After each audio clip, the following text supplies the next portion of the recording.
It means little human being. Ew! Look at his face! Yo!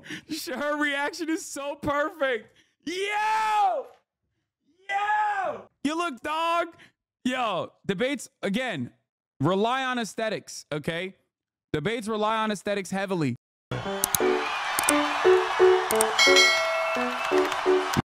With Charlie Kirk. Give birth. 25 liberal college students. Can they outsmart Charlie Kirk? I got to pee real bad. I'll be back in a second. Yes or no question? I think that a person who was assigned male at birth, I don't think they assigned male at birth, so people are not male at birth?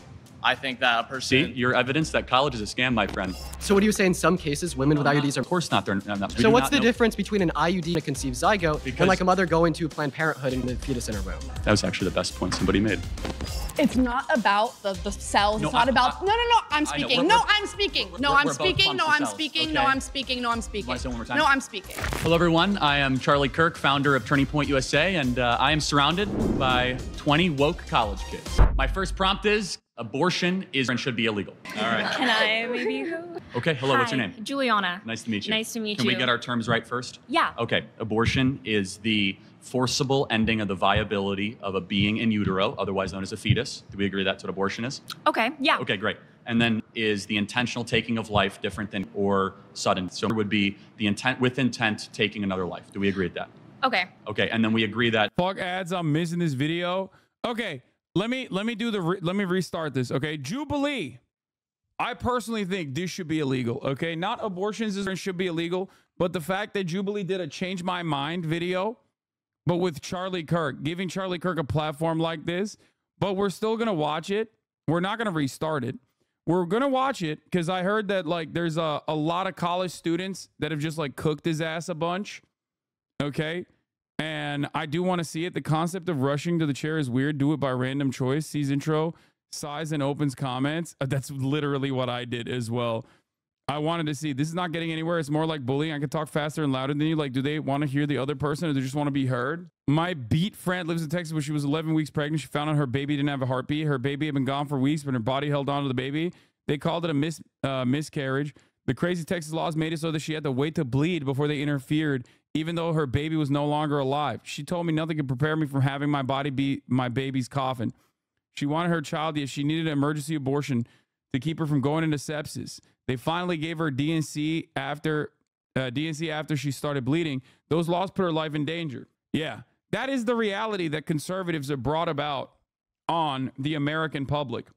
And that is the reality that Charlie Kirk refuses to acknowledge and also defends. 20-1, at least one HasanAbi head ratio. Oh, for sure. For sure. Not a fun react. Oh my God, dude. Chatters. Just because it's Sunday Fun Day doesn't mean that this is not a video that I normally would have time to cover. Okay? Shut the up and buckle in. All right? I want to watch this video. I think it's fun. Oh my God. Oh my God. Oh my God. Oh my God. Oh my God. Oh my God. Oh my God. Oh my God. Oh my God. Oh my God. Bye. Okay. Here, take a day off. When I say Sunday Fun Day, I mean I want to do like regular old school reacts, okay? I want to do regular old school reacts. Y'all are so goddamn annoying. Shut the fuck up. One of my least favorite things is when chatters will be like, this isn't fun. This isn't fun. Okay, just leave then. I don't know what to tell you, okay? I always explain to you, you don't know what's good content, okay? Until you see it and you watch it and you go, okay, you know what? This was good. Just trust the process for once, okay? Please. In general in society should be illegal. Yeah. Okay, great. So yeah, no, I do want to preface that I'm a Catholic. Okay. So I think one really important thing that the Bible says is to not judge. And just going back to the topic, I think there's a big difference between, cells in utero than a living, breathing, existing being. And while I do believe and that's just my personal belief, right? I don't believe in telling people what to do with their bodies. That's not up to me, and it's not up to us as well as Christians to judge. Should we prevent her in society? For sure, yeah. I mean, it should be illegal. But I think that it's really different, right? Because I can't believe she came in hot with I think abortion should be allowed. That's a crazy way to start this process, yo. I swear to God. Because, these people aren't. Sorry. Nice to meet you. Okay, what's your name? Naima. Nice to meet you. Okay, can I just ask, at how many weeks do you think that a fetus is viable? She looks like she's gonna yell at me for drinking Coke at a Palestine protest. I swear to God. Well, viability and moral worth are two different things. No, but I'm asking you, at how many weeks do you think a fetus is viable? Well, viable? at about 20 weeks, a baby can survive outside of utero. So it's actually 24 to 26 weeks? Well, it's 20. The youngest ever in a NICU unit actually happened in San Diego, not far from here, and survived at 20 weeks. Okay, so under Roe v. Wade, 93% of abortions happened in the first 13 weeks of pregnancy. That's 93% of the abortions happened well before a fetus is technically viable as a form of life. So let's go into viability. So what is it about, let's say, a 6-week baby that has a heartbeat, its own DNA, fingerprint, brain? It doesn't have viability outside of the womb. Shut the fuck up. And the real counter to this that conservatives will always engage with is basically not this like fake science, but what if medical advancements made it so that viability actually outside of the womb existed in 6 weeks? That's what you're supposed to say in the hypothetical. It's still a counter argument, but it doesn't matter. There is no viability outside of the womb in a 6-week fetus style situation. There is no real heartbeat in that situation. Brainwaves that is less moral worth than an 88-year-old right now with dementia in a home down the street. That person requires assistance, requires help. Why is it that a 6-week fetus is not like a person who lived a whole life but now has dementia, dog? What a psychotic argument, to which you can always turn around and counter. You can always turn around and counter with the whole in vitro fertilization conversation. You could just be like, in a fire, in a hospital, okay, you got five babies, okay, outside of the womb. 5 babies outside of the womb. They're in a crib, all right? On the other hand, you got 5,000 fertilized eggs sitting in that room. Which one do you save? Do you save 5 babies or do you save the 5,000 fertilized eggs? If you truly believe that it is a life, the utilitarian argument is you have to save the 5,000 fertilized eggs. Now, here's the thing. The reason why this silly counter is actually very successful is it directly hits a conservative in their exact line of argumentation. Okay? Conservatives are very okay. You don't have to make like a really coherent and clear and not hypocritical argument in this situation. As a matter of fact, using why I always say debates have nothing to do with like actual truth, but instead like who is rhetorically better. You should always appeal to anecdotes, use emotion. That's what they do all the time, and make these kinds of like hypothetical counter arguments. Okay, make these kinds of hypothetical counter arguments that will gum up the works for them, because he doesn't want to look like a weirdo in that situation. Okay, because the broadest watchers of this debate in that counter argument are going to be like, of course you saved the 5 babies. Of course you saved the 5 babies. All right. No, you're not going to save the 5,000 fertilized eggs, obviously. Right. That's one thing that you can always hit them with, and they will look like idiots. Okay. Would you agree to be surrounded by 25 conservative college students? The only problem for me with doing these like Jubilee style videos, because they've asked me a bunch of times to be on their stuff, is I can't take a whole day off from streaming just so I can do like a Jubilee video. You know what I mean? It's not worth it for me. The 6-week baby is of less moral worth? Well, first of all, it's not a baby, it's a fetus. Well, what does fetus mean? A fetus is in utero. What does fetus mean in Latin?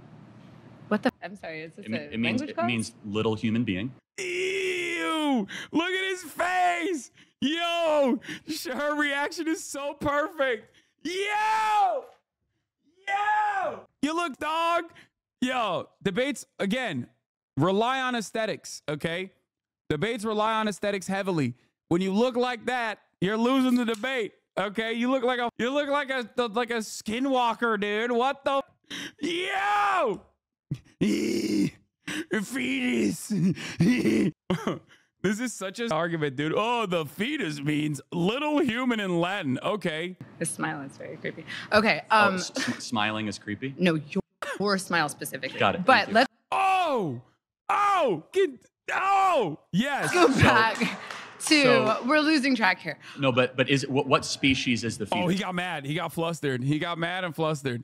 Oh, so another thing before people say that, okay? When you're debating someone, you're not actually debating on the principles. You're not debating on the fundamentals. You're not debating on the truth, okay? You are trying to make them look silly. That's what it is. Anyone who debates consistently, if they try to tell you that it has nothing to do with that and it has everything to do with the truth and arriving at the truth through the Socratic method or whatever, they're like, no, it's all, okay? It's all aesthetics. It's all about aesthetics. It's all about optics. It's all about trying to get, let's say, the 20% that is in the middle more to your side. Okay? That's it. That's all it is. And one of the best ways that, in my opinion, conservatives or like all the alt-right losers used to do this is by debating on issues that pertain to, let's say, like denying the humanity of black people. If you're like a white teenager and you're an edgelord, you can always make black people look hysterical when you debate them because you have nothing to lose in that argument when you're arguing on the boundaries of whether or not black people are fully human or not, or whether or not trans people are fully human or not, right? The other side is always going to be a little bit more emotional because for them, there's a lot at stake.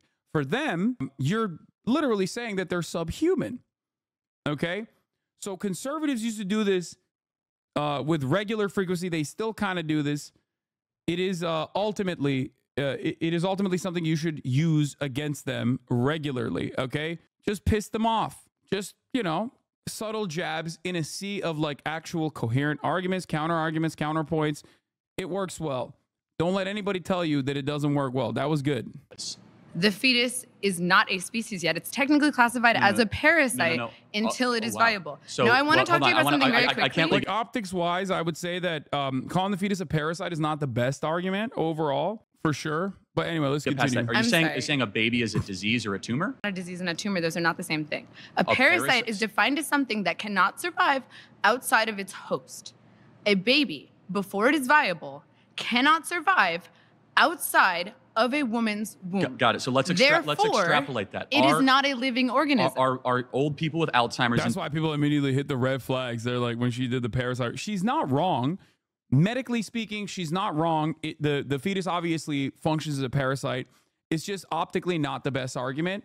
Sometimes you just got to like stay away from, even if you're correct, right? Sometimes you just have to stay away from using certain language.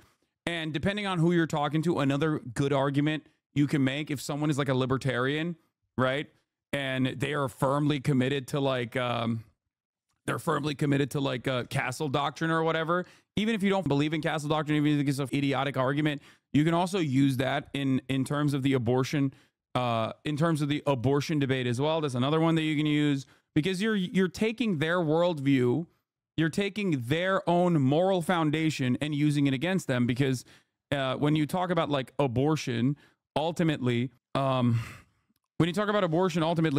can make that argument even from that framework, where, you know, you can use their logic against them to be like, listen, if this is an unwanted pregnancy, okay, termination is valid. You don't want to have this thing strapped to your body and be forced into carrying this pregnancy to term. So that's one of the things that is definitely important to recognize. Another one is always talking about like medical freedom. Tim Walz does this very well, as a matter of fact, talking about how like, even from the perspective of like denying people, this is something I talk about quite frequently, as you guys know. It's one method I love applying to these conversations, where I will say, this is a medical procedure that is readily available, that should be readily available. Just because you don't personally like it doesn't mean that like a doctor and a patient can't make this medical decision. One, they know more than you. The doctor knows more than you. The patient knows more than you. Two, you're actually getting the government to be involved in something that it should not be involved in. Okay. Another great question for people who say abortion should be illegal is obviously extending their logic into pregnancies born out of rape, pregnancies born out of incest, pregnancies born out of situations like that, where there's medical complications beyond, right? If you truly believe abortion is, and you believe is unconscionable and unacceptable in every circumstance, you can't just say, no, actually, we should have some allowances for abortion when they are when they're born out of like when a pregnancy happens as a consequence of incestuous rape, for example, like incestuous rape. That is something you can literally ask them about, especially because it is the reality. It is the reality in red states where they have absolutely restricted abortion, and doctors have a hard time carrying out these procedures because they are terrified of the legal scrutiny and the prosecutions that might come down their way if they do a medical abortion. Yeah. Taking the conservative argument to its furthest conclusions could justify forced impregnation and rape. Exactly. Exactly. So that's something that you can also apply, something that you should always use as well. You literally should be like, listen, if you think abortion is across the board is unconscionable and unacceptable, why is it not if California is doing it? Your president that you love, Donald Trump, said, it's a states' rights issue right now. Okay, so it's okay in other states, but in some states it's not okay, and even in those states, it depends on if like the is happening to a victim that is born out of like a rape situation. This does not make any sense whatsoever. That's why when you walk Republicans down the abortionist conversation, it ultimately devolves into scum art made of Charlie Kirk. Oh God, scum art is in the chat. He's unsubscribed, so we couldn't post it, even though he's been subscribed for 13 months. And I just saw his link. He posted this. God damn, that was fast, dude. Anyway, let's continue. Dementia that are being assisted every day. Are they parasites? No, they're not parasites. They're human beings who are on the brink of death. Got it. So they're not going to be able to survive. My 4-month-old that requires mom's breast milk and requires daily changes and feedings cannot survive without its own. Is my 4-month-old a parasite? Your baby can breathe on its own. Your baby can drink water from its mouth to its stomach. But it cannot. Your baby can eat it hunt? food. Can it gather? Can it reason? But that's not what qualifies something as being a living organism. Simply means, can you survive outside of a womb, outside of your host? Got it. So I just want to make sure I'm clear. Why does that then equate to moral viability? It equates to scientific viability. Why? Under what standard? Because it is not alive, and you are advocating for the rights of something that is not technically a life. Got it. So what is something while that has sacrificing the needs of the human woman who is alive. Got it. So, but a mom can survive. Yes. Without the baby in her. Uh-huh. Right? Yes. The baby cannot survive without the mom. Yes. But a mom cannot survive without her lungs. So it's not her body, it's in her body. What? Okay. This is when you know he floundered. Like he didn't have a good enough argument. Like he didn't have a good enough counterpoint. So he did confusion. Okay. In a lot of instances, it might be effective, especially if the person is not like, if it's the type of talking point that you've never heard before, that you've never really encountered in the wild, you're like, what the f does that mean? Like, is this argument that like lungs are parasitic? It's a mom, like, baby what the in fuck? her. Uh-huh. So, but a mom can survive. Yes. Without the baby in her. Uh-huh. Right? Yes. The baby cannot survive without the mom. Yes. But a mom cannot survive without her lungs. So it's not her body, it's in her body. It's not her DNA, so it's not her choice. So it's a... It actually is directly her DNA. It is 100%. It's 50% of her DNA. Half her DNA. He's going to win, I'm telling you. This could take a while. Okay, first of all, do we have our terms correct? We agree? Actually, no. So first of all, I would like to refine our terms. I have 2 points to bring up after that, though. So you define it as like intentionally like a human being. Mm-hmm. I think that's a very poor way to define it, because if someone were to like break into my home and point a gun at the heads of me and everybody I love, he's doing it. He's gonna do it. He's gonna do the libertarian argument. He's going to do the castle doctrine. Let's go. Okay, good. Intentionally them to prevent them from unaliving from my family. I don't think I'm them. Right? Oh my God, this was such a TikToker, both from the hair all the way to saying unaliving. I'm losing my mind. You can tell there's a TikToker, bro. Immediately he dropped unaliving in real life. You skibbity toilet ass. I swear to God, dude. Holy moly. It's a good argument, though. So I would define as the unjustified termination of a human life. You're making a good point. Let me further clarify that. So self-defense is very warranted. Dean is a good kid, though. I mean, yeah, he came in hot. I like what he said. Exactly, right? But I can see where you're going to go with how that has to go with abortion, but we can go down that journey in a second. Yeah, so I mean, like, I kind of do want to give you my argument insofar as why I'm pro-choice, why I think it's justified. But first, I think that, your position is quite absurd, right? Because you're saying that it is a human being, right, at any point in development, especially when it's in the mother's womb. My question to you would be, well, does this make women with IUDs? Because it is the case that in some scenarios, an IUD will allow for conception to occur, meaning there's a unique human life there, but it will prevent its implantation intentionally. Well, no, preventing implantation is not necessarily the same thing as terminating a fertilized egg. For example, if you take Plan B, again, it's not the same thing. Preventing the production of progesterone is not the same thing as terminating. Oh, hell yeah, dude. The reason why he has to say this, is because Charlie Kirk is an operative for the Trump campaign. And as an operative for the Trump campaign, he has to represent Trump's viewpoint. He does not have a unique viewpoint beyond Donald Trump. And right now, in vitro fertilization and contraceptives are a genuinely terrifying prospect for a lot of American women that are going to go out to vote in November. So for that reason, he can't take an anti-contraceptive and anti-IVF position. Normally, he would, 100%. He doesn't give about that. Obviously, abortion has nothing to do with or a woman's choice. Abortion has nothing to do, from the framework of conservatives, has absolutely zero to do with even denying a medical process overall. And it has everything to do with controlling women, okay? Making sure that women know their place as baby factories. That's it, right? That's it. And for that reason, yes, of course they would deny IVF. Of course they would deny, contraceptives and whatnot. And they probably would if they had the opportunity to do so. But right now, he has a different purpose as a propagandist for the Trump campaign. He can't say that. He can't say that. So that's why he has to sit here and be like, well, actually, there's technically differences between an IUD and Plan B and also a medical abortion. Don't speak on you don't know about. What? Dog, I don't know whose community you're a part of. This is the only thing I know. I don't know my ass from my elbow. The only thing I'm good at is knowing what conservative talking points are and understanding politics in the United States of America. That's literally the only thing I do know.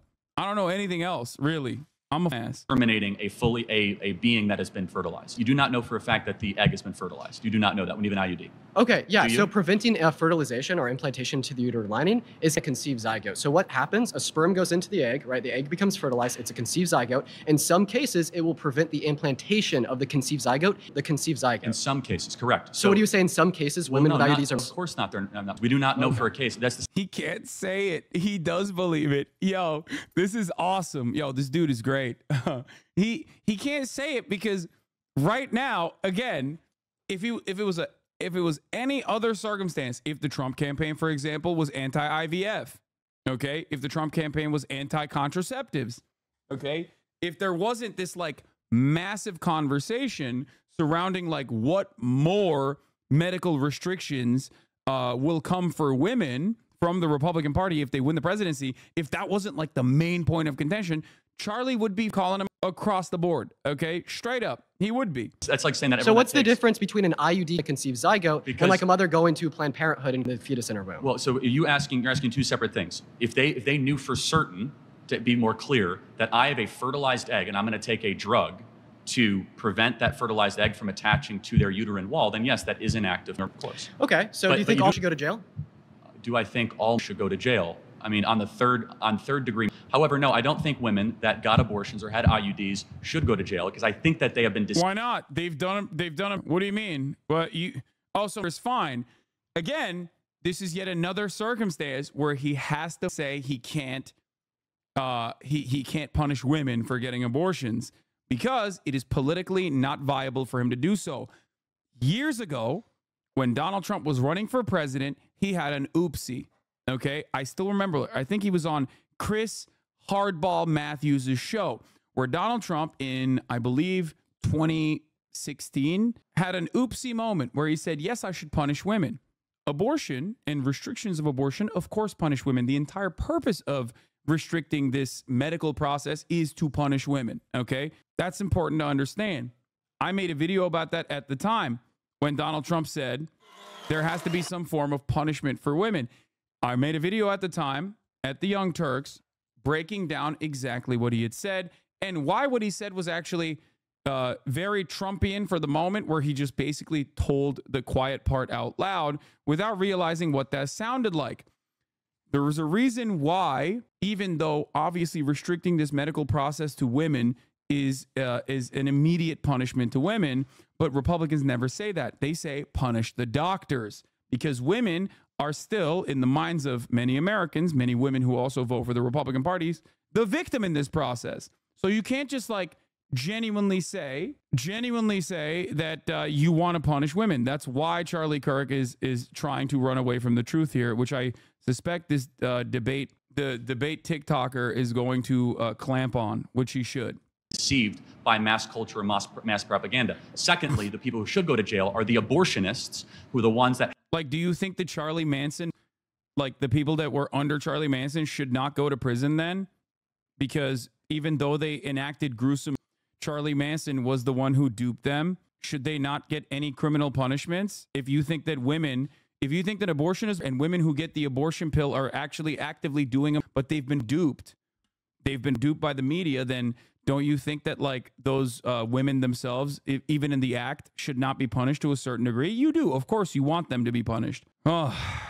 Have been putting the abortion pill, the ones that have been. Is legal if you got tricked? Like, how does that work?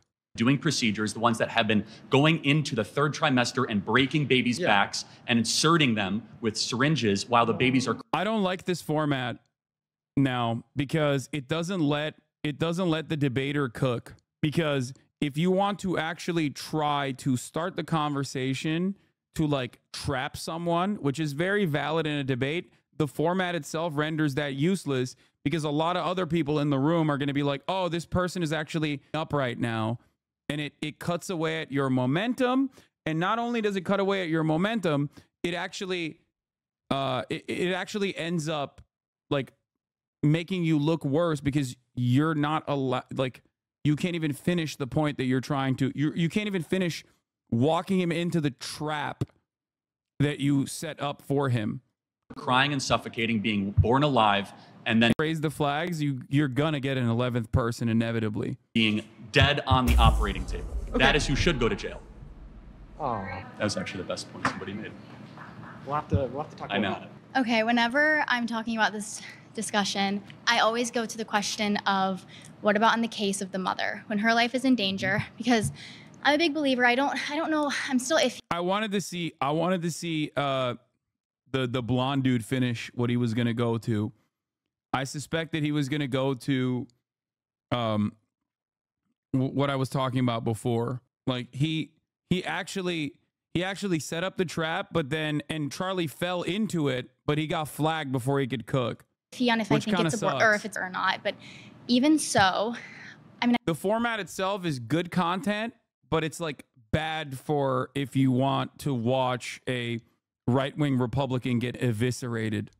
I don't want to say it's justified. Guys, wait, let me just get this one point and then you can vote me out. Give me 1 second. Say the mother gets pregnant and she knows that if she gives birth, she's going to die. She has some kind of health complication. Then what do you do in that case? Cesarean section. I don't know what that means. It's a C-section. They do an insert. Guys, wait, hold on. Just give me one second.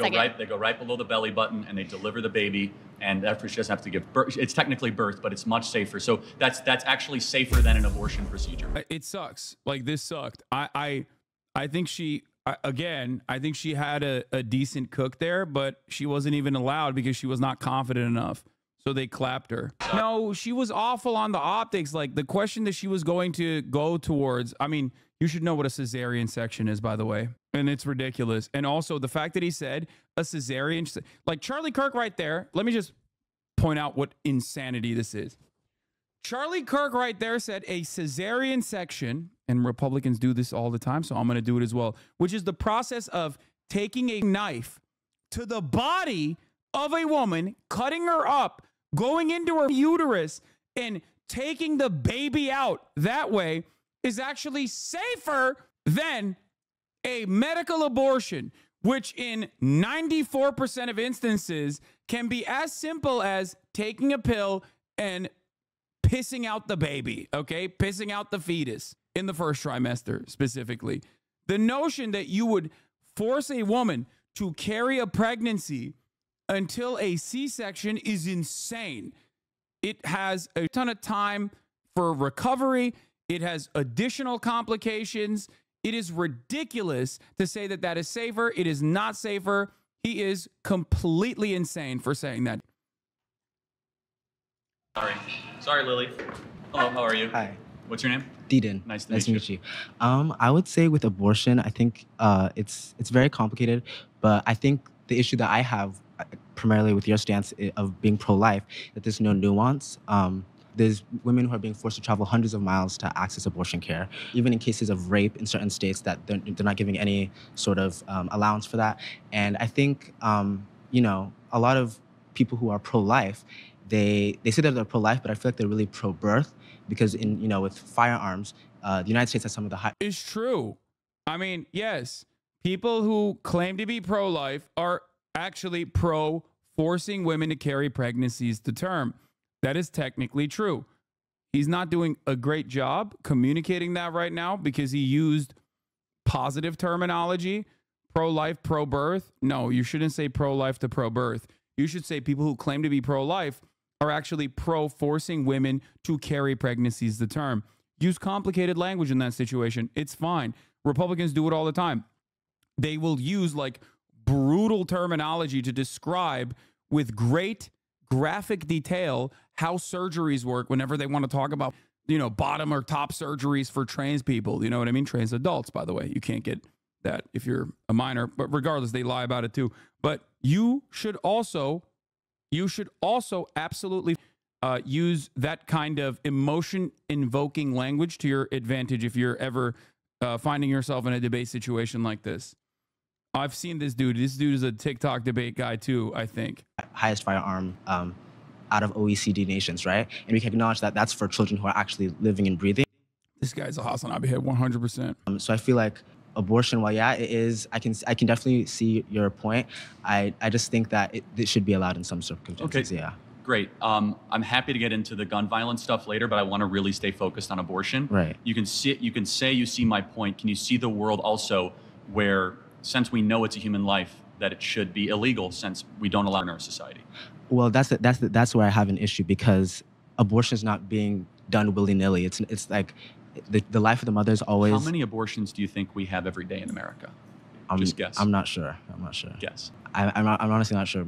Maybe, I don't know, 1,000? 4,000 a day. So it is kind of willy-nilly. We have 1.6. Okay, great counterexample to that.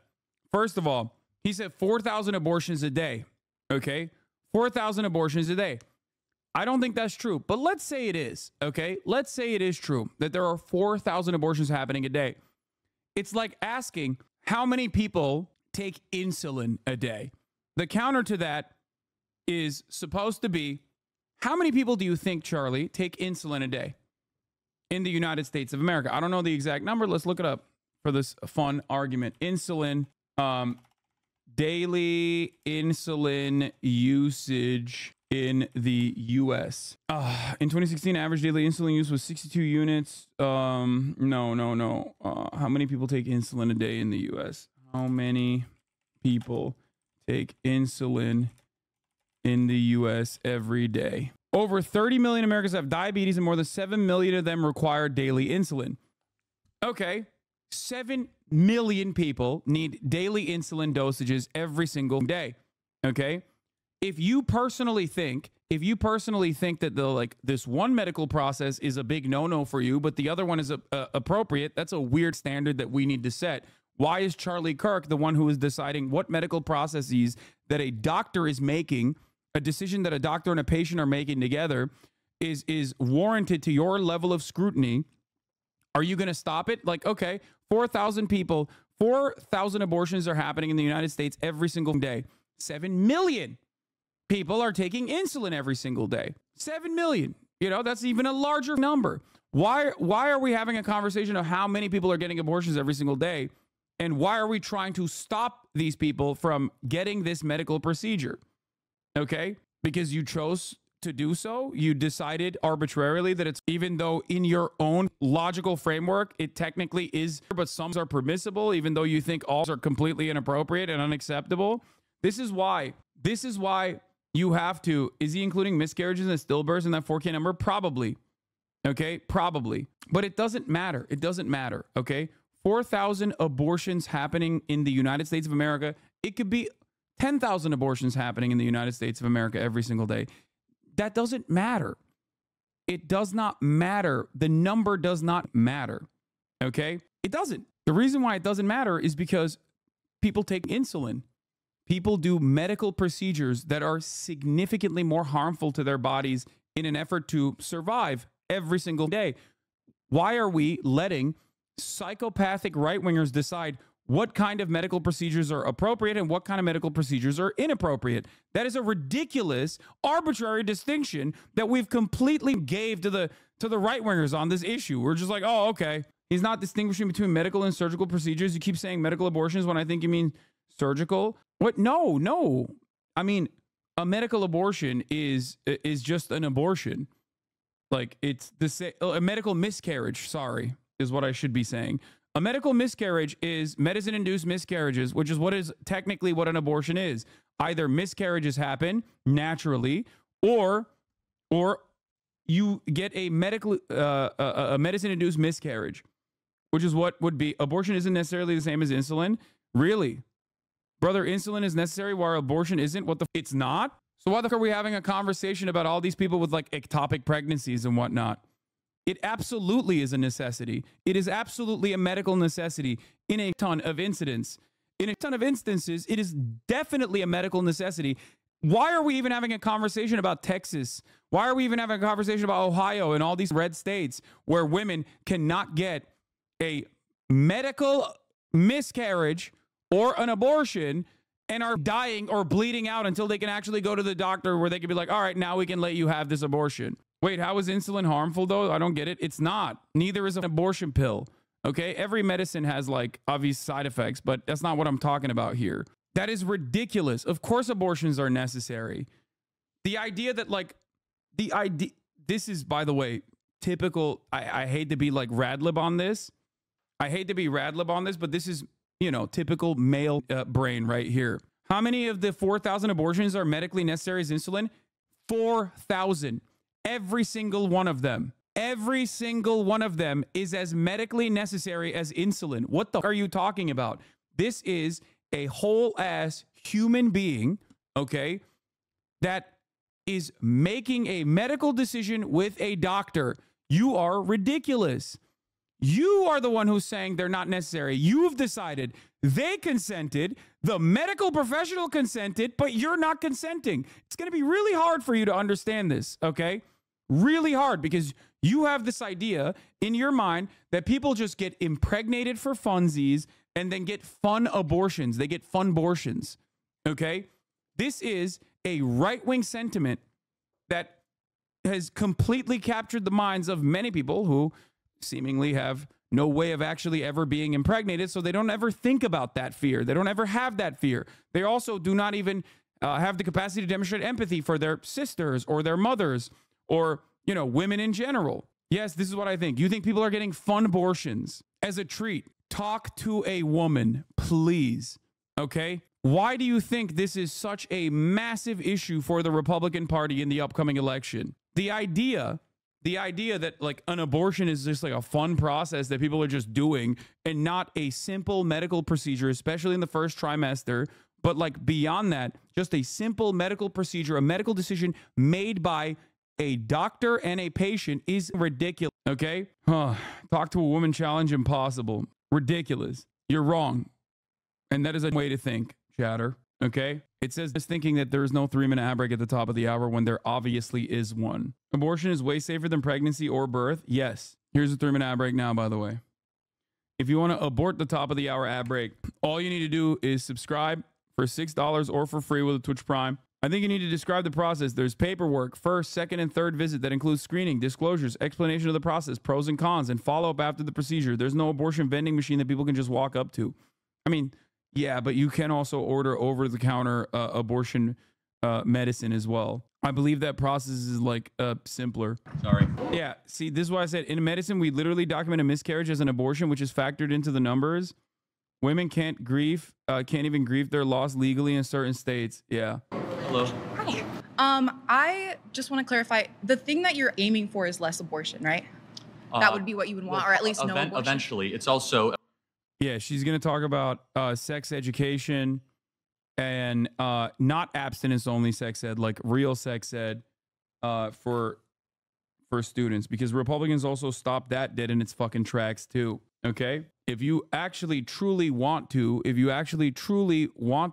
stop abortions from happening, okay, the real goal, or if you want to lower the number of abortions from happening for one reason or the other, okay, maybe you think it's too much revenue being spent on this medical process. Like, it could be something like that, right?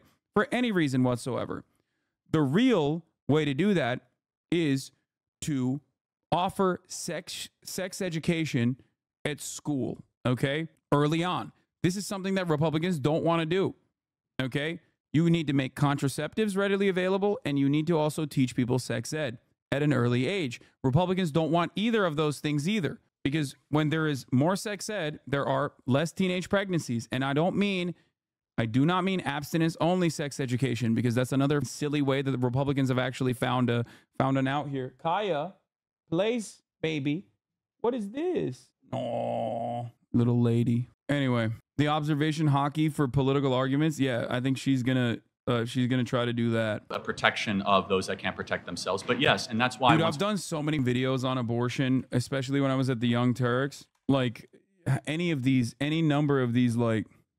Since abortion is a conversation that's back on the scene, let's talk about it. I will be looking at Ben Shapiro's arguments because nothing's better than two men talking about legislation that has no effect on their bodies whatsoever. Progress. Now here's my broad view. Abortion should be 100% legal, hopefully not very common. I think you can be pro-life and pro-choice at the same time. Most people actually are. You can choose not to get an abortion, but you shouldn't deny others that same liberty, especially since it is a fact that an abortion ban does not decrease abortions, it just makes them incredibly unsafe. But here's how the big anti-abortion advocate Ben Shapiro approaches the subject, with a lot of feelings and not necessarily a lot of facts, starting by describing a partial birth abortion to make his argument that this is representative of all abortions. This is a baby it was a picture of a baby that was aborted by Kermit Gosnell. Now, this is a partial birth abortion where the fetus has viability outside the body. It is illegal, hence the person who committed this was found guilty and is now in prison. But since we're talking facts, 92% of legal US abortions take place in the first 13 weeks inside the first trimester, okay? It's usually an incredibly difficult decision, followed by a very simple process that involves taking a hormone pill. In some instances, there's also a surgical procedure, but it is not a baby being. So this photo is not representative of anything remotely like what takes place the vast majority of time, which, by the way, is exactly what people want to make illegal. As a matter of fact, it's shameful that someone who claims to care so much about facts would try to sway others with such a transparently emotional appeal and basically lie to his followers. But back to you, Ben. Describe us the horrific details of the incredibly rare and illegal procedure of partial birth abortions. It involves the snipping off of the crushing of the skull, the sucking out of the brains. It involves, and these are fully formed children. Oh, okay, wait a minute. So now you're past the point of talking about viability outside the womb. You're past the point of even calling them babies. You're just claiming that these are fully formed children, Ben. Yeah? They're playing with Legos inside the womb. Okay, got it. If you're working extra hard to make the case that abortion should be completely illegal because of something that's already illegal, then maybe you've lost the argument from the jump. What are you trying to do here, Ben? And let's talk about late-term abortions. They are different than what Shapiro is describing. They're only legal in 7 states and are very rare, usually reserved for instances where the mother's health is in jeopardy, a previously unknown abnormality is found, or when the fetus cannot live outside the body. The idea that women will be taking on this much more expensive and invasive procedure if it's completely legal is idiotic and is a purely male-driven fantasy. No woman should be forced to carry out an unwanted pregnancy. And the other reality is people are forced into late-term abortions because of the logistical delays imposed on them by the pro-life crowd. Essentially, in red states where women seeking abortions are forced to jump through all kinds of unnecessary hoops and clinics performing abortions are required to deal with. Why do you say abortion should be rare? Genuinely asking. Because ultimately, the fact that an abortion is taking place means that, like, someone practiced unsafe sex. Someone practiced unsafe sex, or someone, God forbid, was victim to a rape or something like that. Okay? Ultimately, it means that sex ed failed. That's it. Like, it means an unplanned pregnancy. With ever-increasing red tape and government scrutiny. And by that, I mean unsafe sex happened. I mean, it's not a bad thing. I'm just saying, you know, I myself love unsafe sex. But, like, somewhere along the line, there was a societal failure. What are your opinions on restricting the reasons for abortion? I've seen some arguments over whether abortions over projected disability should be banned.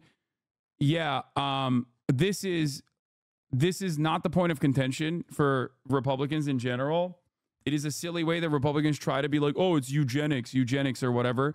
I don't personally care in terms of, like, the disability activism point of contention here. Like, I don't. I think it's a side conversation that debate lords like to have, but that's not the main point of contention here. We're talking about denying a medical procedure to, like, half the population. I don't want to entertain all these other things, okay? The pro-life crowd, in its essence, are responsible for more late-term abortions than they're not. And here's another question I can never figure out about pro-lifers who want to make abortion legal. How far will you go to prosecute those who get back alley? Why though? What do you mean, why though? Because that is not the main point of contention. It is a simple mechanism of distraction caused by someone who enjoys debate too much. Cloud District enjoyer, you are that person, okay? If your goal is to talk to a Republican or rather a larger audience, it's not the main point of contention. I apologize if I derailed. I'm not a debate lord. No, you absolutely are a debate lord. The only reason why you would bring this up is because there's that dog in you. You want spirited debate at all points. That's precisely the reason why you always come in here with that libtard on a regular basis every time I've criticized Kamala Harris. It is the same dog you have in you that you have brought out on this day as well, okay? That's the reason why you do this every time I talk about Kamala Harris, who should run on more progressive policies. You come in here and you're like, well, actually, technically, it seems like they're unpopular. You have this conversation because you like having debates. Abortions, will you arrest the poor women who cannot afford to keep the baby or won't even survive a pregnancy? If you're pro-life, then why don't you care about the life of the woman carrying the baby? It's proven 1,000,000 times over that making abortions illegal does little to reduce abortions. It only makes them deadlier, with over 68,000 females per year and over 5 million women permanently disabled annually because of back alley abortions. So why go back to the Stone Age when this is completely preventable? And if you believe that all abortion is, then where does life begin? Does life begin at conception? So what are the legal boundaries you'd enforce for that? No more coming? You have to pull out every time, or we're gonna arrest you? Sorry, libtards. While I hate these theoretical scenarios that Ben routinely engages in, here's a good one for you to use in the future. If there was a fire in a hospital and you had the option of saving a child, and then on the other side you had 100 fertilized embryos inside of an in vitro fertilization tank, which one would you choose to save? That's technically 100 lives you'd be saving over the one life, right? There's a reason why virtually everyone who's being honest would choose the child. It's because there's a difference between life outside of the body and fertilized eggs. And it's not a matter of personal choice. Okay, I have a stake in whether my neighbor gets, and I have a stake in whether my neighbor's baby gets too. Ultimately, if you'd really like to decrease the amount of abortions, you'd push for greater sex ed and R&D investments into better contraceptive options for both men and women. That's the only real thing that would actually decrease the amount of abortions, and it has. However, those same people pushing for anti-abortion legislation are usually the ones who also block sex ed and Planned Parenthood funding, when Planned Parenthood is doing way more work to decrease the number of abortions with family planning services than they ever would. And look, here's my olive branch to Ben. Let's go to an abortion clinic together. Let's go talk to doctors, one that you choose and one that I choose. Let's go dive deeper into this issue, because it seems to me like you genuinely do care about this from an emotional perspective. So let's have an honest conversation. Maybe we can change people's minds. You know where to reach me. God damn, my man, you had a glow up and you were hot back then. Props to you, King. Inspiration. Thank you. Why do they call forced birth pro-life? It's the biggest goddamn L. Dog, Republicans focus group this focus test this like crazy. Okay? That's why you don't call the estate tax an estate tax no more. People call it the tax. Why? Because Republicans are constantly round the clock focus testing certain kinds of messages to see what is more appealing to a broader market, because they are wholeheartedly aware that their policies are objectively unpopular. So they're constantly working on how to sell this, okay? Yeah, I also don't even say abortion should be rare any longer. You're right about that. That's not even a thing. That's not even a thing I use anymore. Guys, come on. That's a video from 2018, okay? Like, when I say I'm super consistent on my talking points, that doesn't fucking mean I'm always using the same exact talking points. You know, sometimes you improve your narrative. Sometimes you improve your rhetoric. Rare Hasan L. If you think that is an L overall, you're not understanding the point overall. Yeah, it's originally Hillary Clinton that said abortion should be rare. I recognize that it's not. I want to clarify that I haven't argued with you over Harris, and that's probably someone else you're thinking of. Maybe there's another username. There's another chatter in here with a cloud name that has a green name as well, and I'm mixing you up. That could be a reality. 18 ounces of chicken today. Hillary Clinton said it, and I think Bill Clinton said that back in the day as well. Oh God. Oh God. Let's continue. After the reversal of Roe versus Wade, we saw abortions go down dramatically in Texas, Alabama, Mississippi. We saw thousands of babies that are now alive and well that are able to have amazing lives thanks to the reversal of Roe versus Wade.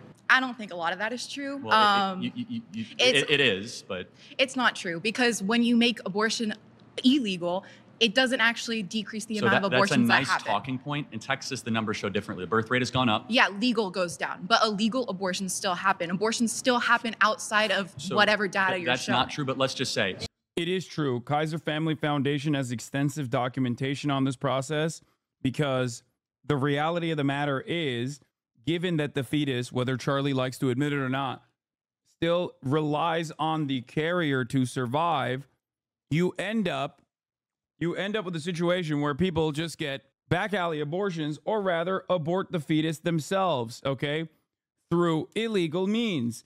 And by illegal, I mean, like, it's not always prosecutable, because how the can you tell? This is another aspect of the conversation that is also very frustrating for someone like myself, and that is, how do you prosecute?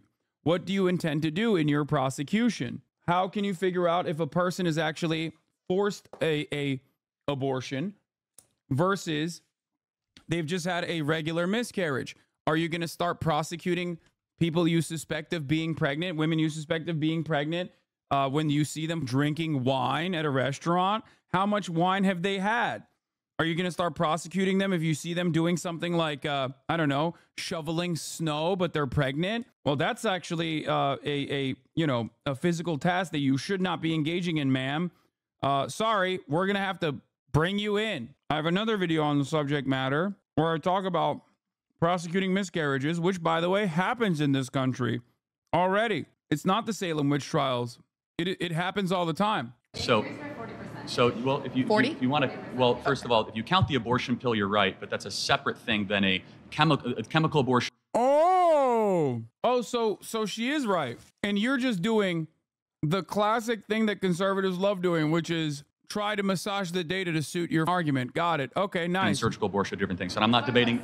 I'm not debating you. I'm debating her. So if you want to do the flags and come back in, try and be faster next time. So let me ask you this. So the question is, we should try to limit unjust suffering of human beings, right? Sure. Okay, that's my position. Is that there's unjust suffering of anywhere between 1.4 to 1.6 million abortions a year of human beings that are being massacred in the womb. And so that's not a women's rights issue. That's not a men's rights issue. That's just a human rights issue. Okay, the best way to decrease abortions happening is proper sex education. Limiting abortion and making abortion illegal does not actually decrease the amount of abortions that happen. So what is your evidence of that? What is my evidence of that? Because we have increased sex education. The Kaiser Family Foundation literally has a study that proves that abortions don't decrease when you ban it. They just become less safe. That's number one, something that he also recognized. And there are numerous studies conducted on sex education, decreasing the number of teenage pregnancies and the number of unwanted pregnancies in general. last 30 years. No, our sex education is so bad in America. Well, by bad, what do you mean by that? We have more access to birth control for young kids. We have more kids that are learning to use birth control at a younger age. We have more of that in our public school system, and we've seen all the trends actually go in a negative direction. So, in fact, we see that the more sex education there is, the more disturbing those trends are. So you say that. Let me ask just one more thing. You say that if we He's not lying here. He's just doing conservative framing. You need to look at state by state, because every state has different rules for sex education. But even then, what he's lying about here is abstinence-only sex education. That's why I brought that up specifically. Conservatives are so that they will literally be like, oh, well, there's sex education in this state, and yet it seems like teenage pregnancy still went up. Yeah, because the sex education in Alabama is like abstinence-only sex education. The sex education in Mississippi is abstinence-only sex education. You piece of... That's not sex education. That is the distinction here. But conservatives will, one, argue for abstinence-only sex education, and then we'll turn around and go, see, sex education doesn't work. Monstrous pieces of overall. Really dumb. Make abortion illegal, people will still do it. Should we then just make gang violence legal because... No, I'm saying if you actually wanted to decrease the amount of abortions that happen, you wouldn't be advocating for to make abortion illegal. You'd be advocating for all of these other things. Does that logic apply to stealing, looting, kidnapping, arson, and... Well, actually it does, because those are results of different societal issues that you should be educating yourself on rather than making it illegal on the front. Should we make kidnapping, arson, burglary legal because... Charlie trapped her in this situation because although she's right, it's going to make her look bad and him look good to like onlookers in general. Okay? Stay on. Yeah, the optics are not great on the situation. The entire process of like having rules around a particular thing is to make it, you're never going to be able to fully stop, right? Unless you fix the underlying material conditions, which no one wants to do. Liberals don't want to do it. Republicans don't want to do it either. Okay? But the entire purpose of like making something illegal is to, you know, offer additional punishments to make it less likely that people engage in that sort of behavior. Okay? The problem in this situation is Charlie is equating in this abortion, which he automatically assumes is that's the main point of contention, is abortion and should it be illegal? Charlie now has actually jumped over that premise because that's his underlying premise that he believes, right? Or he claims to believe, and is now equating it to something that does have societal harm. Theft has societal harm. In general has societal harm. That's why there's rules around that sort of thing. So he already skipped that step. So what you have to do in that situation, if you want to quickly turn around and flip the conversation back to him, is you think abortion should be illegal. I do not think I don't even believe that you genuinely believe that. That is the conversation that we're supposed to be having. You cannot just jump over this premise and equivocate abortion to and rapes and things of that nature. Because they're symptoms of something else? We should be helping society heal from those things. You got to answer the question. We want less of those things. Should we just make them legal and we'll get less looting? He's dominating the conversation. You know, actually, I'm going to let someone else Thank you very much. He's dominating the combo. Hi, Parker. Nice to meet you. Yes. Nice to meet you, Charlie. Big TikTok guy here. So, like, people who were married to children in the past and normalized in that society, should they go to prison? Like, if you could go back in time, would you put those in prison that married those children? Because it was normalized. They were deceived into thinking it's okay. Would you put them in prison? You got to slow down. Sorry. Pedophiles should get... He's going back to the earlier conversation. He's going back to the, women shouldn't be punished because they were duped into their fetus. Remember? That boy's about to cook. Okay? Oh, he's doing it. I actually found you through Parker. Wait, what? Okay. Anyway, he's doing the thing that I said you should do, which is tackle the underlying premise, okay? Abortion should be illegal. If you think abortion is, which Charlie does not, you can literally turn around and interrogate his moral system and pick it apart, because he already earlier, talking to someone else, said falsely, oh, well, I don't think women should be punished because for getting an abortion, even though it's because they've been duped. So what he's doing here is exactly that. Get the penalty. No, so you'd go back in the past, you'd give them the penalty even though they were deceived into thinking it was okay? But you said people who get abortions who are women shouldn't go to prison. But it's not currently illegal. Okay. At that time it wasn't. No, I would not go back and retroactively enforce laws where things were currently not illegal. You wouldn't put in prison in the past. Hold on a second. When was it illegal? When was it legal in America? Well, child marriage was legal in America throughout the early 1900s, and especially throughout most of society for thousands of years. It's still legal in America, by the way. For the record, just pointing that out. In a lot of red states where Republicans who routinely falsely claim that like trans people will then turn around and defend child brides, child marriages in general. Years, especially in the Old Testament and in the Bible, right? Hold on a second. So where's the Levitical law that allows you to marry a child? Oh, yeah. Can you name the verse? Well, I can't name the verse, but the particular conditions that are listed in the Bible are that you have to be physical maturity and emotional maturity, which is extremely vague and throughout society has been seen to be met at puberty. There is not a verse, but let's kind of go back. Okay, so when is it under your review? Let's go back to, well, generally agreed upon it's 18 years old. Notice that he's on the back foot now, Charlie, I mean, because this dude is literally dominating the conversation. Great job. The other girl before was being too kind to him. You should never be kind to these animals, okay? You should never be kind to them, especially when you're debating them, okay? Maybe outside of the field of debate, whatever, he shows up on your live stream to be like, you should give me money because you react to so many of my videos or whatever. You'll be like, you can laugh to their face. But when you're in the field of debate, if you want to take on this task, you should not be kind to them. But let me ask you. Because you don't go based upon what's generally agreed. You go based on the Bible. I say 18 years old. But let me ask you a question. Where's that in the Bible? When does life begin? Conception. Like conception, great. So good. So should we protect all life at conception? I care about sentient life, not cellular life. So when do brainwaves start? Do you think brain dead people should be able to pull the plug on, like a family should be able to pull the plug on an individual in the family that's brain dead? You got to answer the question. When do brainwaves start? You can see brainwaves around 6 to 8 weeks, which in brain dead individual there are brainwaves as well. So the brainwaves necessary to produce a subjective experience are met until around 18 through 26 weeks in the womb. Can you see it from my perspective that at 6 to 8 weeks, those brain waves will actually increase, not decrease, if allowed the process of development to continue? Did you know those same EEG scans exist in brain dead people that you don't think are sentient? No, but the difference with the brain dead people is that the likelihood of those brain waves actually increasing is very low at 6 to 8 weeks, when by 15 weeks they can hear the mom's voice. It's impossible. It's irreversible sensation. That's what brain is. I apparently didn't know that. But no, it's not coma. But you're doing a red herring. Go back to No, it's not. What's a red herring? A red herring is where you avoid the topic and you say something that is adjacent or symmetrical to what I'm saying, but not actually what I'm saying. You mean that's not a red herring. A 6 to 8 week baby, if they're allowed to continue to develop, what ends up happening?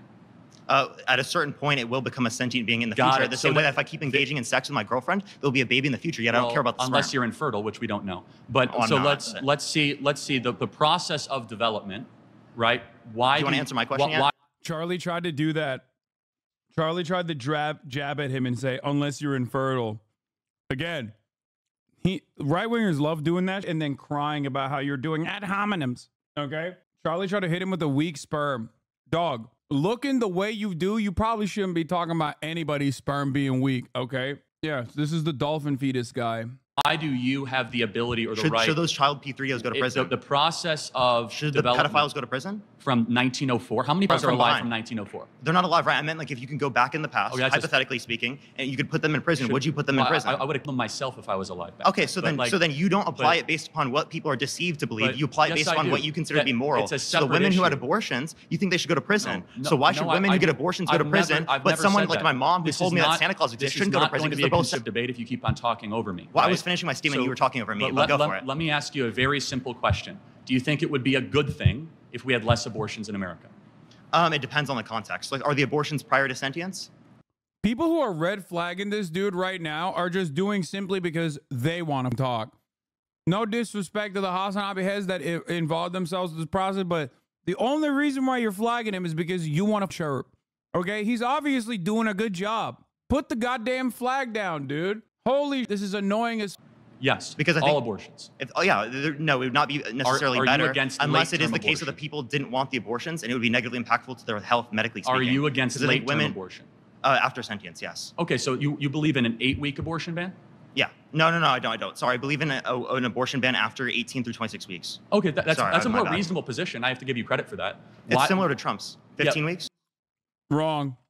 I don't agree with him on this. Okay. No, the real argument here is to follow the medicine, okay? Follow what scientists have decided, which is no restrictions on abortions until in the first trimester, and then obvious exceptions, but never to like fully say outright ban of abortions, even in the third trimester. The reason why you're not supposed to say that is because you're technically conceding to the idiotic notion that Republicans have cultivated that people are having abortions for fun. Third trimester abortions are endlessly complicated, and they comprise, I believe, 1% of the entire abortions that take place over the course of the entire year. And they are almost, I mean, there are no legal exceptions to this. There's not a single state where you can just get it for fun. Okay? It requires a ton of prior medical conversations that you're having with your doctor. Not only that, but also,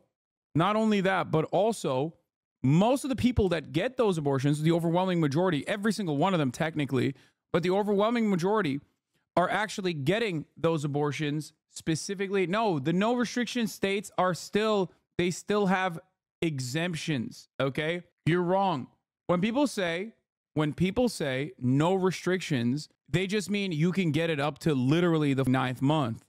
But there is no state in the United States of America where you can carry a pregnancy to the 3rd trimester and get an abortion without any sort of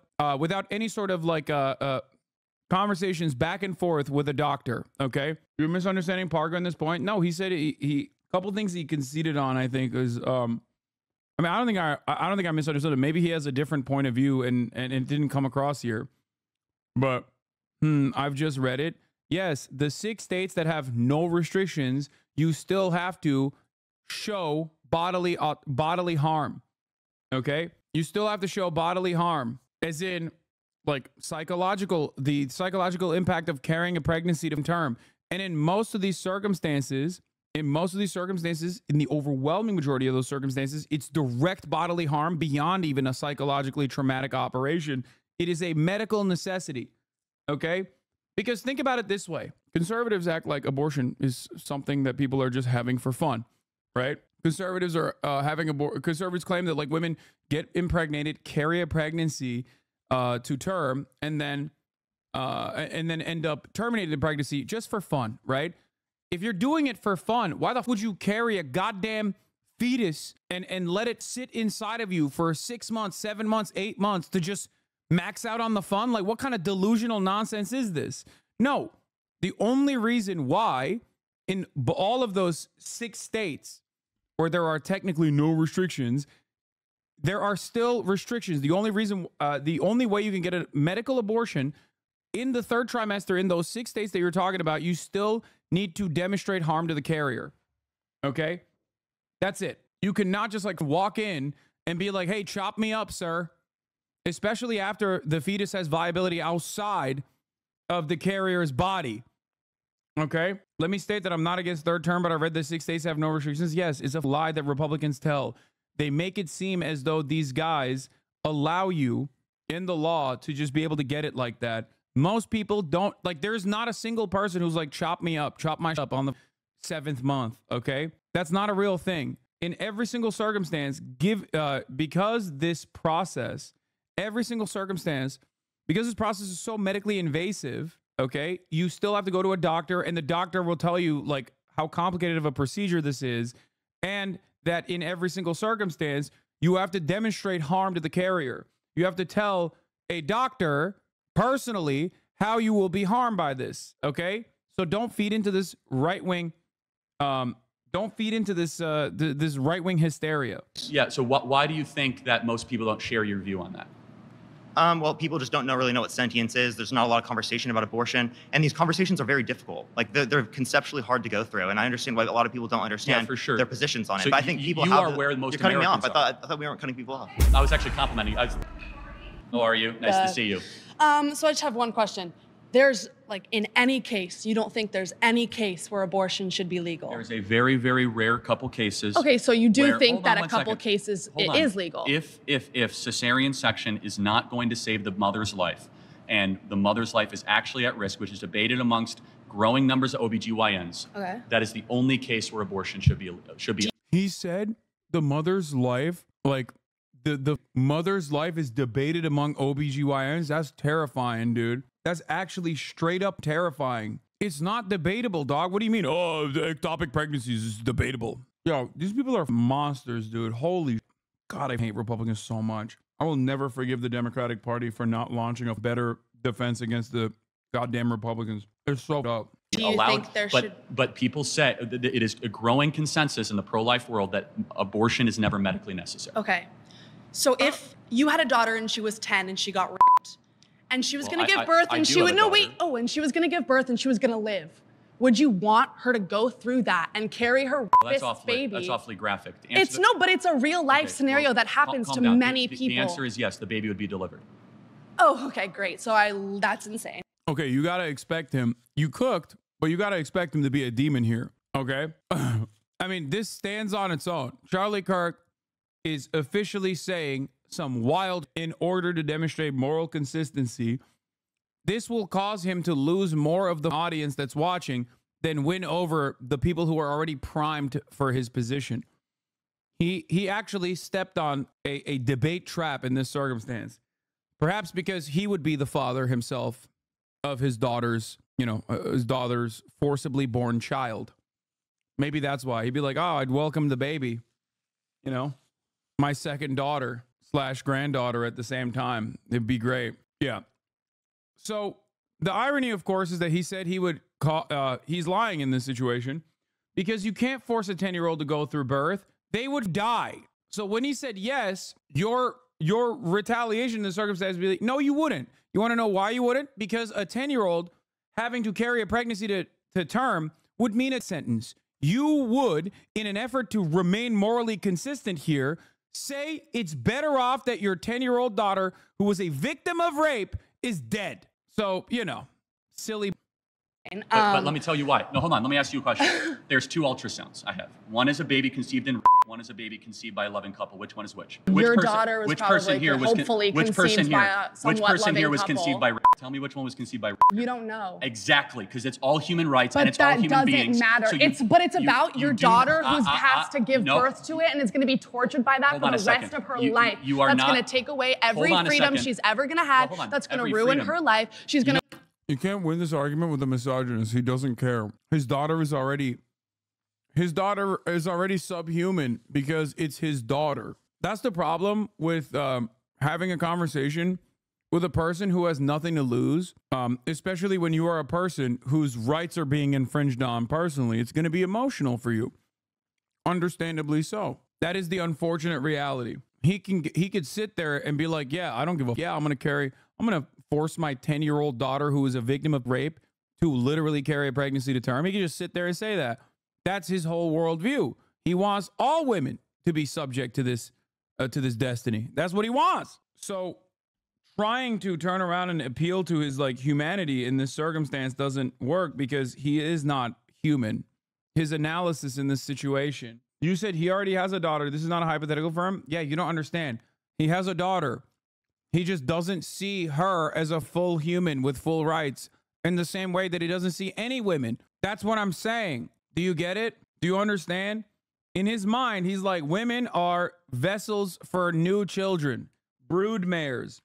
My daughter is no exception. Do you get it? Grow up and she's going to be attached to another thing. The point is how you were conceived is irrelevant to what human rights you get. But hold on 1 second. If a person conceived in walks down the side of the street, it's not like they don't get First Amendment rights or Second Amendment rights. It's not about that person. The worst thing to do to the daughter is to then say, hey, we're going to go with the being inside of you. They wouldn't even know. Listen. They would. Dude, that's crazy. He's literally over here 10 toes down being like, yeah, if my 10-year-old daughter was raped, I would force her to carry that pregnancy to term. What she should do in this situation, by the way, no one is hitting red flags right now because they're just in awe of the argument Charlie's making. What we're supposed to do is take a breather, okay, and say, you are here telling everyone that's going to watch this video that if your 10-year-old daughter was raped in an act of rape, you would force her to carry that pregnancy to term, which would most likely her. Therefore, that's how much of an extremist you are in terms of forcibly carrying pregnancies to term. I don't believe that you yourself are this. Listen. But wouldn't it be a better story to say something evil happened and we do something good in the face of evil instead of saying we're going to do evil and then the being because we're going to pan. What makes the West great is that we do good after evil, not evil after evil. It's not about the being and the cells. No, It's not about. No. I'm speaking. No, I'm speaking. We're both- No, I'm we're both speaking. clumps No, of cells. I'm speaking. No, We're I'm both speaking. clumps No, of I'm cells, speaking. okay? No, I'm speaking. No, I'm speaking. Want to say it one more time? No, I'm speaking. Got it. Thank you. So it's not. I'm not talking about that. I'm talking about I the know you person. don't care about No. I'm talking about the That's the person HasanAbi who is head. dealing with the pregnancy. I am not talking about the cells. I don't the care. cells. No, listen. The fetus, the whatever. I don't care about that right now until it is Wow. formed. When If does there it is a become formed? if there is a 5-year-old child who is pregnant and the baby is 2 weeks in 5-year-olds utero, can't get pregnant, actually okay? they have given birth. There is 5-year-olds have yes, given pregnant. there I is stand one. corrected. There is I- one recorded case of a Okay, 5-year-old. Lena Medina of Peru gave a birth via C-section at 5 years old. The father's identity is unknown. The pregnancy was possible because he was sexually developed, which some call a precocious puberty. That is like a medical phenomenon, okay? That's not the norm. Why are they fact checking? This is the only time they're fact checking, like as though this is a normal thing that happens all the time. Horrifying. Charlie Kirk said, what makes the West great is if my 10-year-old daughter gets raped, I will force her to carry a pregnancy to term. Okay? That's insane.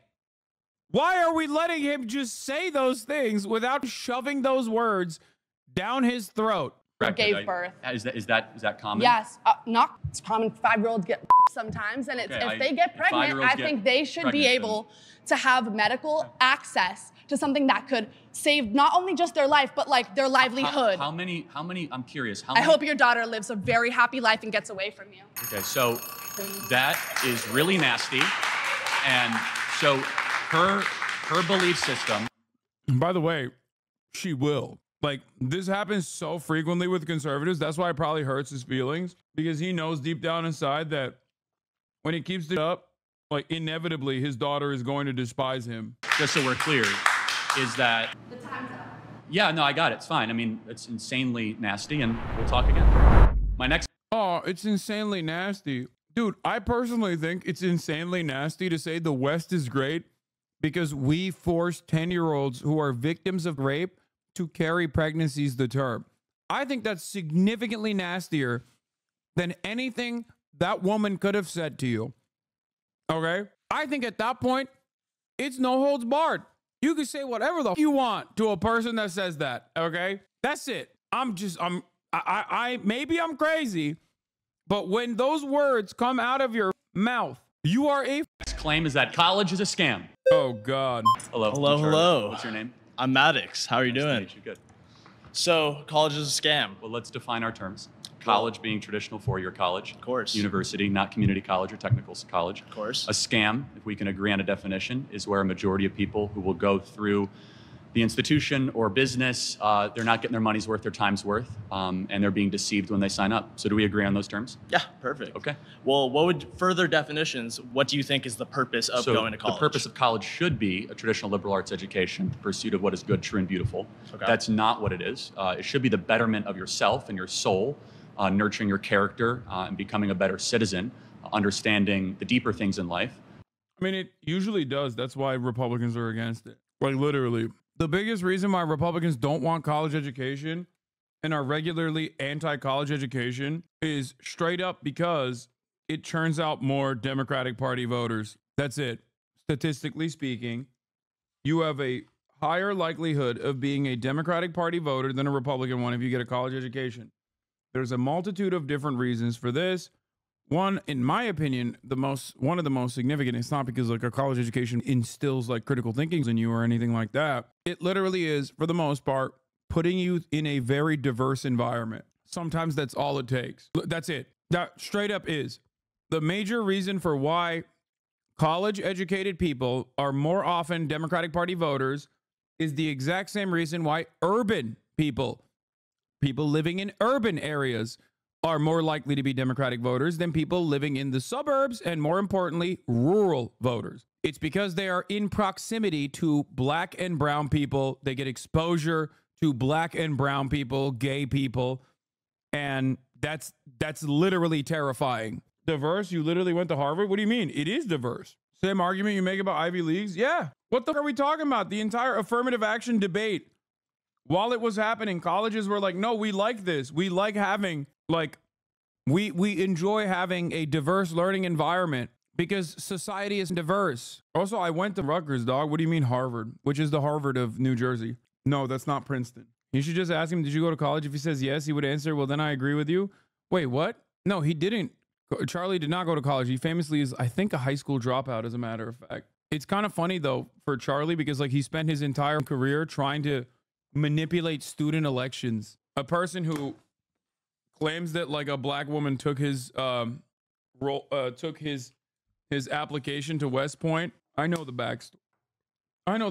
He tried to go to West Point and claimed falsely that a black woman took his slot that he deserved due to affirmative action. Okay, and that's why he never went to college. He also wrote a Breitbart article. Well, he wrote a high school essay. I forget what it was about, but he wrote a high school essay about like some, and then Breitbart published it.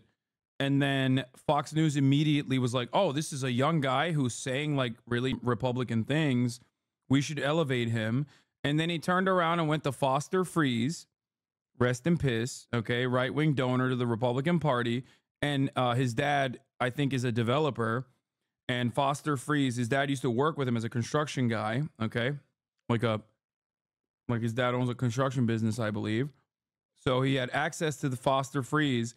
And he basically spent his entire life from that point on begging wealthy old men for money so that he could manipulate them into thinking that he represents the youth vote and that he can turn young people conservative. He has never been able to do that. It's just it's another NGO scam. It's another 501c3 scam, Turning Point USA. How do you know his backstory so intricately? Because I debated him twice. And also at the time when I was debating him, he was like seen as my, like the Republican version of me, basically, which was really funny because like, and I mean, this goes to show that like conservatives love putting their commentators through like this. Conservatives love taking like random people that demonstrate conservative points of view and making them famous and paid operatives of the party. Democrats do not do that ever. If they did that, they would at least do it for like Harry Hasan or whatever, but they don't even do that for Harry Hasan. Think about it this way. A guy that like came into prominence through AstroTurf, through like basically setting up a fund to farm old wealthy Republican mega donors by duping them into believing that he can like change the outcome of like college campus elections and whatever, and manipulate student body government politics, has at this point created this massive, robust network and regularly hangs out with the former president. Meanwhile, I, on the other hand, can't even get an Obama interview. I wonder why.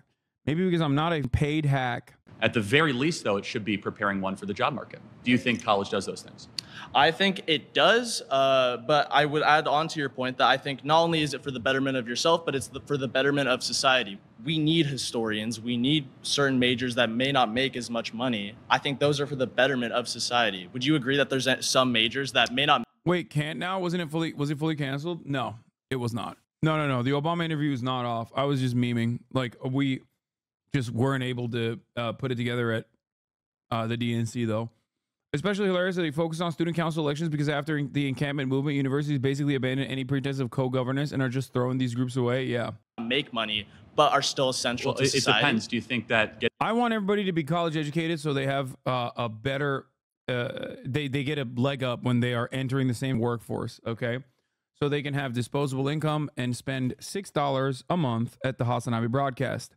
It's a win-win-win, okay? And I like that. Because at the top of the hour, there's a 3-minute ad break. If you no longer want to see those ads, all you need to do is subscribe. Why is my thermostat off in the middle of the hottest goddamn day? I'm losing my mind in California. Jesus Christ. Anyway, like I said, here's a 3-minute ad break now. Let's get getting a degree in gender studies is good for society. I would agree. Yeah. Why would? Why? Yeah. Why wouldn't it be good for society? Gender studies. What do you mean? What the fuck are you talking about? Why would it be bad? Studying. Not everybody has to college. Yeah, it's not for everybody. Still should be free though. gender not be good for society? Well, learning that men can give birth is not exactly a good use of time, is it? Is that what they're teaching in college right A lot now? of colleges, yeah. According to the Center for Disease Control, they no longer say women can give birth. They say birthing persons. Okay. Do you think men can give birth? Do I think men can give birth? I think that. Yes or no question? I think that a person who is assigned male at birth, I don't think they can give Assigned birth. male at birth, so people are not male at birth? I think that a person. See, your evidence that college is a scam, my friend. College is a scam. You're lacking in a lot well, of wisdom. Well, here we can continue right now. So, gender studies. Do you think that studying gender is not essential? Should we not deepen our understanding well, first of all, of gender? I don't think I'm gender. We're going to get there later. I don't think gender exists. I think that there are two sexes, infinite personalities, and no genders. However, let's get back to the core contention. Well, here, can I ask my Scam. question again, real quick? Well, why do you think? I'm going to get back to my core contention. A scam. So the majority of kids that go to college, if they end up getting a job at all, they end up getting a job that does not require a college degree.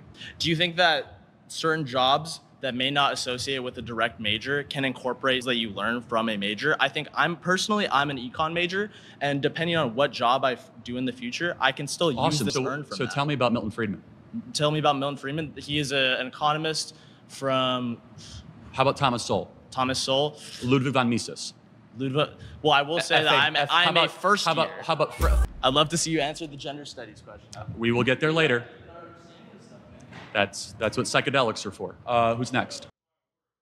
Well, I think it's difficult to think about just one major, thinking about just gender studies. Like, sure, like not everyone should be a gender studies major. We need doctors, we need lawyers, we need everything. However, why does it matter if 10 people want to be a gender studies major and it matters to them? Like, not everyone can be a lawyer, not everyone can be a doctor.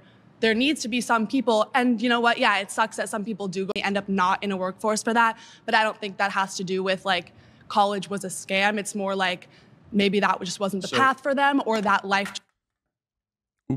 choice was just too hard to get for them. But some people are able to go to college and get a degree and use it, and that is super important, because imagine if no doctors went to college, they're just like, I think I can do it. Well, of course, like, doctors and lawyers need credentialing, right? But college. Well, less than 5% of all people that go to college end up studying medicine or in legal. The vast majority go into soft social sciences, communications, or the humanities. So you're in college, or have been, is that correct? Yeah. Are you forced to take classes that you think are a waste of time? Yeah, I'm forced. Okay, You know what? Hold on. So they're taking your money and they're forcing you that they're a waste of time. That's kind of...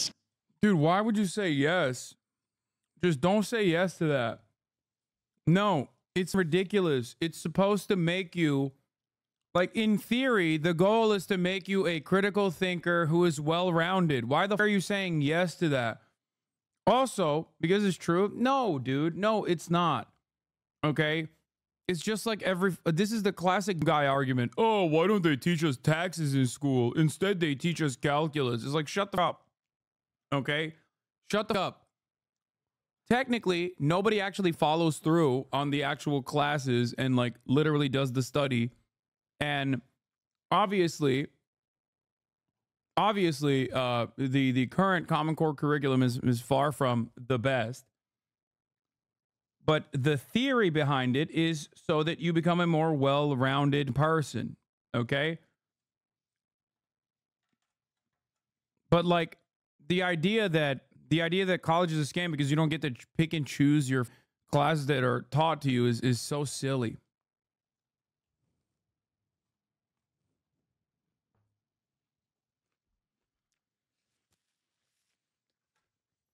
Scammy, right? Oh, I think that some classes. Ooh, some. So you have to probably go in debt, right? Depends. Okay. Are you going into debt? No. Okay. Well, that's good. I picked a school that actually offered me a scholarship. Oh, so someone else is paying for your college. Oh, I don't know. Depends on me. I mean, that was. Wait, what?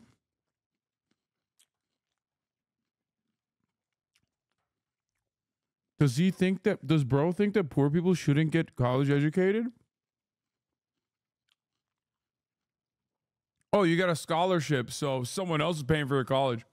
Dog, someone else has paid for your entire existence.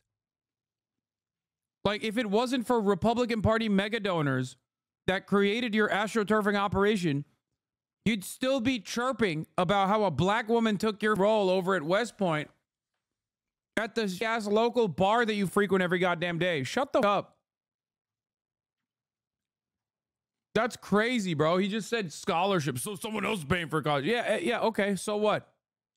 No, I'm sorry. School That's that wanted fine. to give me an opportunity, but that's not what we're talking about. Well, We're it is. talking No, we're about talking about the scam element, right? So you said Right. that there are some classes that if students had to go into debt or had to pay for, Right. would not be a good use of their time. So it's not representing students well. Well, do you think like high school is a scam then? Because I had to pay for high school, but I'm not going to use AP US history in my psychology degree ever. Well, I think AP US history is actually a really good use of time, knowing about your country and your history. And but I'm not going to use Jefferson, that in Madison. my career. I like this so much.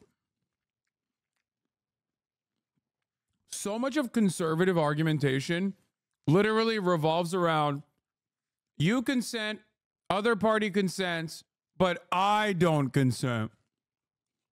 Oh, so when Charlie decides a class is important, you have to learn it. Got it. Thanks, man. We should just let you be the God King. That's such a crazy, like, that's literally all he's doing. This narcissistic asshole is just sitting there being like, oh, I'm the decider. Sorry. Like, what the f do you mean? Career. That's Well, what we're you talking use it about in in the your- career in your path life. for Well, college. let's the go back to career what I path. said, right? We said traditional college, Okay. right? 4-year college. And what a scam is. Also, he's pro AP history because he has to signal that he loves American history or whatever. But he's also on the soft sciences.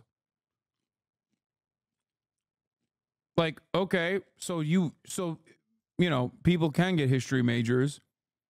Like, you're fine with that? Like, I don't understand. So it's just gender studies that you have issue with? Like, it makes no sense.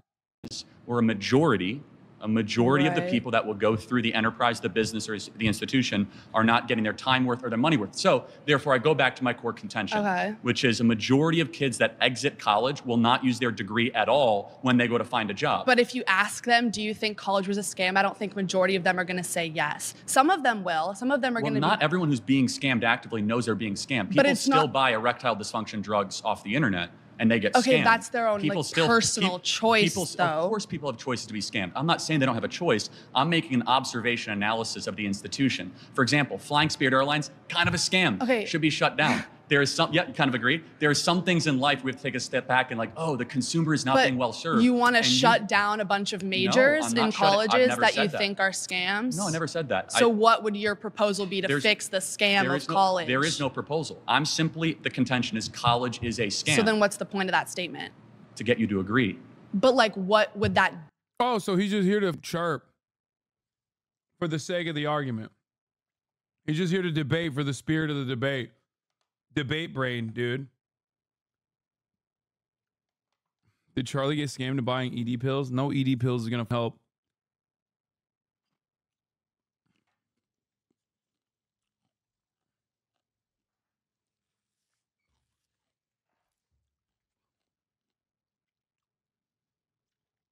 I love this. Yeah, I'm just here to talk. Actually, I'm just here to say college is a scam.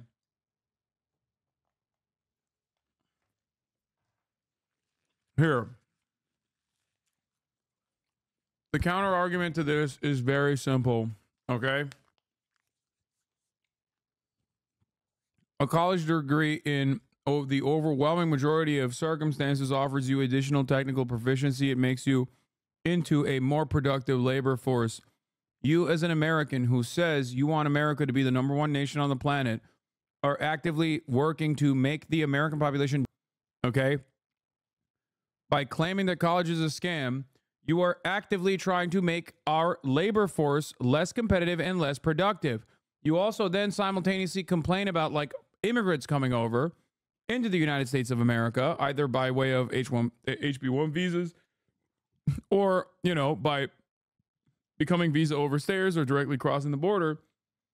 And the irony here is that you are ensuring that the American labor force is no longer as competitive nor as productive in comparison to our counterparts. China is stealing our lunch money. All these other countries have significantly better educated populations, and they have more productive labor forces. And America will lose out on the technical proficiency once it is no longer the #1 place for the brain drain. I think if someone said that in China, Xi will have him. That's why it's like, how can you not be pro-China when you hear stuff like that? You know what I mean? Xi Jinping would send Charlie Kirk on a Alibaba-style, Bossing Say-style course for a month. He'd come back singing the praises of Mao. You know what I mean? Relegate him to the countryside. Make him work in a labor camp. Rehabilitate him. And then release him back into society as a loyal servant of the party, a party that represents the interests of the people. Like, what do you want to fix in college that's going to help it not be a scam? We can get to step interval 2 as long as you can agree that college is a scam. No, because not for everyone. For me, I'm using a degree that's going to help people make better. What are you studying? Psychology and criminal justice. Okay. So, and it's being paid for by somebody else, which is fine. That's good. So, psychology and criminal justice. Do you absolutely need to get a degree to be able to get into this? You do? Yeah, I mean, like, I could, I guess, study it all on my own, but it's just like makes more sense to go and have all these experiences. I'm getting like wonderful experiences, internships all through my college. Bro, I'm sorry. I'm still thinking about sending him to the rice fields, dude. Oh my God. Can you imagine? God, what a beautiful world this would be if you could just like literally send reactionary conservatives to the countryside to develop the country land, you know?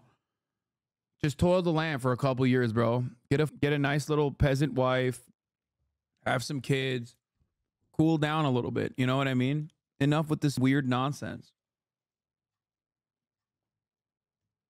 I can't stop thinking about this. Bro, you need a foundation for psychology? Yes. The answer is yes. Yes. The answer is yes. He's actually presenting himself as even than he actually is, but he is as well. So his starting point is, and he's also presenting himself as even than he actually is. Agreed, but it will be clip chimped to what? You're going to clip chimp me to say an argument that like everyone will agree with? I don't understand this. This is why it's like very frustrating when like boner Chelly riders will be like, Hasan wants re-education camps. It's like, bro, you mean to tell me you don't fantasize about putting conservatives like reactionaries like Charlie Kirk in re-education camps? Like, what the f are you talking about? Yeah, hit him with the Puyi stare, dude. Like, that's so sick. That's a beautiful society.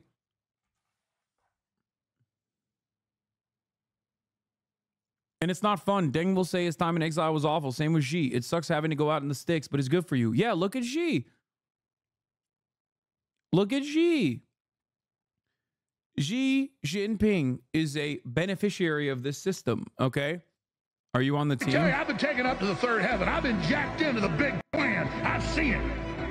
I've seen it. They end up not in a workforce for that, but I don't think that has to do with like college was a scam. It's more like maybe that just wasn't the path for them, or that life choice was just too hard to get for them. But some people are able to go to college and get a degree and use it, and that is super important, because imagine if no doctors went to college, they're just like, I think I can do it. Well, of course, like, doctors and lawyers need credentialing, right? But so college. Well, less than 5% of all people that go to college end up studying medicine or in legal. The vast majority go into soft social sciences, communications, or the humanities. So you're in college, or have been, is that correct? Yeah. Are you forced to take classes that you think are a waste of time? Yeah, I'm forced. Okay, You know what? Hold on. So they're taking your money and they're forcing you that they're a waste of time. That's kind of... Dude, why would you say yes? Just don't say yes to that. No, it's ridiculous. It's supposed to make you, like, in theory, the goal is to make you a critical thinker who is well-rounded. Why the f are you saying yes to that? Also, because it's true? No, dude. No, it's not. Okay? It's just like this is the classic guy argument. Oh, why don't they teach us taxes in school? Instead, they teach us calculus. It's like, shut the f up. Okay? Shut the f up. Technically, nobody actually follows through on the actual classes and like literally does the study.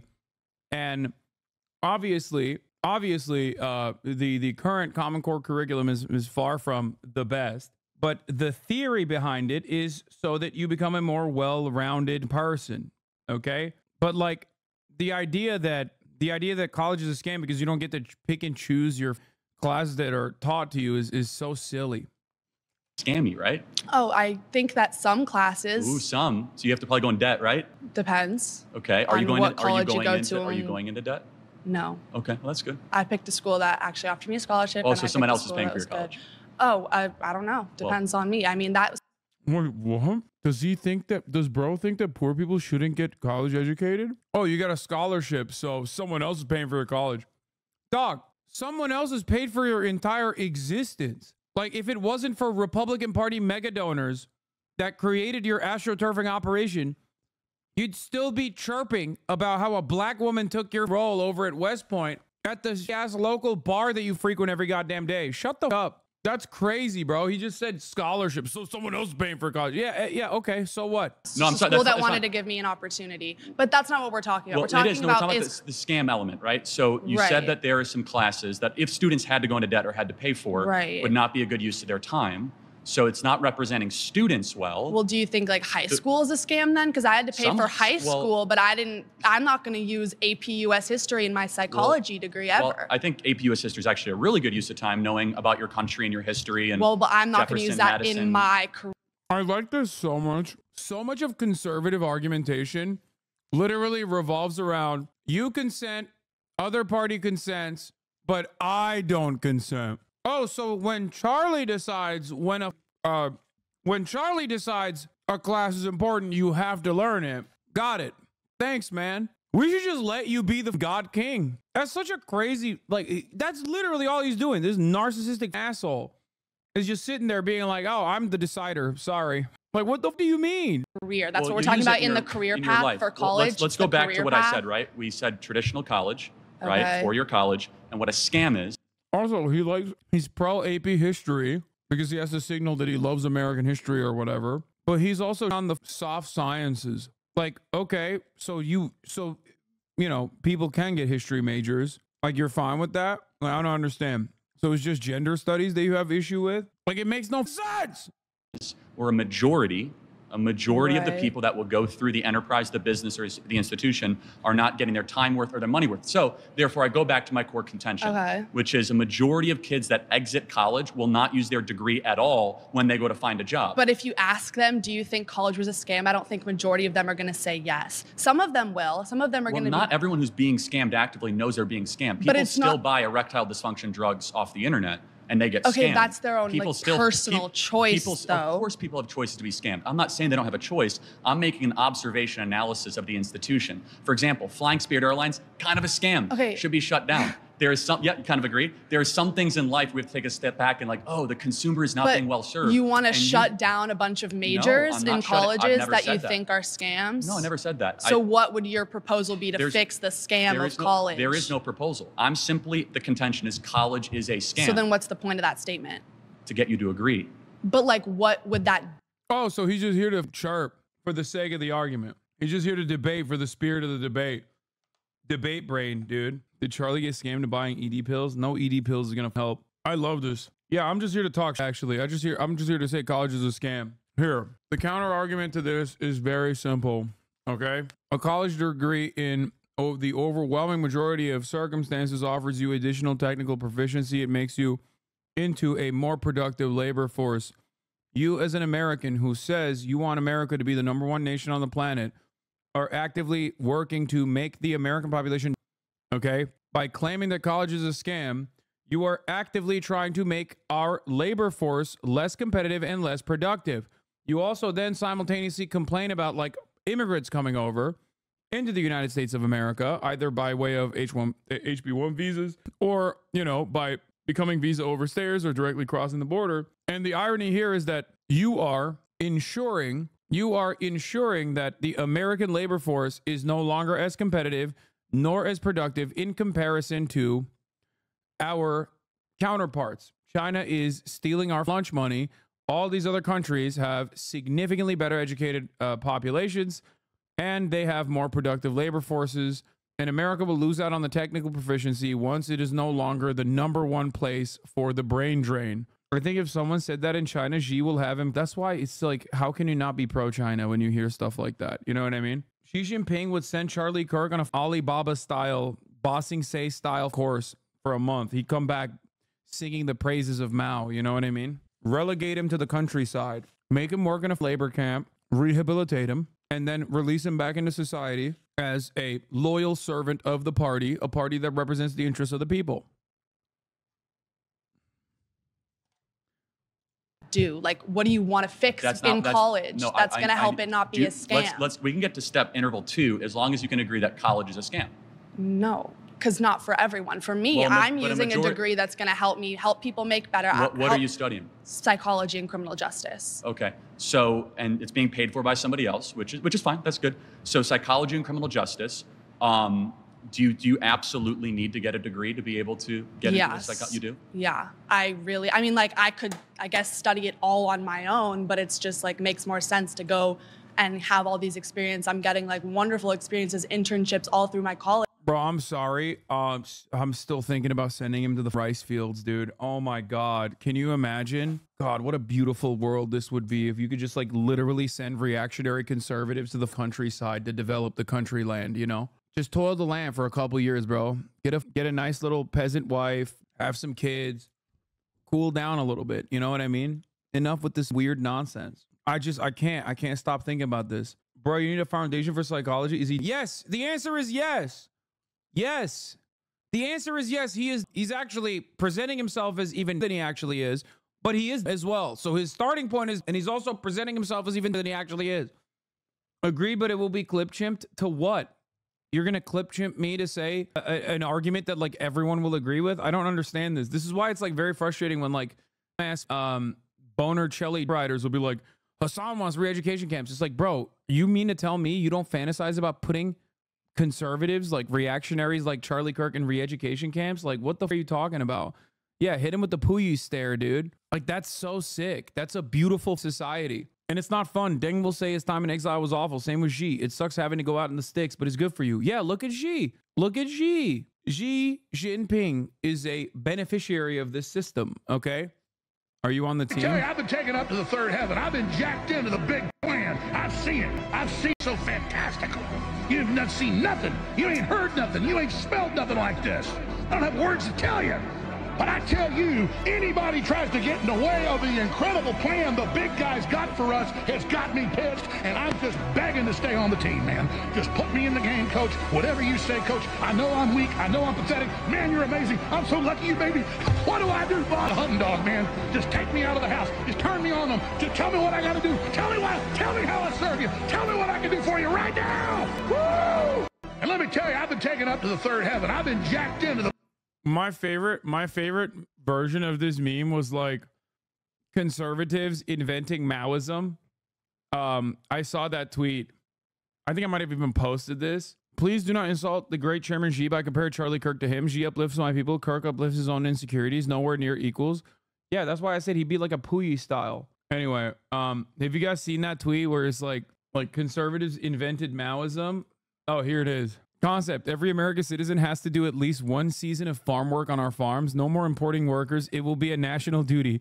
Everyone is drafted to one season of farm labor in their life between the ages of 18 and 30. All other factors of life support this season. You could trick Republicans with Maoist sentiments so easily. You could talk about the countryside. The countryside surrounds the cities. Like, that's literally straight up. Republicans love LARPing in that regard. You know what I mean? You could get Republicans duped with Maoism easily. Maoist MAGA, yeah. MAGA communism. How about Maoist MAGA? Magaoist. Political power comes at the barrel of a gun. Unironically, every time Brace talks about Maoism on TrueAnon, I think it's the way for America. It literally is the absolute worst idea for America overall, because no American would subscribe to it, because it would need to be like a peasant-backed movement. And considering that the large majority of the American working class are still labor aristocrats, absolutely zero of them would be on board with this because their material conditions are exactly the opposite. All of the worst aspects of the Cultural Revolution are things that we already do to ourselves right now without any of the good stuff. We already do struggle sessions on a daily basis for the two. Conservatives do it for not being sufficiently conservative. They're like, oh, it seems you are pro-gay marriage. You saw a gay person and decided that they are not immediately morally degenerate. You will get flogged now, okay?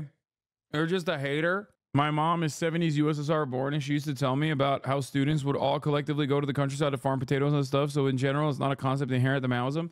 No, I know. I just think it's funny to say is Maoism. Hasan, I'm in the video. Congratulations, Maddie. Maddie G 428. I'm the girl in the green with the blonde hair. Did you cook? You better not have made me look bad. I believe in you. I believe in all of you. I hope you guys destroyed this cretin. College So the that's only helping people that me get go through internships it. No, go to it's college? just that this is a pathway that's really helping me. So you know there's 11 million jobs open in the country right now that don't require a college degree. Do Okay, you then think- the people let me who ask you a want those question. jobs can go get those jobs. Do I you am not think one of we those push people. too many kids into college? No. Okay, so the national graduation rate is 59%. Dude, what do you mean? Like we push too many people to college? Like what are you talking about? Educational attainment is not a pursuit that should be pushed aside. Like it is objectively a good thing. It makes the labor force more productive.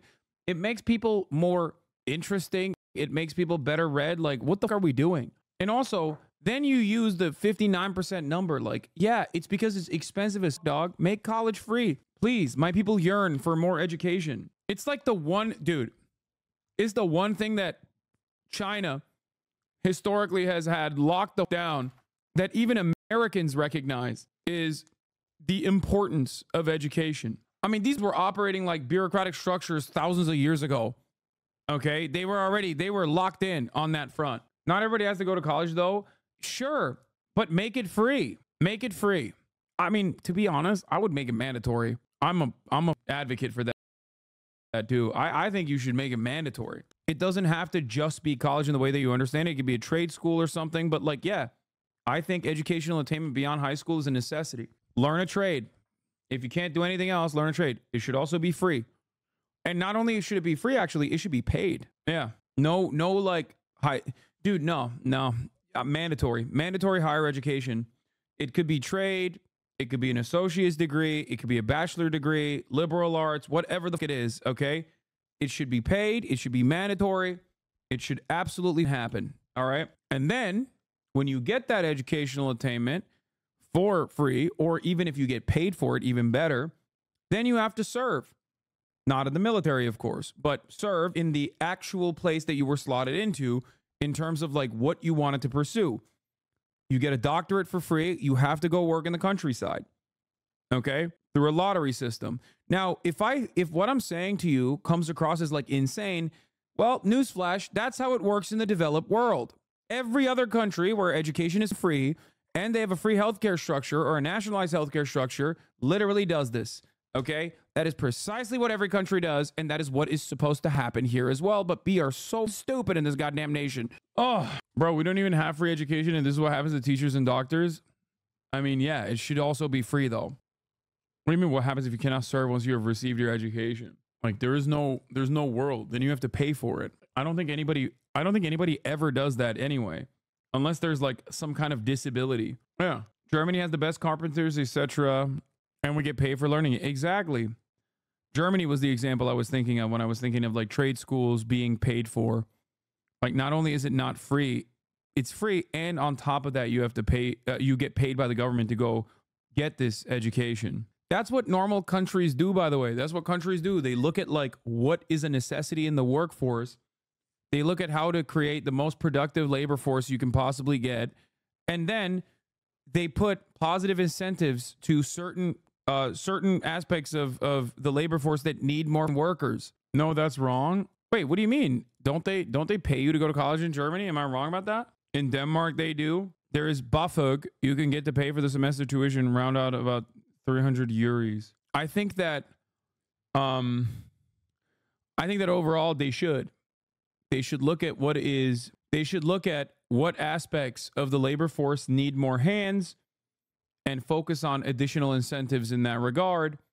And they should pay you to get to learn a trade or pay you to get a college education in general. Nah, if you're poor, you get enough to live. This guy's rich or something. That's not what BAföG is. It's governmental support that you have to pay back that depends on how much your parents make. They pay PhD students who get certain scholarships, not all students. It's still better than most of Europe. Both countries offer free tuition. The specific financial support systems differ slightly.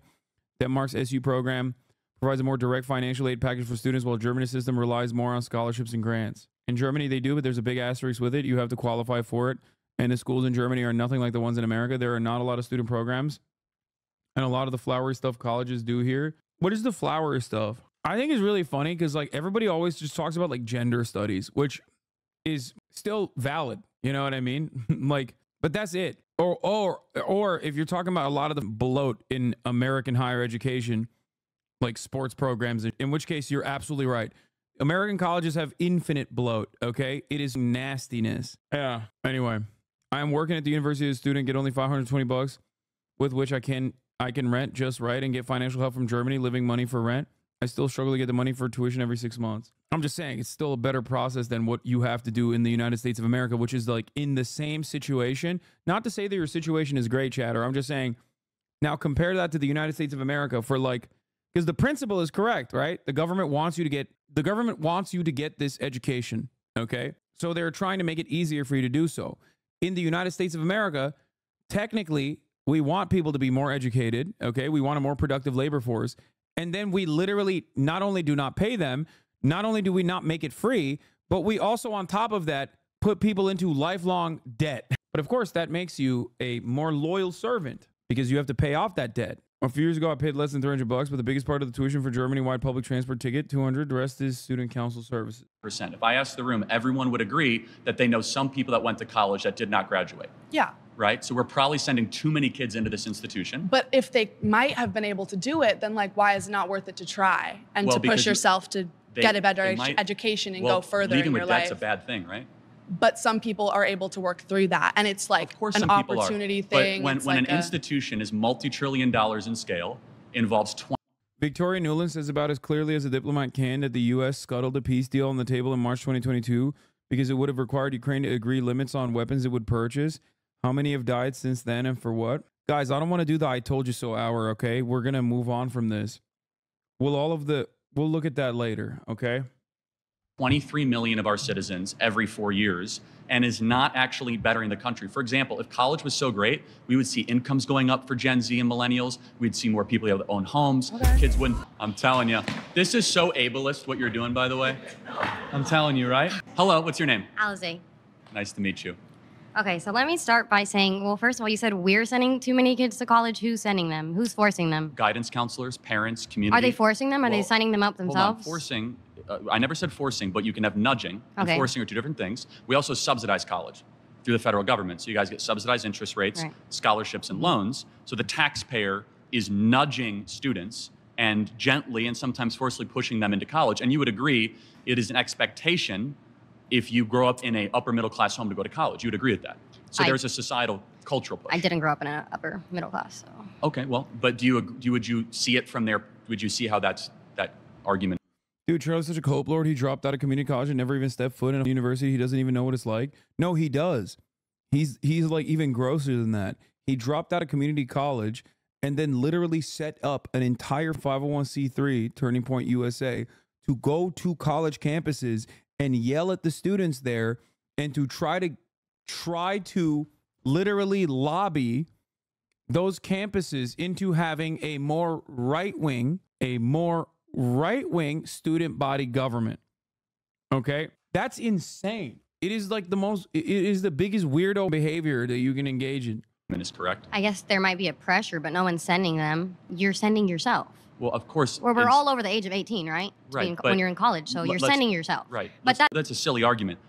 But not a 501c3, sorry, 501c4. Yes, they're technically sending them. I don't know. The Turning Point USA, I mean, it's like a charitable contribution. Themselves. I was just at Arizona State University move-in. Everyone had their parents there. They were co-signing on loans. They were there helping pay for stuff. Parents, the ones that are still checking in. They're the ones that largely subsidize their lifestyle. Hey, Mom, can you vend me? He was just at ASU. Wait, what the Charlie Kirk age? Damn, dog. At a certain point, you should just stop trying to go to these colleges and talk to the students about how they should be right-wing. You know what I mean? Stop interfering in student government elections at the age of 30. Venmo me $3,000 so that I can go out on an extra night. Yes, of course, when you're 18 years old, you're the one signing on.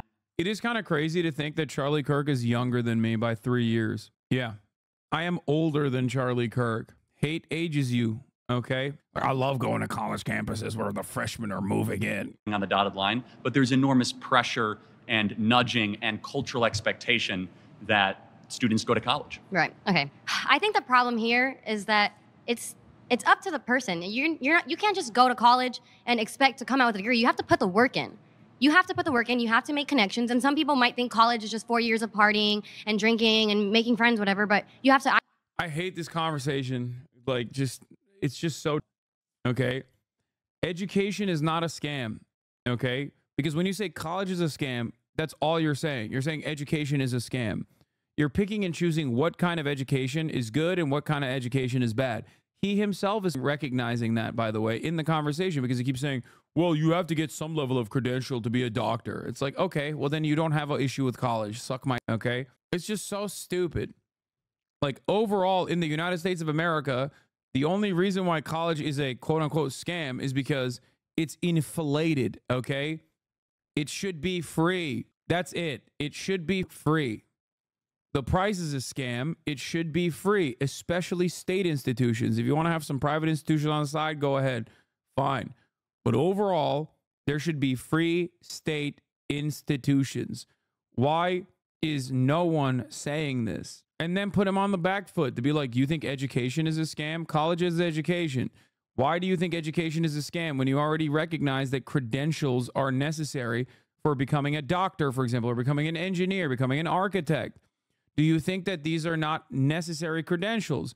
You keep using the term credential, but credential is another word for education. You're just trying to swap out education for different words in order to avoid the reality in front of you that you also recognize that education is a necessity for a productive labor force. That's it.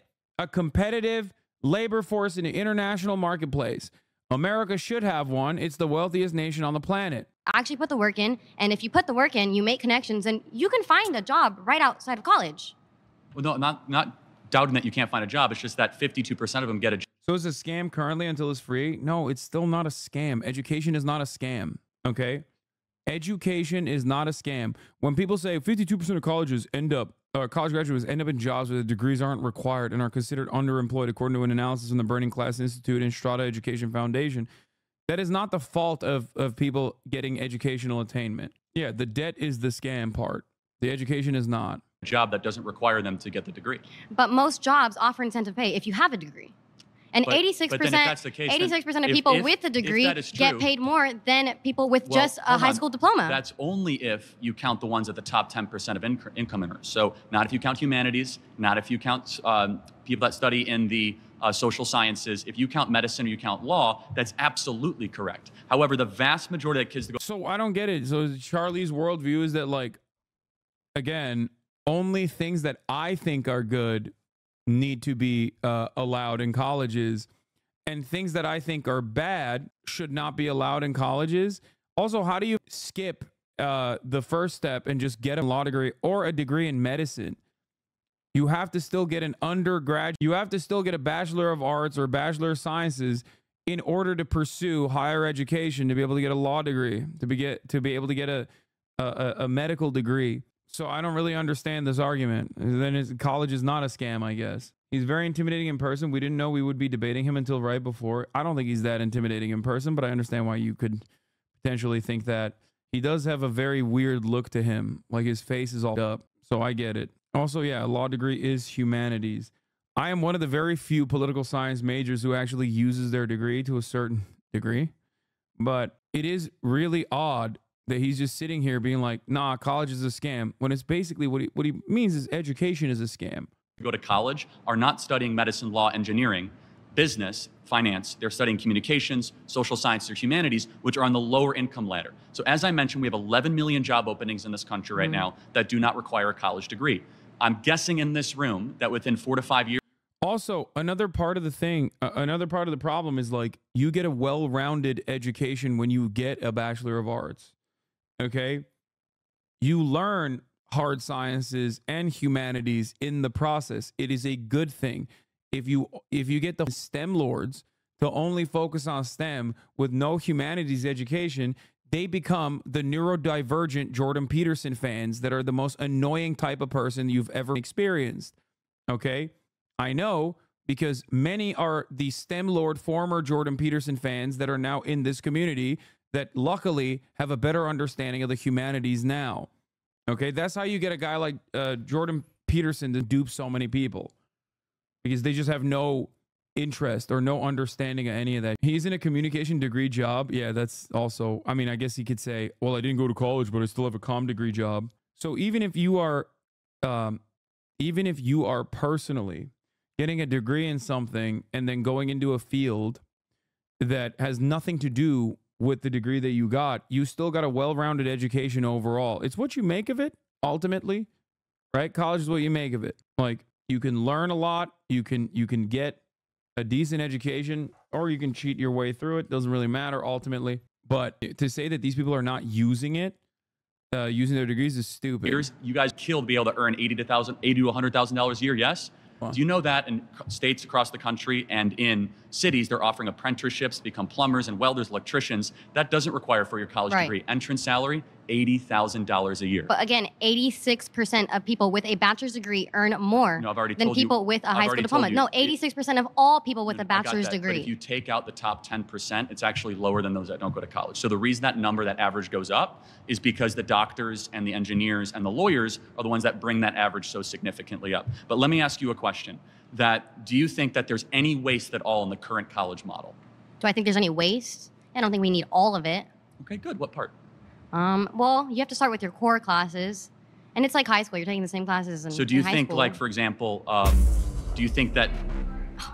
It's okay. Nice to meet you. Oh.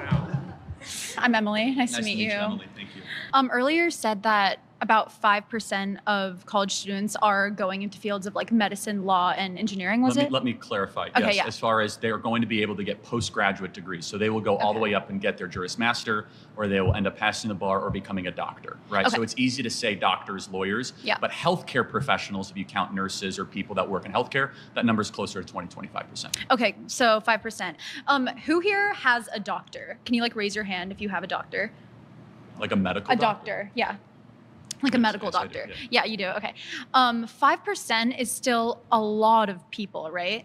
Of course, but that means 95% might not need to exist at the institution. I don't think that's the takeaway. Just because 5%, which is still millions of Americans all across the board. But if you were to say, hey, we only have medical schools, only have legal, we can get rid of gender studies, get rid of... So what's the contention? Well, gender studies is actually, if you look on like the pre-law track, gender studies is a pre-law track. If you're going to be a lawyer, you have to study gender studies and other social cultural studies. That proves my point that college is a scam. Why is that a problem? Why is that? Does Charlie Kirk understand what gender studies is? Like, I took a gender studies class in college. It's just like, I don't get it. I don't know why he's like why he's so pissed off about it. You know, learning about like different ways of feminism is not going to harm you. Don't worry. Like, this is the issue. This is the issue. Okay. Charlie doesn't even understand law school. He called it a Juris Master. Like, gender studies is a class that they offer. Most of the time it's a part of the common curriculum that you get in your freshman courses, and it's a good class to have as an introductory course. Okay, it is. Charlie just doesn't agree with it. That's the problem, because for Charlie it's like, if I don't agree with it, you shouldn't learn it at all, which I think is ridiculous. Why would a lawyer need to study gender studies? Shouldn't a lawyer know the law? It's a social science. The law, you think the law isn't inadvertently affected by social, cultural, and gender norms? Of course it is, but shouldn't they first know the Bill of Rights, the Constitution, the Federalist Papers? We learned that Wait, what? They don't teach that? Does this guy think that they don't teach that? God, he's so stupid. What an idiot he is, dude. Duh, you should learn about the Constitution. Yeah, they don't teach that. Half of this conversation would not happen if this person ironically went to college, by the way. Like, if you had just gone to college, you would know that half of these arguments are just idiotic. High school. Okay, so what is Marbury versus Madison? I haven't been in high school for a really long time. I'm not trying to be a lawyer. Yeah. So I mean, high schools are like, it's public high school. What was Brown versus the Board of Education? That's for desegregation. Wait, what is happening here? Don't let him get away with this. Don't answer his questions. That's not the point of contention. What are you talking about? Like, you're going to let him do a pop quiz? What the? He just hit him with he hit him with oh, you read, name 5 books on the spot. Segregating schools. Okay, good. Yeah. Which project? Okay, good. No. Get back to the point. 2025 wants to like defund the Department of Education. Who wrote the Constitution? Founding fathers, 1778. I don't know. It wasn't 1778. I don't know. Close, yeah. You don't know? No. Oh my God, I'm losing my mind. Dude, you're talking to a guy who has not done anything but study talking points and also methods of dominating a conversation. This is what he does. Okay, this is all he does. This is not relevant to the point of contention here. Okay, stick to the college is a scam. Mr. Red Herring, by the way. Yeah. Oh my God. Okay. Well, this is the point: is that you don't learn it in high school. You don't even learn it in undergraduate, and our law school is not learning it. So maybe. Well, I'm not in law school. No, the point is that you were saying they already learned it, and they don't.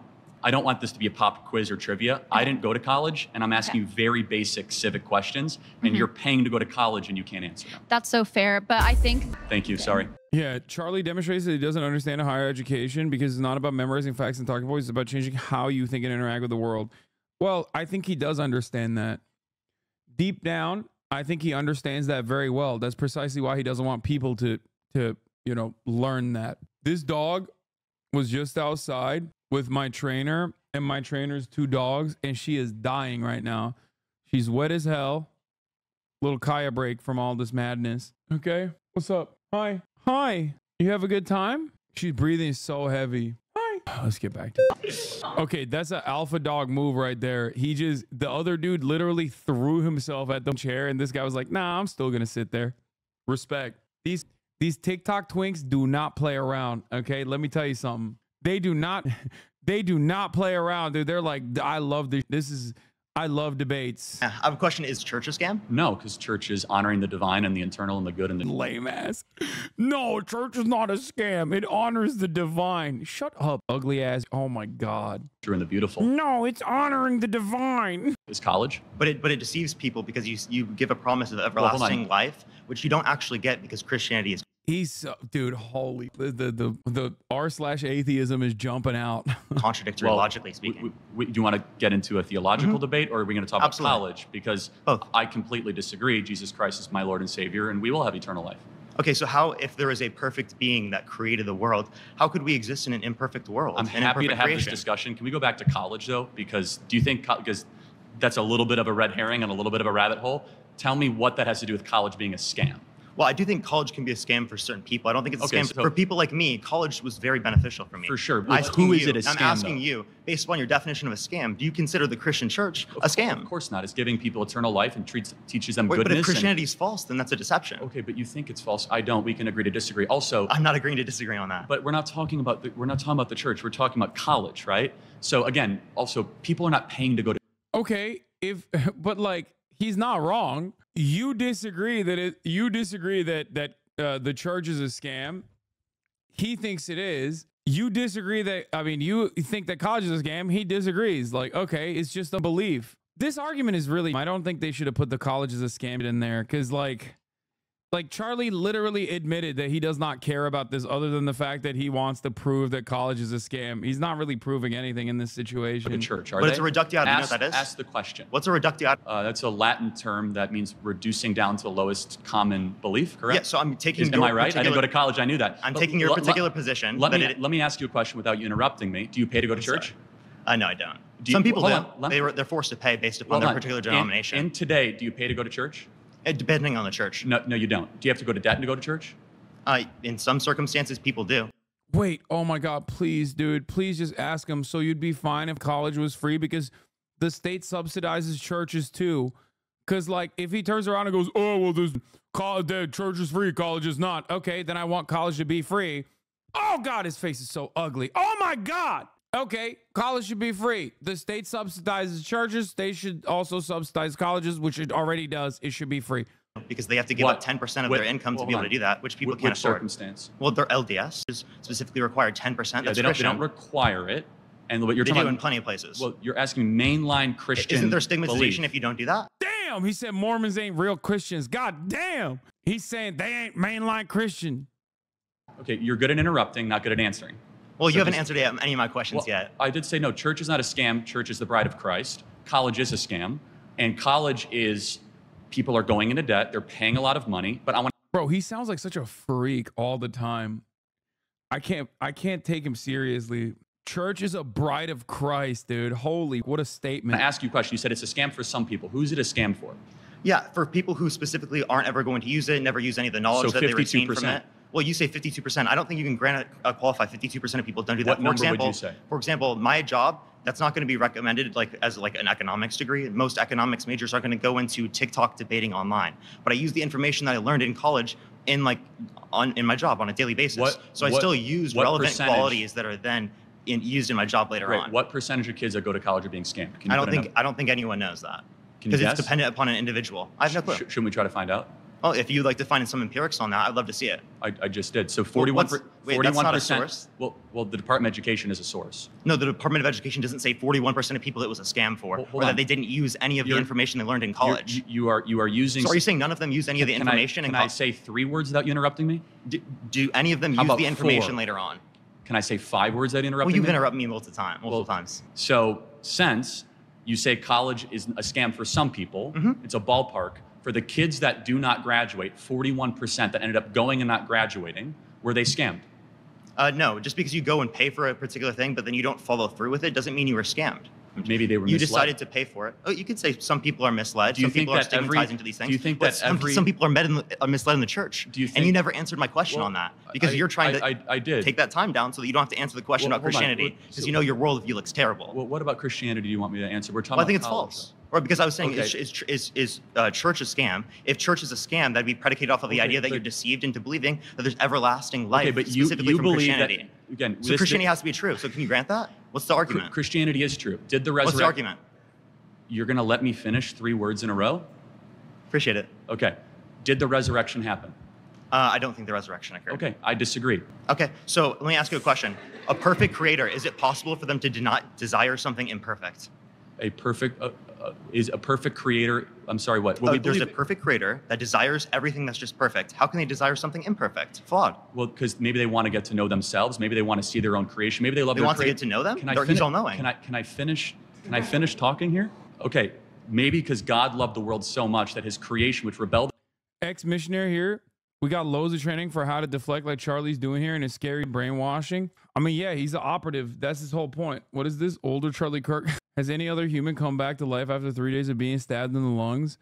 Yeah, I mean, dude, I don't really care about like, you know, historical Jesus or whatever. And like, what is the science behind the Bible? I think ultimately the conversation should have stayed around basically pinning him on like, what exact degrees, like what exact degrees do you think are valuable and what are not valuable? Okay. And 2, why do you get to decide what degree is valuable and what degree is not?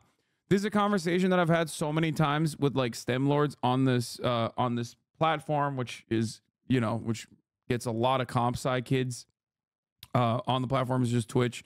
That's just what it is. And one thing I tell them all the time, one thing I talk about all the time is like, you might necessarily think that like a specific major is silly, okay? But ultimately, that major is advancing humanity in ways that you might not immediately recognize, okay? If we had this sort of attitude about like archaeology, for example, and archaeological digs, then we wouldn't necessarily have a better understanding of what prehistoric societies look like. You know what I mean? These all touch one another, and gender studies absolutely is also a part of that as well. I think it's overall, I think it's just like silly to let Charlie get away with this like college is a scam. I think Parker's doing a good job. I think he's doing a good job overall, but you know, Christians hate archaeology. Against him, given agency and free will, rebelled against them, then got eternal life, what we actually deserve, and then sent his son on a rescue mission to save us from that. The church is the bride of Christ, will save us from damnation that we deserve. College is far from the bride of America. You sound like a psycho, dude. It's currently scamming the youth of this country and sending them into oblivion. Didn't answer the question. I did. No, you didn't say how they could desire something imperfect. Well, God can do anything. We'll talk about that later. God can do anything, so. Even something logically contradictory? No, it's not logically contradictory. To desire something imperfect. Can an unstoppable object hit a immovable force? Hey, before we go any further, we wanted to unbiased spin partnering with the channel. Okay. What's your name? Sam. Nice to meet you. Let's define our terms. A woman is an adult female with XX chromosomes. Trans women are not women. Oh, brother. Wait, what is the other one? Kamala Harris, a DEI candidate? Oh, brother. Oh, that's a HasanAbi head, by the way. Okay. I like that he's gonna define.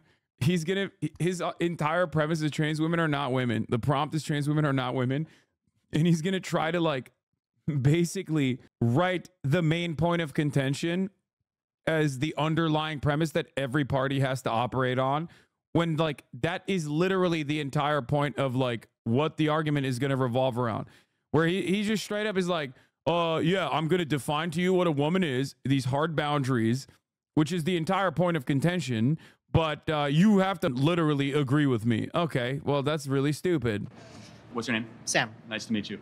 Let's define our terms. A woman is an adult female with XX chromosomes. You tell me, what is a woman? I think a woman is somebody who identifies as a woman. Got it. So that's not a definition. That's like saying a table is something that identifies as a table. Give me an objective definition of No, it's not. A table is an... Ask him to describe a table. Ask him to describe a table. I mean, classic. Define a chair. Define a table. You will never be able to define a table under such certain conditions that you cannot actually technically be defining something else. Yeah. Object. Well, a table can't identify as anything. It doesn't have choice. You have to give me an objective definition of what a woman is. If I decided right now that I wanted to identify as a woman, I would be a woman. Okay, but that doesn't answer the question. I know, but right now I'm a man, right? So if that happened right now, I'd be a woman. So once a person makes the decision to identify as a woman, they're a woman. That's a separate issue. What is a woman? That's the definition. No, I know, but you have to tell me what. A person who identifies themselves as a woman. But you have how do you know that? They're great. I mean, that's it. What's the counter to that? I just don't agree with you. Okay, well, that's why we're debating. Okay, bro, I hate the fact that they got to play musical chairs to talk to this nincompoop. That they are that thing. How do I don't need to know what they. I can ask them if I want to know. But there needs to be. You need to tell me what that thing is, though. Somebody who. Okay, sorry, we're not getting anywhere. We're not getting anywhere. Well, no, it's important because it's like saying a giraffe is a thing that looks like a giraffe, or a coyote is a thing that looks like a coyote. It's called circular reasoning. You have to give me a actual definition. I don't have to. I did give you a definition. No. You said that a woman is something that thinks they're a woman. That doesn't give me a definition. That's something that thinks they're a woman is gross, dude. Holy. What would you consider a definition then? An adult female with XX chromosomes. No. I mean, like, what makes that a definition? Hello. Hi. Juliana? Juliana, I remember, yeah. Okay. I don't necessarily think that you can define a woman just by her chromosomes. Women are so much more than that. They come in a variety of shapes, sizes, colors. Yeah, they should be like, oh, so XX chromosomes, do you think Ann Coulter is a woman? He says yes. Then you turn around and say, okay, well, she doesn't have XX chromosomes, so I guess she's not a woman. Also, this is not how you operate in society, okay? Gender is not a physical biological construct. It can have physical properties to it, but it's ultimately a social construct, which is something that Charlie hates because he didn't go to college and he didn't do gender studies. Okay? Wait, Ann Coulter, really? Not going to say anything else. No, Ann Coulter is not a trans woman, by the way, for the record. Oh my God, I think you missed the part earlier where Charlie said he didn't believe in gender. He's a base gender abolitionist. God, he's too woke for me. Like, the thing is, most people don't even know what their chromosomes are, regardless. Okay, yeah, you can be a XY female. There are obviously differences, but the irony here is Charlie Kirk is trying to fit a very neat definition of what it means to be a woman. And there are millions, like tens of millions, even if we do not factor trans women into the equation, there are tens of millions of women right now worldwide that do not fit that standard that Charlie Kirk would consider to be a woman, and would be shocked if they were to find out that they do not fit that standard. That's number one. Number two, Charlie Kirk would also probably be shocked that that plenty of people. Did I say equation? Okay, my bad. Charlie Kirk probably also ends up talking to a trans women that he doesn't know are trans and treats them as full-blown, fully fleshed women because they are. It's just that he doesn't recognize that. This happens all the time, okay? That's the reason why we say, and that's the reason why gender is a social construct. What is not a social construct, however, is the 3-minute ad break. That is very real, okay? It's as hard science as it's going to get. You're going to see the 3 minutes of ads at the top of the hour. If you no longer want to see those ads, all you need to do is subscribe for $6 or for free. with the Twitch Prime. Here's the 3-minute ad break now. And I don't necessarily think that you can count out somebody who's trans just because they don't have thumbs. There are also people who are born, Sex isn't a social construct? No. But also sex is not binary either. I have a master's in gender studies. Sex isn't a social construct, but sex itself is also not binary. Even Ben Shapiro recognized this now, by the way. He literally will, like, Ben Shapiro regularly will talk about how, like, he used to say that sex is binary, but even Ben Shapiro has, like, moved beyond that, where he talks about sex is binary in mammals. The scientific biological definition of what a male and female are relevant for many things such as sports. Gender is a different thing. Sex is binary in mammals. No, that's not true either.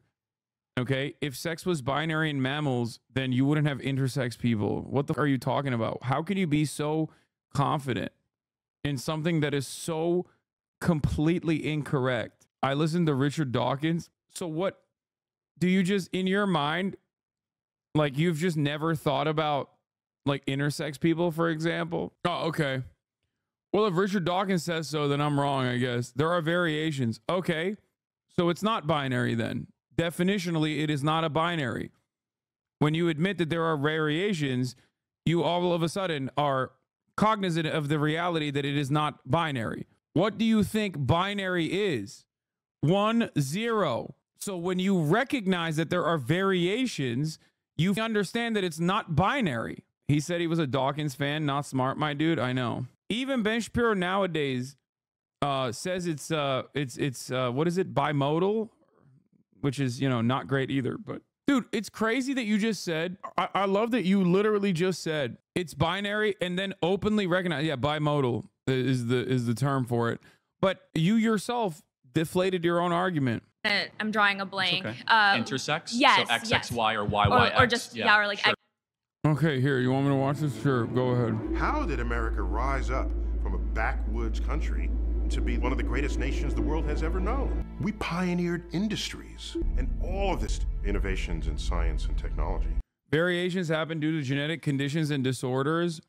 Yeah, this is where we come to the social stigma that you associate with sex, which you're not even talking about sex. You're talking about gender at that point without realizing that you're talking about gender. That's it. Like, when you consider something to be an aberration, okay, and you consider it to be an anomaly, but the anomaly that you're talking about is like millions of people, okay, you either have to factor them into the equation and not be a weirdo about it, or you can commit yourself to the firmly held beliefs that you had prior, despite the fact that there is evidence to show the contrary. In the world. And so science is a fundamental part of the country that we are. But in this, the 21st century, when it comes time to make decisions about science. Also, in terms of chromosomes, the chromosomal variety also, you would be a good STEM learner? No, I wouldn't. I hate STEM.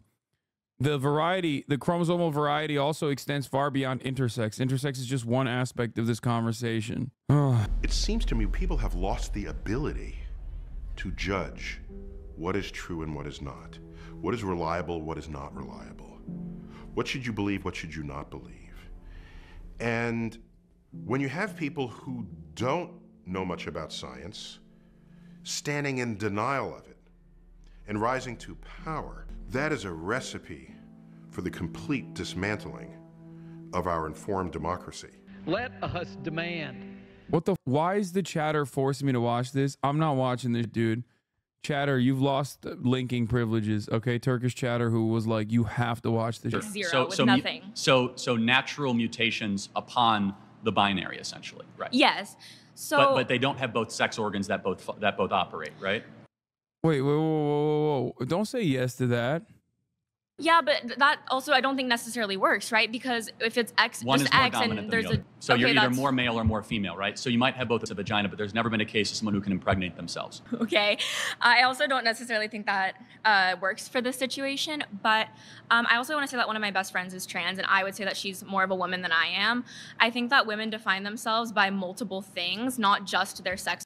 Yeah, the chromosome argument is incredibly easy to rebut. Most people have met thousands of women and have never checked the chromosomes of even one. So how could you possibly define what a woman is? Like, do you know if the chromosomes are what factors into the equation, and you and that's the only way that you can be convinced that someone is a woman, don't you think that society would fall apart if that's the level of distinction? That is the level of, like, you would refuse to call someone by their gender pronouns until you figured out what their chromosomes are. Have you inspected the chromosomes of your mother, Charlie? Charlie responds, she gave birth to me. So obviously she's a woman. You don't know what her chromosomes look like, and you don't even know that she actually gave birth to you. So why are you claiming that? Some things you just take for granted, okay? In order for society to operate this way, this would be an irrational, an utterly irrational, and idiotic standard to apply to every single social interaction. You do not even know if there's a trans woman in this room. There might be a trans woman in this room. There's a high likelihood that there's a trans woman in this room, and you probably never even considered it. You are literally pointing to them and referring to them with she, her pronouns because that's just how we work.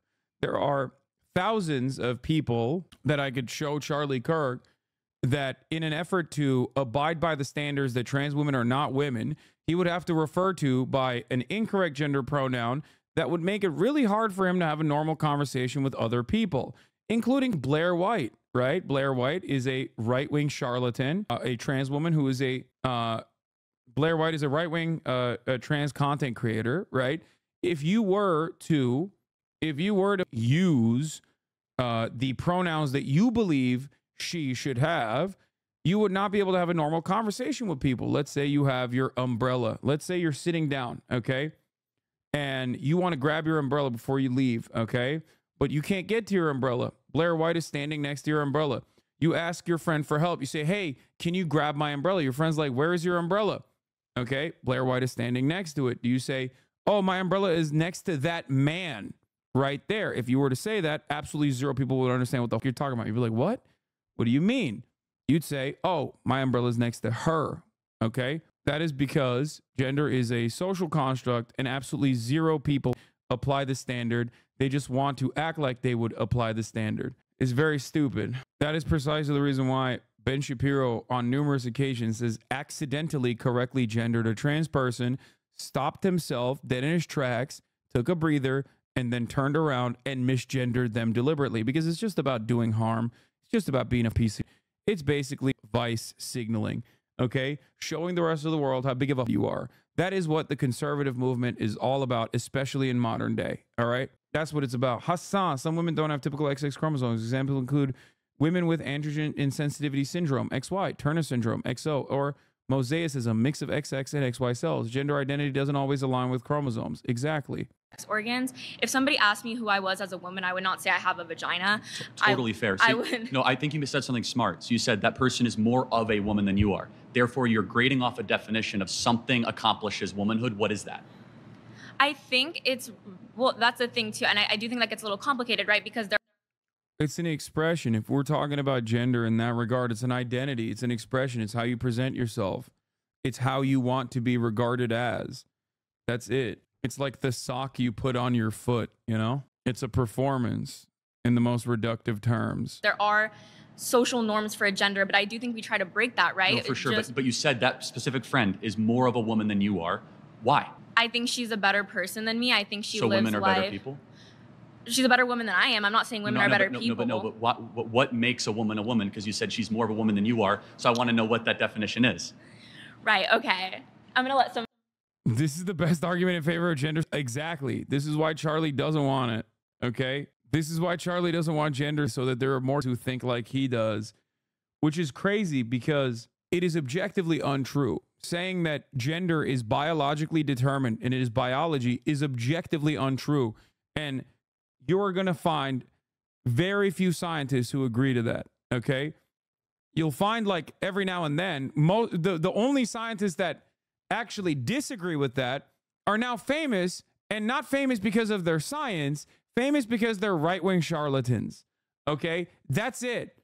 Like, real adults, real people, real academics are not going to be like, yeah, I don't really care about what the what the actual evidence is, okay? I just personally don't agree with it. No, and now I'm going to do a podcast. That's not how that works. Somebody else That's all go. good. Thank you. Okay. All right, Parker, what is a woman? A woman is an adult human person that has a desire to be in accordance with a particular set of social and cultural norms that are typically associated with the female sex. Now, define a man. Define a man. You're looking at one, XY chromosomes in a Okay, adult but male. does God the Father have XY chromosomes Okay, prior to incarnation? We literally have a religious He's topic a later. father and he's he/him, but he's not a man? We have a religious Wait, so topic a later. man is someone with XY chromosomes, but he doesn't have XY chromosomes, yet he's still a man, Well, and he still so uses preferred it's pronouns? actually very interesting. In the original Hebrew, Adonai, do you know what Adonai is? It's the Hebrew word for God. It's actually genderless, but in the scriptures, they use he, right? And they use the masculine. Jesus Christ came to earth as a man, not as a woman, not as genderqueer. But let's go back to... I think like debating him on religious is like, I don't know. Just like, I know this person is obviously well equipped to have this conversation just on the trans issue alone. Like, and it's funny to watch Charlie flail, but I think it's even better if you make him flail on the boundaries that he suggests within the argument, within the confines of the argument. But God the You know Father's what I a mean? man, right? Because all fathers are men. Well, first of all, there's a trinity. So God the Father is neither man nor woman. He is omniscient, omnipotent. I did not. The scriptures do. You could use woman. You could say her. You could use him. But the way that the language is structured, again, it is so, God the Father is so above gender. It is so above any of our understanding. Then why use with him? glory and understanding. Again, because you have to make a choice, either he or him or her. Murad is such a chatter. He walked over and he heard the conversation that's taking place on my screen. And he said, "This does not seem like a Sunday fun day." That's what he said. This piece of In he's the such a original chatter, scriptures. dude. Let's go back to. I'm happy Some to get into fathers that, aren't men and boys? but- So I'm. So some fathers I'm are not men and boys, not men or boys. I'm sorry. Some fathers are not male. No, of course they are. I'm not. Wait, so God the Father's a male? Hold on. God the Father. So where do we get God the Father from? What Greek well, word? from your scripture. Well, from Abba, right? Which is a very close personal term. You're not answering my right? questions, and you're bringing up random language that doesn't No, matter. Well, it actually does. No, okay? it doesn't. But let me get down to the root of it, because he's not a man. You know he's not a man under your worldview. Yet you still use his preferred pronouns. You still call him a man. Christ is a but man. you don't do that with trans people because you're transphobic. That's why. Okay, got it. But Christ is a man. I'm happy to get into the sexuality and Before gender incarnation, he's not. of the Trinity. Okay. Before incarnation, Okay. There's no penis, there's no XY chromosomes, there's no small hold on a gametes. second. Let's think about it. If that's correct, how is it then Jacob saw the face of God? Okay, so if there's hold on. If there was not before the incarnation, how did Jacob see the face of God? How did Jacob wrestle with God? Characters can have faces without biology. How did Jacob wrestle with God? So okay, do you think that he has a body?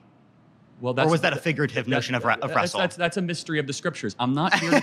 Well, it is. I'm not here to debate theology. Can we go back to what we're talking about? Does he here, actually though? have biology? You keep trying to pivot because you know this debunks you. Well, what, it doesn't- what biology it does your doesn't- God have? Well, the one of Christ our Lord. No, I meant right? before incarnation. Well, to be honest, I don't quite know, and I You don't don't think know? the scriptures So are. you don't know little- what a man is? Well, You can't define what a man is? It's a little opaque. Again, you're looking at a man. But your video, God- the largest video on TikTok is what is a woman? 20 million views. But you don't know what a Yes. man is under your Well, own worldview. I said you're looking at a man, right? Wait, but Am I God the looking at a Father man? doesn't meet that criteria. Wait. When Charlie says you're looking at a man, he literally just dunks on his own argument, right?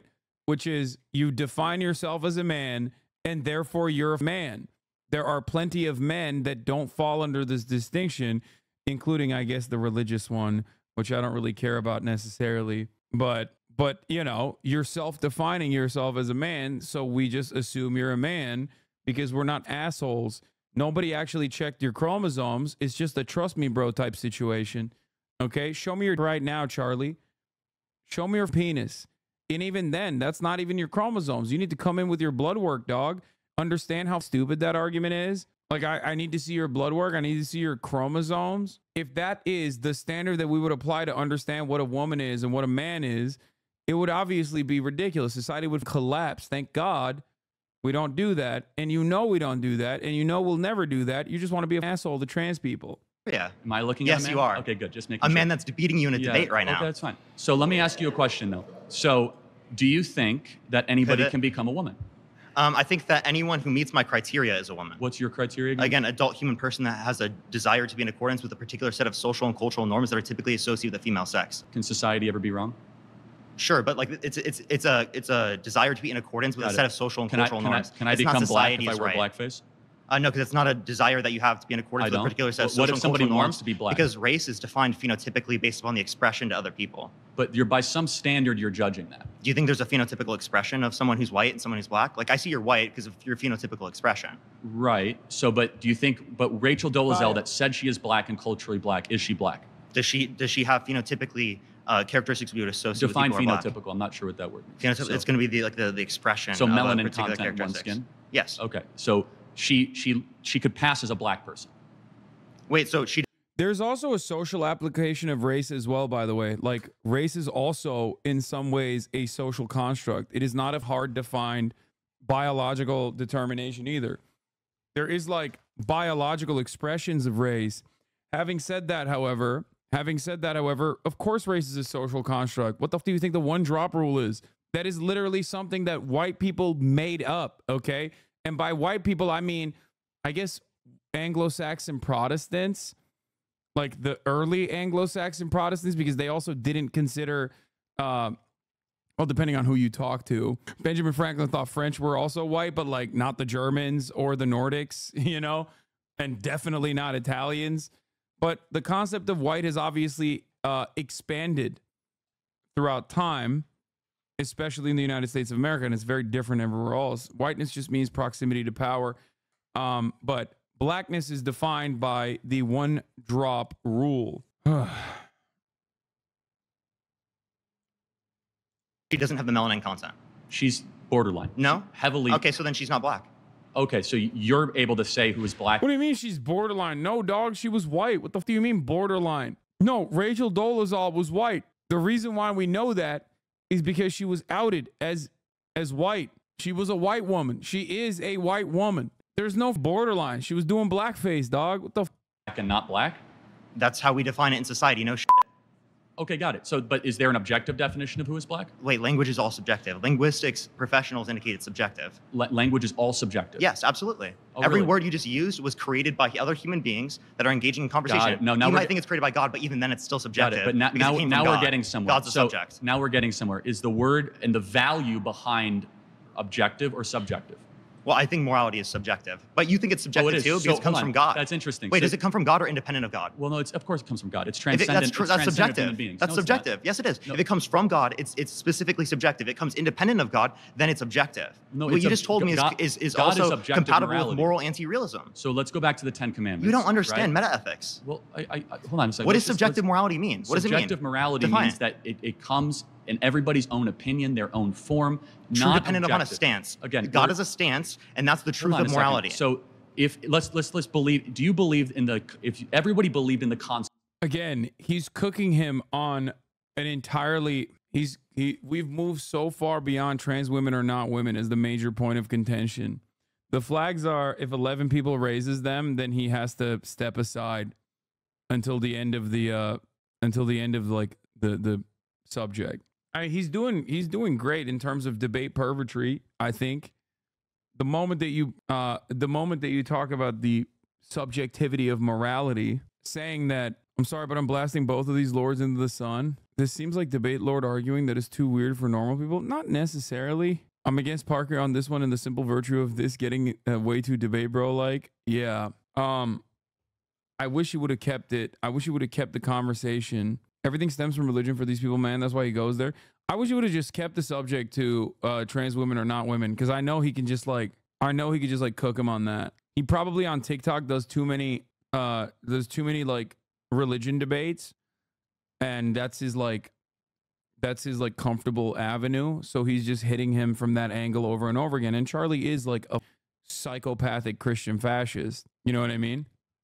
So like it's not wrong to hit him on that, but just the conversation in this moment is just about whether trans women are women or not. And there's plenty of room to just on Charlie over, which he started off strong with. Like the notion that you asked Charlie to define a man, he failed to do so. And then beyond that, he says, I'm a man because I'm a man over and over again, literally personally, like without recognizing, doing the thing that he said is wrong when the other party describes women as a person who defines themselves as a woman. Charlie does not know he is a man because he got a chromosome test. Okay. And if he says, well, I did get a chromosome test, then you ask him the question, did you know you were a man before you got your chromosome test? Okay. Can I trust that that you actually got a chromosome test and I know that you're a man? That's it. That's literally it. The question is, did you know you were a man before you got your chromosome test, or were you just kind of like all over the place? Were you just like, I don't know what I am. I need to get a chromosome test. At what point in your life did you get a chromosome test? It's because conservatives make this process unnecessarily complicated. So use that complication to your advantage.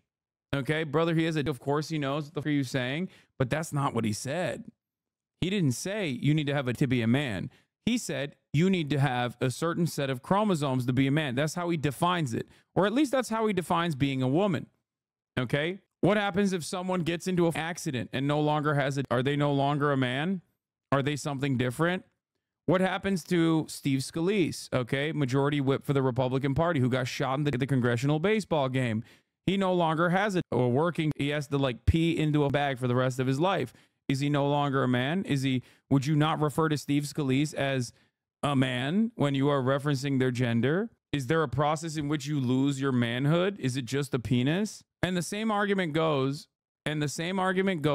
for women who can have a child, right? Women who can bear children. What happens to a woman who cannot bear children? What happens to a woman when they go through menopause? Are they no longer a woman because they no longer have working ovaries? I guess they're no longer a woman at that point. They're something different. No, of course not. These definitions, this is not how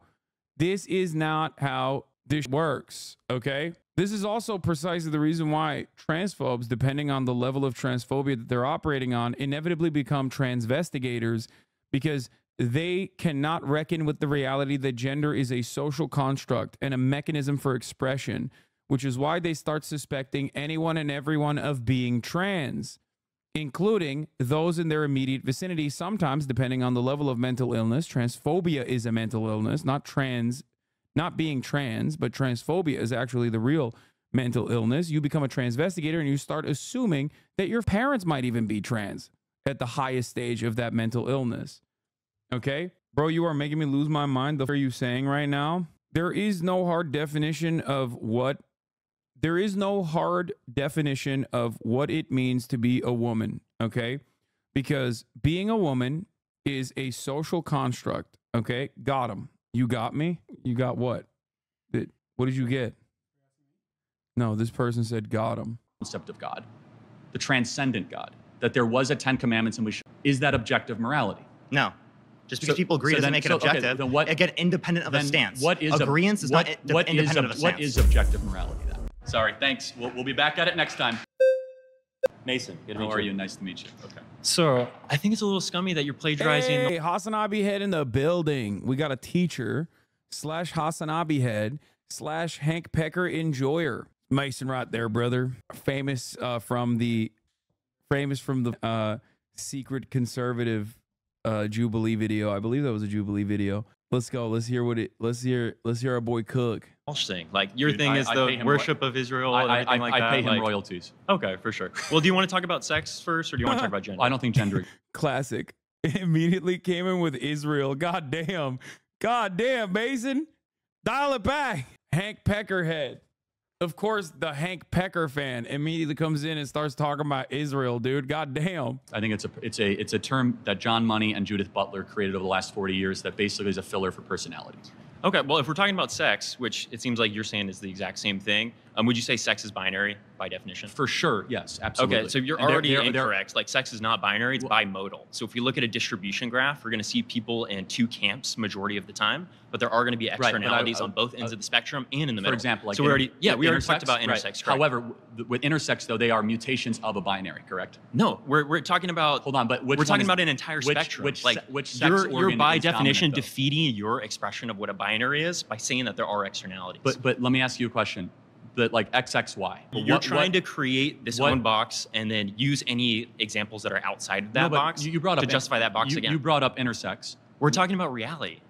You brought up intersex. Okay. What sex organs? Which one is more dominant? What do you mean? In an XXY situation. Can you explain your point of view? Yeah, I mean, obviously you have more female characteristics and male characteristics in an XXY, or it might be YYX. One of the two. The point is that you do not have both. We could see people with female reproductive organs that have XY, and we can see the vice versa, people with male reproductive organs that have XX. So I think you said something about gender, though. I think that's more interesting to get into. I don't think Charlie understands what bimodal means. Some people have literally both. Like, you can have both. And in that situation, I think he means like, oh, well, one works and the other one doesn't. Okay, who cares? Like, so do they have to lean into the one that works, or do they lean into the one that works up here? Okay, because the idea, even if the idea is that like you have to pick one, okay, that in and of itself breaks the argument that Charlie is suggesting, which is that it's a binary. It's not a binary, and you're forcing a binary. You're forcing this binary choice that is not binary because you understand it's not binary, but you're trying to enforce rigid societal norms onto this person, which by the very definition implies that gender is a social construct and not necessarily a biologically predetermined phenomenon. If it was, then it wouldn't work that way. Okay. Do you understand how the conversation? So we're moving off of sex because you're ceding that argument. No, I'm not ceding it. Okay. You want to keep going into it? We can if you'd like. Okay. So besides male and female, what categories exist? We have people that are intersex. We have people that are on the other ends of the bimodal distribution graph. Are you aware what bimodal means versus binary? Somewhat of an understanding. Yeah. Okay, well, so you can be presented with a graph after this by the people that you brought with you, but it's actually a bimodal distribution. Just like constantly going to condescending type talk is not going to be fruitful. I'm just trying to match your energy with the people that you treated that were trying to have a conversation. Got it. So trans women are not women. Do you agree with that? I would say that trans women are women because people that exist under the category of women, people that exist under the category of men are still humans. Got it. So that category, how is that defined? Well, I wouldn't limit it to things like genitals or things like chromosomes, which it seems like you want to do. What type of genitals would you say I have since you're so obsessed with genitals? I'm not obsessed with genitals, but I could do a blood sampling right now and I could see exactly what you are because every single one of your... Oh my God, if someone asked him to do a blood sampling... Dude, that's it. That's all it takes. By the way, he's chefing. He's chefing. Mason, you are chefing, brother. Good. Just be like, oh, are you a man? Why are you a man? Oh, you have a blood sample here. If you don't have a blood sample here, how do you expect me to believe that you're a man? It almost feels like we both have to kind of agree to what you tell me, don't you think? Just like when you tell me your name is Charlie, I don't suspect that your name is actually secretly something else. Okay? And even if it was secretly something else, when you tell me your name is Charlie, I'm going to go along with that. Everyone else is going to go along with that because that's kind of how social interpersonal relationships work. Your trillions of cells are either coded with XX or XY, no matter how much surgery or whatever. I think that you are a man, but you could fool me. You could take hormones. You could play camouflage. Like I could fool you to be Hispanic if I had the right Hollywood makeup director. That doesn't mean that you are the thing, though. But you're going from an objective biological perspective, which we've already talked about with sex. I'm talking about a social construct or a social utility. Yeah. So like if we were at a restaurant, right? I'm sitting down you're a man, and I'm sitting down at the table, and you're telling. This is why I do what I do. This is why I do what I do. What's up, One Hand Politics? This is why I do what I do. Look at what he's explaining to him. Look at what he's gonna explain to him. Let's hear it. Let's hear it. I wonder if Charlie lets him go, he's gonna do he might not use umbrella. He might say purse, but we'll see. We'll see what hypothetical scenario Mason brings up here. Telling the waiter, hey, I want to go sit with blank. What would you use? With you? He doesn't know my name. Yeah. Well, so I'm sitting over there. That guy. Yeah. Yes, correct. That guy. You're going to typically use he or him, or you're going to say that guy, like you just said. Correct. Because you're ascribing the male gender to me based on my performative characteristics. I say I could be an error. Maybe you are a biological woman. And then you'd correct yourself, right? Maybe not. So that's what that is exactly what we're trying to say. So the question is that, do you think that womanhood can then be assumed just through costume design? It's not costume design. What is it then? It's performative social characteristics. Performative. So you could act that's it. What gender is. Okay, great got job. it. So you could it's like a theater troupe. It's not a theater troupe. These are social womanhood can be a It is technically like a theater troupe. It's just that we do it every day, so we just assume that it's like we don't even do it without thinking about it. But yeah, he cooked them. He cooked them so well. Appropriated. No, they're categories. That's what it is. So there's nothing inherent about the chromosomes. There's nothing that. Correct. Yes. Wow, we disagree. So there's nothing inherent about having a period or being able to give birth or the specific hormonal makeup. In different cultures, we've ascribed that to womanhood. If you go back to other cultures spanning thousands of years, for sure. you'll see a difference when it comes to those. Like, for example, the Mayans. And also, again, what about women who can't have periods? Okay. Are they not a woman at that point? What about a girl before they develop, before puberty, a prepubescent girl?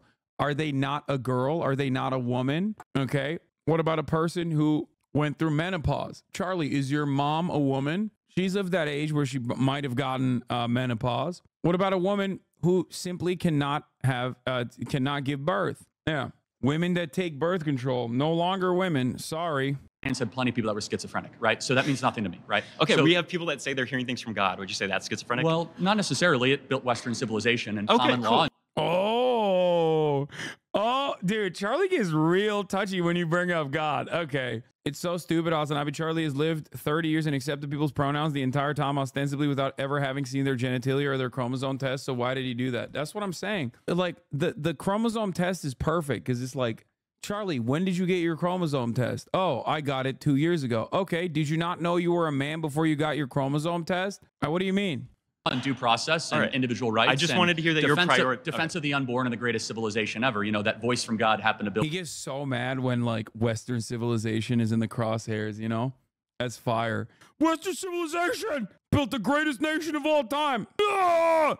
Don't you dare come after Western civilization, which is the greatest civilization of all time, but also so fragile that like a bunch of tender queers can break it down entirely, okay, with 3 Tumblr posts. The greatest, okay? The most infallible arbiter of morality that has brought civilization to the moon, but also literally entirely falls apart because there's, you know, a bunch of queer people now. It's done. It's over. It fell apart. Famously, Greeks and the English believed in God as soon as fire was discovered. Yeah. And they were Greek and English at the time, too. The reason why I don't like the religious argument overall, before people, you know, come at me as well, because I know we have an 80% atheist community in here, according to the census, like 78% or something, is because I don't give a as long as you are not using your religious beliefs as a mechanism to harm others, to act like other people are invalid or whatever, who gives a shit? You know what I mean? Who gives a shit what you believe? Who cares? Build the greatest nation ever to exist in the history of the world. That's okay. Fine. I think the Mayans would say the same thing. That's the problem with presuppositional arguments. Yeah, let's go down. Is that you could say anything. Can we go visit? I mean, them? God's telling me right now. Do you think that's real? Can we go visit the Mayan nation? They didn't last that long, did they? Yeah, over then. You can justify that if you like. You mean all the child sacrifice? And this is the condescending tone that why I'm trying to match it is because you mean all the child sacrifice, the Aztecs, Mayans. Wait, what do you mean? Oh, child sacrifices. Okay, you know, what is 500,000 dead Iraqi children, Charlie? We should know better by now, but what is 500,000 dead Iraqi children to you? What are school shootings that happen every week at this point that your party says is just a fact of life? Okay. What about chattel slavery? That is the underpinning of this beautiful Western civilization that you hold on to as the best. You know, you can't on the one hand be a card carrying Bible thumper and then also on the other hand be like, well, Mayans did child sacrifice. Stupid. It's an instead on the top of temples. Great civilization. Do you want to go back into the Old Testament? Let's bring Parker up in here and talk about all the child marriage, and we can talk about the justification of rape. Where was when Isaac was almost fucking sacrificed by his dad? He wasn't though, because at the beginning of Genesis, so God just said like, nah, just kidding, dog. Don't actually kill your son. Because at the beginning of Genesis 16 said, I'm going to test to prove Abraham. Obedience. Yes, yeah, that's right. So now you know it. So actually, there was no child sacrifice in the Bible. It was a prohibition on child sacrifice in the Bible. But anyway, that's a little bit of a rabbit hole. That is a little bit of a rabbit hole. So is the justification of slavery, because religion is what you make of it. It's all subject to interpretation. Charlie likes to pick and choose ultimately, but you know, you could say chattel slavery is child sacrifice. It happened. Understand at least. Can you sympathize with and was justified by the Christian Bible? But the Christian Bible also played a role in abolishing slavery, for the record, which is why I always say religion is what you make of it. You know. Subject to interpretation. Okay. I'll calm it down a little bit. I apologize for the condescension. No, it's fine. I mean, but you're doing it's fine. But like, did you see where a bear mauled 30 children for making fun of a bald? Okay, first of all, that is the good part of the Old Testament. And we are not gonna, we're not gonna sit here and act like that was a bad story. The story is children are mean. Okay, kids are mean, and mean kids get mauled to death by bears. That's a good story. That is a good story and a wholesome lesson. Okay, it's not even just about like on bald people, which you shouldn't do, but also simultaneously, it's more so about how mean kids are. Okay, if you've ever been ripped to shreds by a bunch of Zoomers, bunch of teenagers at the basketball court, for example, where they call you Unc, you know what this is. Okay, you know what this is. You experience it on a daily basis, regardless, because you're online. They're called Aiden Ross fans. Okay, they're terrifying. They got no morality.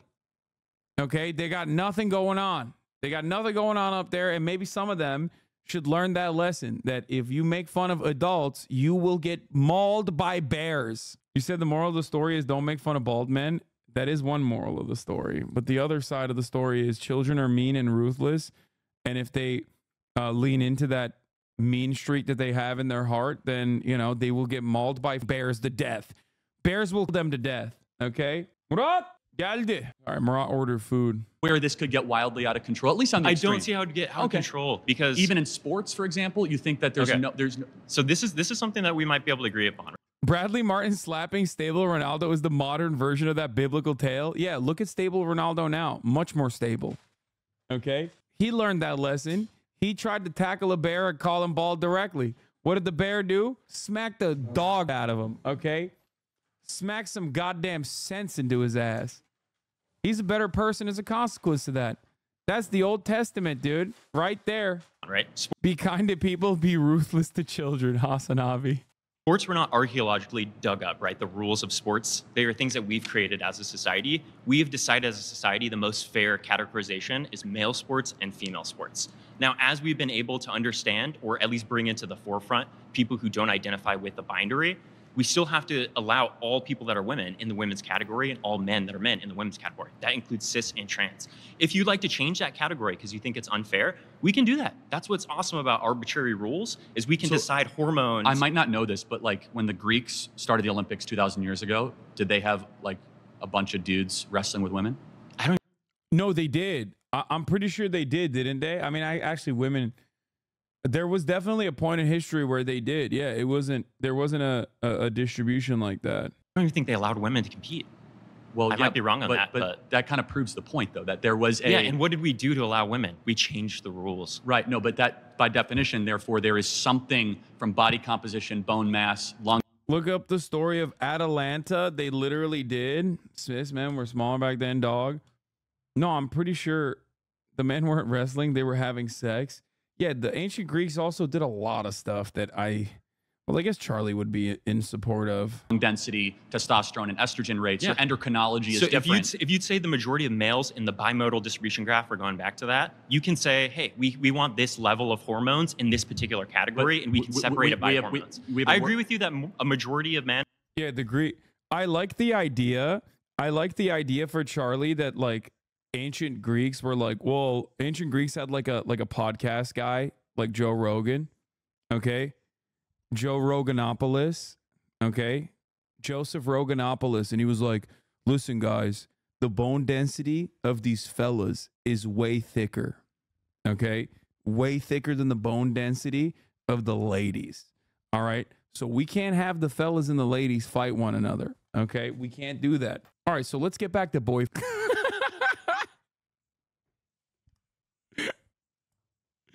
Joseph Roganopoulos. Men or majority of cis men majority. You got to be like 99.9%. I don't know. Ronda Rousey could kick my ass. I will say that. No, for sure. But okay. I mean, but could she kick Conor McGregor's ass?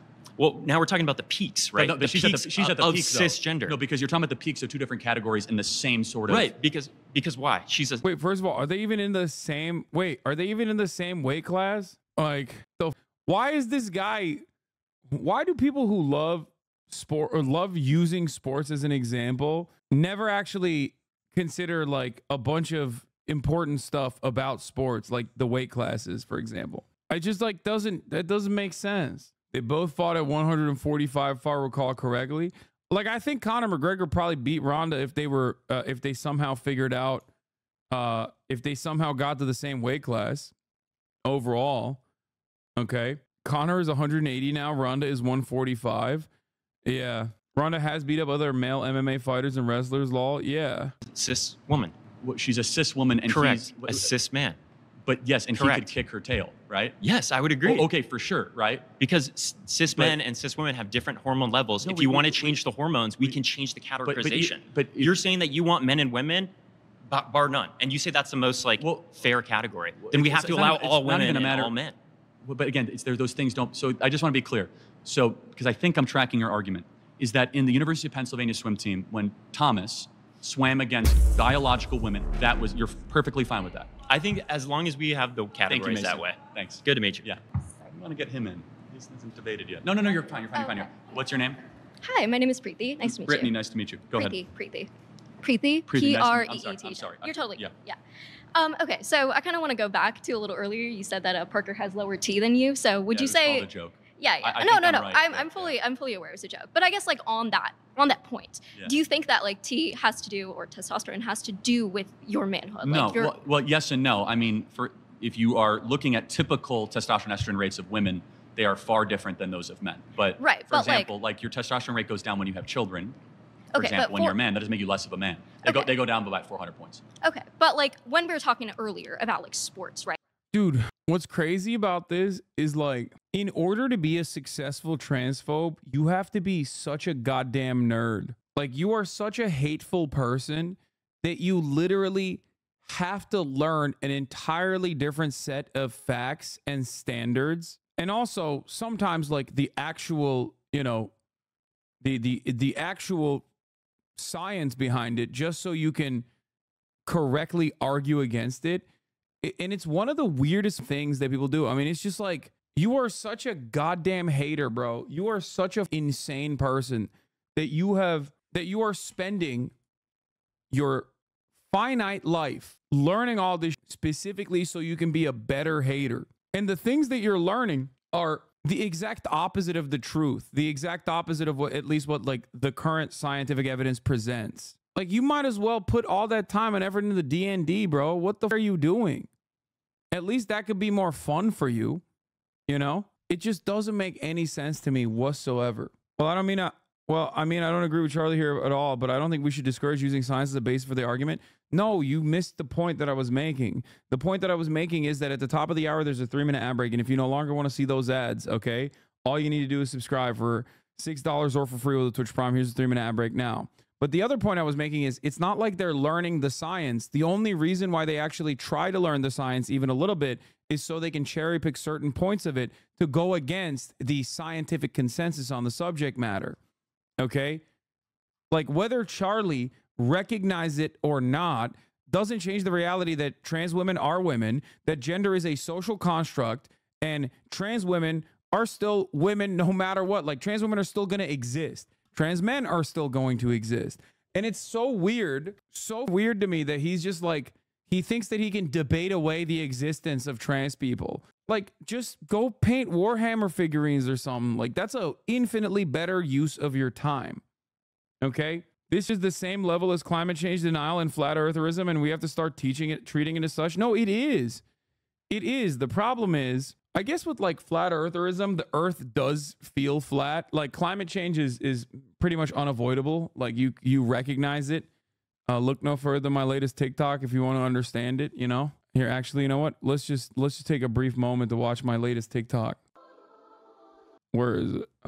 What's it up, folks? To all the libtard nation, used to think climate change was a hoax. Now I don't think it's a hoax no more. I live in California. It's 100 degrees out here in the middle of September. Holy 100 degrees in freedom units. That's like around 40, I guess, in Euro cook units. But god dang it, it's hot as out here. Sweating like a sinner in church. Hank Pecker out. I think this climate change is real. Me and my baby girl right there, we're hot. We're furry, and we're hot. What's it up, folks?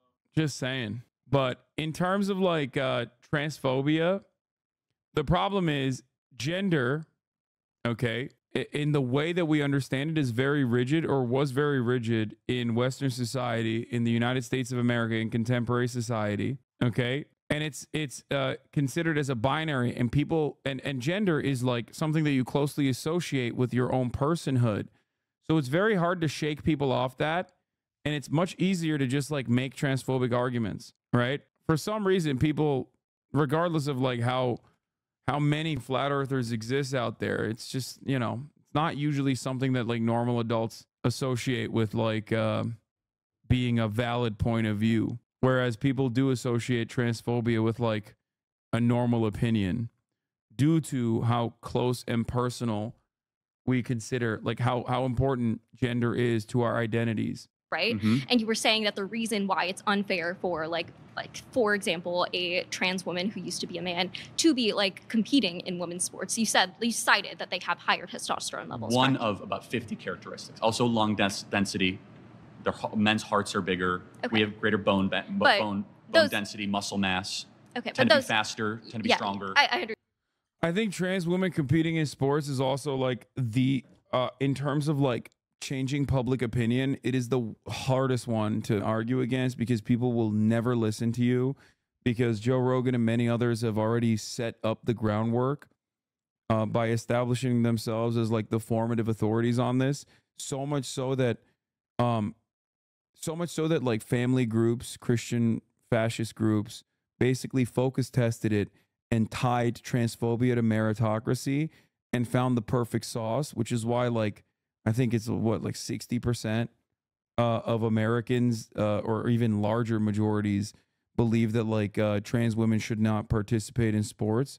So if you're trying to just like win an argument over trans women or not women, I think that's the hardest one to win over in terms of like winning over the people that are watching, I guess, the onlookers. Understandable. But like those factors all come from the hormones during the development process, correct? No, not necessarily. No. I mean, most of them do. Well, not all of them. So for example, you could try to pump a young... Merit has no physical manifestation. It doesn't matter. Americans value sports as like one of the only ways that we can actually truly see some form of meritocracy. We can discuss whether real meritocracy even exists in that circumstance.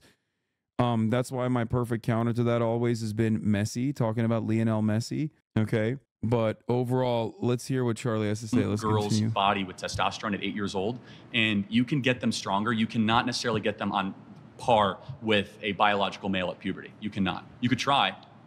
Okay, but like... Because there's something in the coding of our genetics. Right. The coding of our genetics, which is often like controlled by like different, like, I guess, parts of our DNA and also the hormones that are produced that affect the effective coding of how we're more than endocrinology, produced. But it's a big part. Because, for example, if you just give a kid testosterone, that doesn't even get them close to becoming a male, or estrogen giving them a female. Okay. They might get characteristics that are close to that.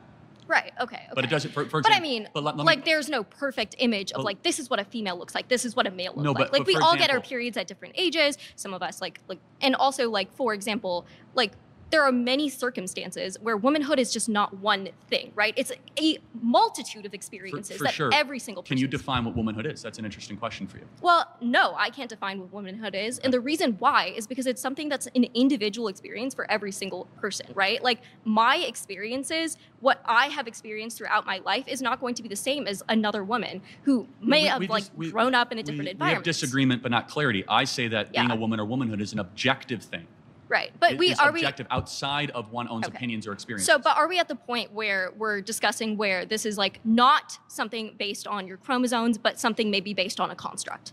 Well, no, it also can be objectively witnessed in empirical ways, in biological ways, in scientific ways. Okay, so to clarify, we're still discussing whether womanhood is on chromosomes or not. If you'd like to discuss that, it's deeper than just chromosomes. Right, right. I'm just trying to define exactly. For example, if we look at SPECT scans or brain scans of men and women, 98% of the time, artificial intelligence can tell you which one is the men and which one is the female. Okay. So an NYU study found that AI can detect the differences in male and female brains 92 to 98% of the time. It does not. It does it by spotting patterns in brain structure invisible to the human eye. Wait, what? AI? You can tell a woman and a man from the way they walk. Okay. I like how everything devolves back into transvestigation. Different parts of our brains fire. So for men, for men, for example, our amygdalas are not as high working as women. You know what amygdala is? The threat assessment part of your brain. Obviously, like your birth, so there's a difference between the concept or what sex is, which is a biological aspect, and what gender is, which is a social construct. I reject gender completely as a different word. Yeah, he's like, I reject gender. He's a gender abolitionist, dude. My goat. Charlie is my woke prince, dude. I was wrong about him. He is more woke than I ever could be. He is more woke than I can fathom. Okay? He's running around. I shouldn't even be calling him he's their ass over here, bro. He's just like, he's moved beyond the necessity for gender. He's like, I don't care. That's not a thing. Abolish it. Okay? Do not call me a king. Call me a emperor. Really, okay, so that's where the debate is. Yes. Is the existence of gender. Gender means personality. Okay. I don't doubt that biological men might have feminine how would you type define race on that point? How would I define How would you define race? Well, race is a very difficult topic. Okay, because I think that oh, dude, it's a very difficult topic. Because race is a very difficult. The way he said that is so funny. How would you define race? Well, race is a very difficult topic. Okay. And then he stopped. Because I think that it's a really important thing to discuss when it comes to terms of this. If I draw blood, is it ethnic lines? If you have a blood sample of a black individual and a white individual, I can't tell you which one is which. If I have a blood sample of a man, and he's like, we tried. Charlie's like, I have tried. Okay, I've tried really hard. We want to do it, we just can't. Okay, it's really hard. We really want to do it. I've been advocating to bring back the pencil test. And people keep saying I'm weird and gross. Even in the Republican circles that I frequent, they keep saying, no, dog, no, we can't. We can't do the pencil test. For those of you who don't know what the pencil test is, in apartheid South Africa, in order to determine whether someone was even a little bit black, they would put a pencil through your hair. Okay. And if the pencil fell, as in you have straight hair, you were white. If the pencil stuck to your hair even a little bit, then you were not considered white enough, and therefore you couldn't go into certain places. Very stuff. White people got real creative with their, okay? And a woman, I can tell you which one is which, just by running very simple elementary blood tests. So, for example, do you do that though? If there was a Hispanic or a white, there is no difference in the genetic coding. There just isn't. Why is it important that someone's okay. My next claim is that Kamala Harris is a DEI candidate. A lot of competition, Mason. Yeah, exactly. Good to see you. It's good to see you again. Can I define what a DEI candidate is? I think that you're going to say because she's black and she's a woman, she was appointed because Joe Biden promised that, and it's not a testament to her success. Not only that, but also in the Democrat Party, they said repeatedly, we do not want to pass over a black female. Okay. So just those two things, but the first one is stronger. You're right. Joe Biden said, I'm going to... Oh, this is why I hate, dog. This is why I hated when Joe Biden was like, we're doing DEI, Jack. Another HasanAbi, another HasanAbi vindication moment right there. When they first said this, when the Democrats first said this, I was like, bro, you're not supposed to say that. Like, Republicans are supposed to say that. Like, that's such a stupid thing to just like say. Okay, you just conceded to that framing for no reason. Like, just say you're picking the best person possible. Okay, like, it's not like Kamala Harris doesn't have the background to be a president. She does. Okay, just like Ketanji Brown Jackson had all of the qualities and the makings for a pretty adequate Supreme Court justice, if not one of the better Supreme Court justices, given her background as a public defender. Okay, Parker said they wouldn't let him stand. That's crazy. They were like, come on, Parker, you're gonna talk about Christianity again. Put on my vice presidency a black female. Right. So his criteria was, kept. Yeah, and that was like Karen Bass and Kamala Harris. Okay. So she was not chosen because of her intellect or her accomplishments or because of any of that. It was because she happened to fit a couple boxes. In fact, Amy Klobuchar, the vetting at the time was that Amy Klobuchar. I think the irony here is that Joe Biden also was a DEI pick from that very same framework, except because DEI, the way that it's utilized by Republicans is inherently, nobody thinks about it like that. Like, Barack Obama is a black man. He needed an old, somewhat white guy to you know, smooth over the people that were like, I love voting for the Democratic Party, but I'm kind of, what do I do? Okay. Tim Walz right now is the DEI pick. But nobody ever thinks about it like that because they're white men. And the entire purpose of the way that DEI is utilized by the right is to on black people, like non-white people, non-male, non-white men. So nobody thinks about it in the same way. Okay. Char would have been a better VP, and Kamala ended up getting it. So it's just a statement of fact that. Oh God, his political analysis is so ass, which is like shocking, I guess. I mean, I guess it's not that shocking. He said Amy Klobuchar would have been a better VP. No, what the? Why would Amy Klobuchar be a better VP? She is there not because of her brilliance or accomplishments, but because of her ethnicity. So Kamala Harris, first and foremost, there are a lot of criticisms that you can give to her on why she wouldn't be an effective president. It shouldn't be because she's a woman or because she's black. And it seems to be that you're saying that. No, I just want people to understand and agree she didn't earn this. She absolutely did. She has a career where she's been not only a DA. DEI stands for one of the biggest. Didn't earn it, just so we're clear. But like it stands for diversity, equity, inclusion. I like the meme though. I know what it is. But do you at least admit and acknowledge that when Joe Biden was searching for a VP, he cared more about skin color and a female than the smartest, best? In your opinion, what is Charlie Kirk actually good/correct at? Literally nothing. You will never. I hate this question. I know you might have asked it in like with genuine curiosity. But they're like, this person is paid to be wrong, okay? They are paid to be an asshole. And the more asshole-ish they are, the more they get paid. There's no world in which I'll be like, oh yeah, like there's this thing that he's on board with. Like, no, he's not good. He's not good at anything. He doesn't have anything that he believes that I agree with. I guess if I were to try really hard, it's the thing that I brought up before where he has like, he's done a great job of just like stealing money from older wealthy Republicans by lying to them.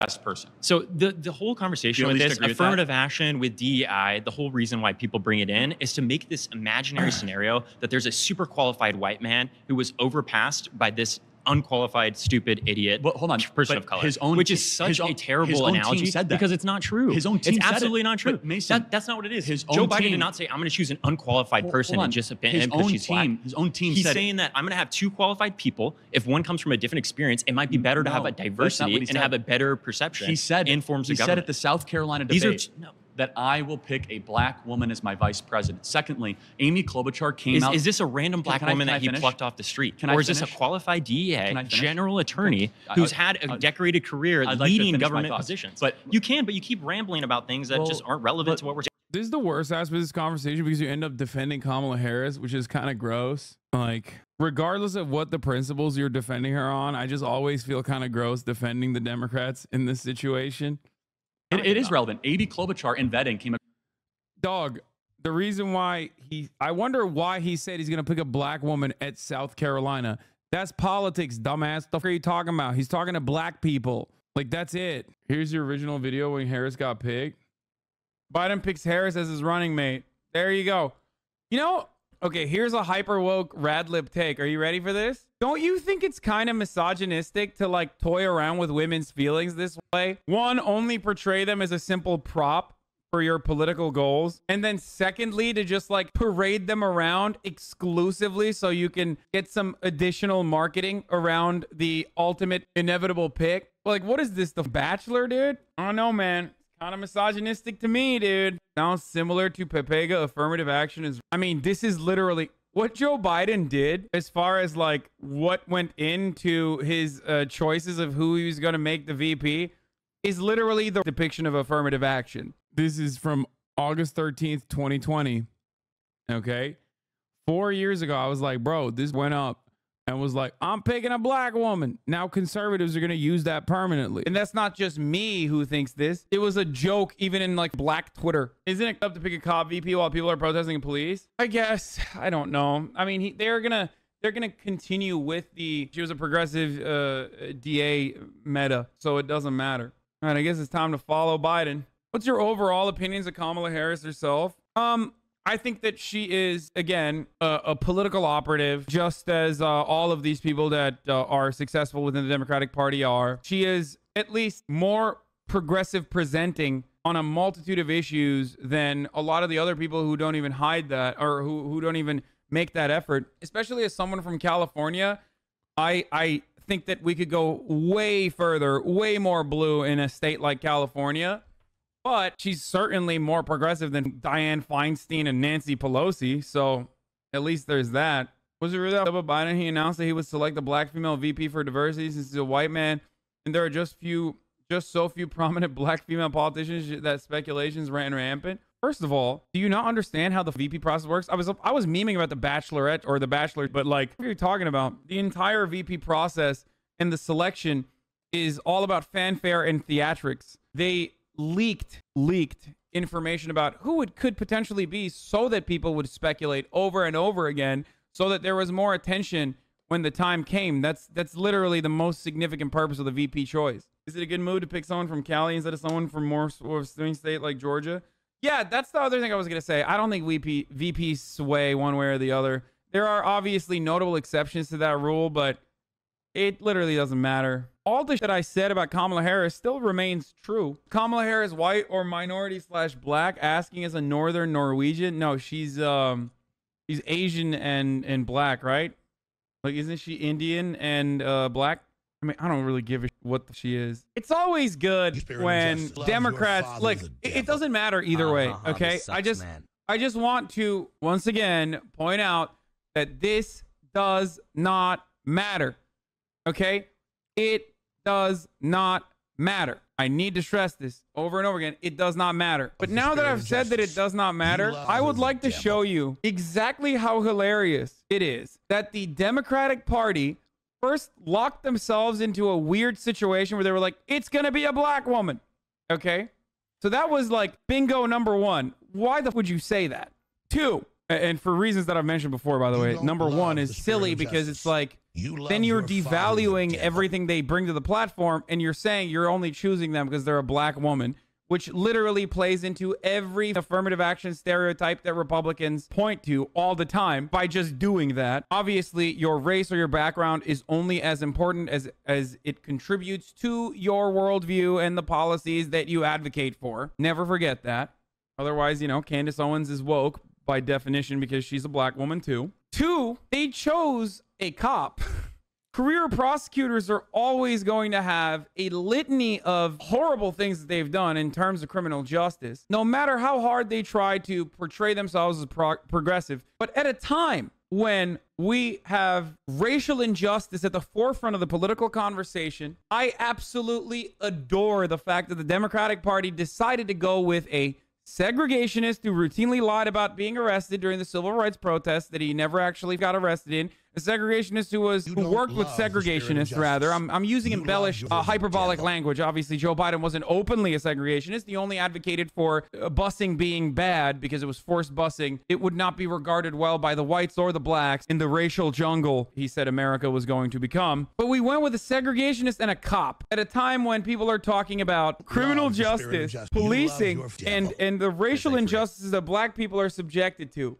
The Democratic Party was like, we're going to go with a dude who has definitely had terrible optics on the racial justice side and a cop. It doesn't even end there, though. The worst part about this, even though it doesn't matter, they went with a cop from California, the famous, notable swing state of California. Now, while I hold the position that your VP pick doesn't ultimately matter, these people claim that it does matter. So even if it does matter, why the f did they hurt themselves on virtually every single reason why the VP pick should matter? This will, feed into the narrative from Republicans that claim that, Kamala Harris is a radical leftist. She was pro-Medicare for all, even though she was fake pro-Medicare for all. It's funny because, like, Kamala Harris this clip aged surprisingly well. Brother or sister, let me tell you something. Just go back and watch any of my commentary from the 2020 cycle, and you will realize, like,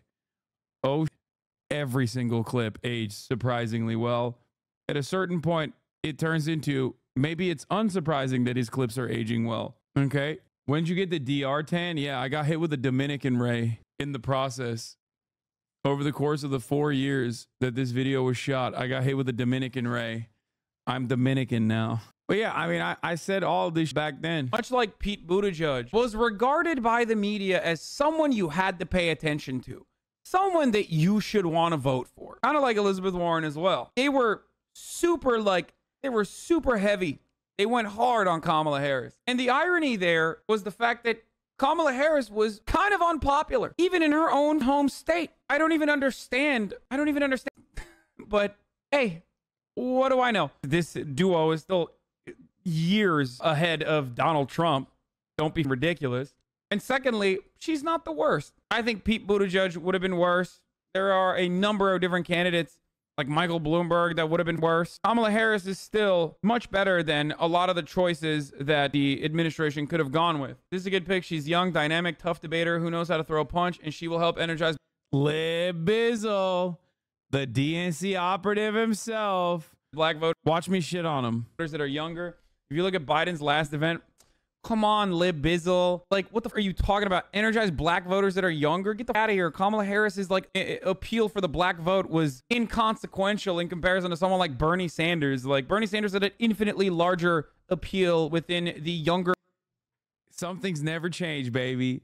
Something's never changed. Okay. He was still there since it was pre-RP. Yeah. To be fair, again, he has the pay stubs and you don't. So if you find yourself unconditionally defending the worst instincts of the Democratic Party, you should remember at least he gets paid to do so. You don't. Okay? You're doing it for free, dog. You're doing it for free, dude. It's good. Is upstairs on the hallway. Did you meet him at the DNC? I did. Black constituents than Kamala Harris did. Like, I don't hate this decision. I think there are infinitely worse people that they could have chosen, and I'm glad that they chose. The Bernie take here end up being correct? What do you mean? Did you not just see the poll results? She also trailed behind Vermont Senator Bernie Sanders in a number of recent polls, behind Massachusetts Senator Elizabeth Warren, with one November Quinnipiac University poll showing Harris flagging with 6% of support from black voters, compared with Biden's 44%, Sanders is 10%, and Warren's 8%. Are you serious? This is not happening? What are you talking about? No, this was in 2020. I was right. You needed a fresh fade then? I know, this was right after I gotten buzzed. Across as the more qualified candidate. Why? Because they said Kamala Harris wasn't very smart, wasn't very bright. That's their own vetting documents. From who? Joe Biden's own vetting documents. So why would he go against that? Because the base of the Democrat Party demands tribal politics and DEI politics over competency. That's completely inaccurate. He stated to Jim Clyburn said, I will only endorse you in the South Carolina primary if you say that you're going to put a black person, preferably a black female, on your ticket with you. Therefore, you winnow the entire universe down and say, I'm only going to choose from this criteria. And let's just think more broadly. If you're about to have heart surgery, would you rather have a heart surgeon that's good and excellent, knows what he's doing, or someone that is a black female? So, and being president, that's an insane dynamic, dude. What if the best person is a black female? Like, then what? Would you rather have a white male rather than a black female if the best heart surgeon is a black female? What is wrong with you, dog? You freak. More important than being a heart surgeon. Aren't you on record saying that you'd be terrified if there was a black pilot that was flying? Yes, I did say that. But why? Okay, cool. What was the full quote? I personally, I don't know. If you want to expand on that. Yeah. So this ties into this. United Airlines said, dog, you automatically assume that the black female can't be the best heart surgeon. You freak. You absolute freak, dude. That half of all their new hirees are going to be black or women. And that standards and pursuit of excellence is not going to be taken as seriously as diversity. When I'm flying a plane, I want to know my pilot is there because they're a good pilot, not because they fit some DEI box. Damn it, I wish we could have a better conversation. I'm sorry, man. Fast, man. Okay, so let's say that Kamala Harris was the DEI hire as vice president. Do you think she's also a DEI hire as the presidential nominee for the Democratic Party? Potentially, yeah. I mean, they decided to go to her almost immediately because she is the VP, but also because she fits some criteria boxes. But let me ask you. You don't think it's because Joe Biden nominated or said No, for sure, that's part of it. Of course it is. But let me ask you, what's her greatest achievement or accomplishment? Her greatest achievement or accomplishment? I'd say her greatest achievement or accomplishment is completely destroying the Republican Party within like 2 weeks of being nominated. Like in the polls, she's just absolutely. Sorry. How are you? Nice to see you. What's your name?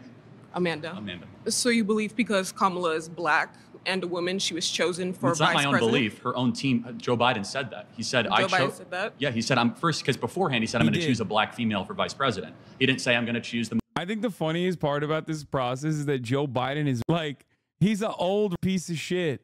So yeah, of course, being an old asshole, he literally was like, yeah, I'm picking a black woman. Yeah, whatever. Leave me alone.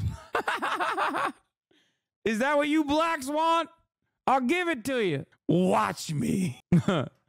The entire point here is Kamala Harris qualified as a vice president? And considering that, again, she was a senator from, you know, a pretty sizable state, California, and before that, the attorney general of that same state, and before that, a DA.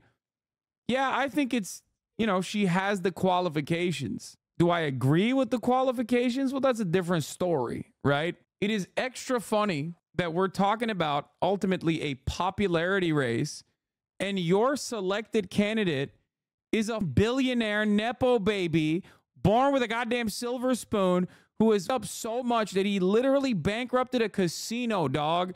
And you're literally talking about qualifications. Like, you mean Donald Trump is running for the presidency again? What kind of qualifications did he have the first time around? Yeah, it's a popularity contest, dude. He bankrupted himself, what, 8 times, 9 times?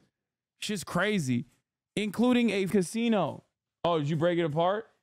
Hell yeah. All right. Most gifted or the most talented or the most accomplished. He said, I'm going to choose a black female. And so by definition, that is DEI. That is not the definition of DEI. By him saying that he was going to choose a black female, that could insinuate that he already had Kamala in mind for the role. No way does that insinuate that she's DEI. Well, what is DEI then? DEI would be choosing somebody based on their race? No, it's giving people of color the oh, thank God. I was about to chop. She got it. Opportunity to be welcomed into spaces in which they typically aren't able to get into. There's never been a female black vice president. And why do you think that is? Well, not why. You just said that's DEI. So by definition, she's DEI. Yes. In the correct application of the term, yes. But the problem here is your application of the term is that's the issue.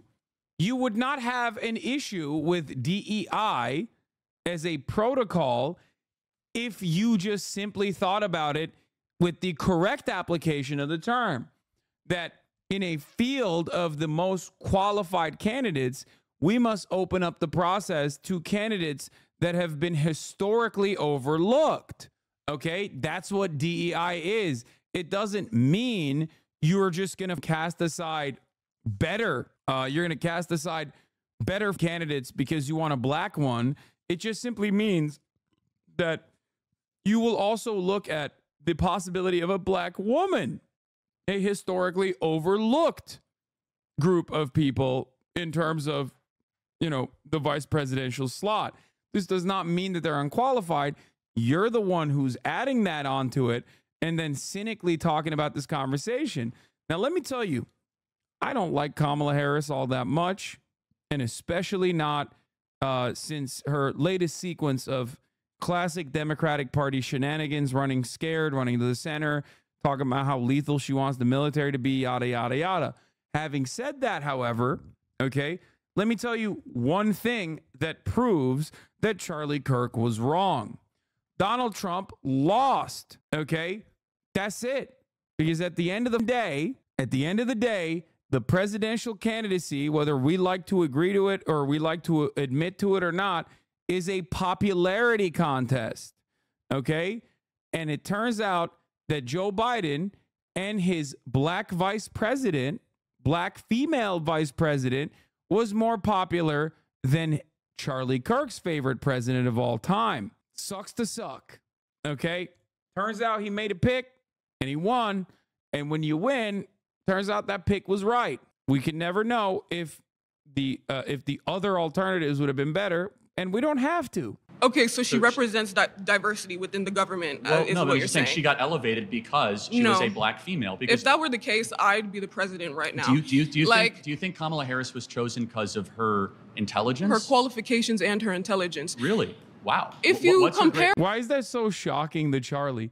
Dog, come on, brother. Like you couldn't even cut it in a community college for like 3 weeks.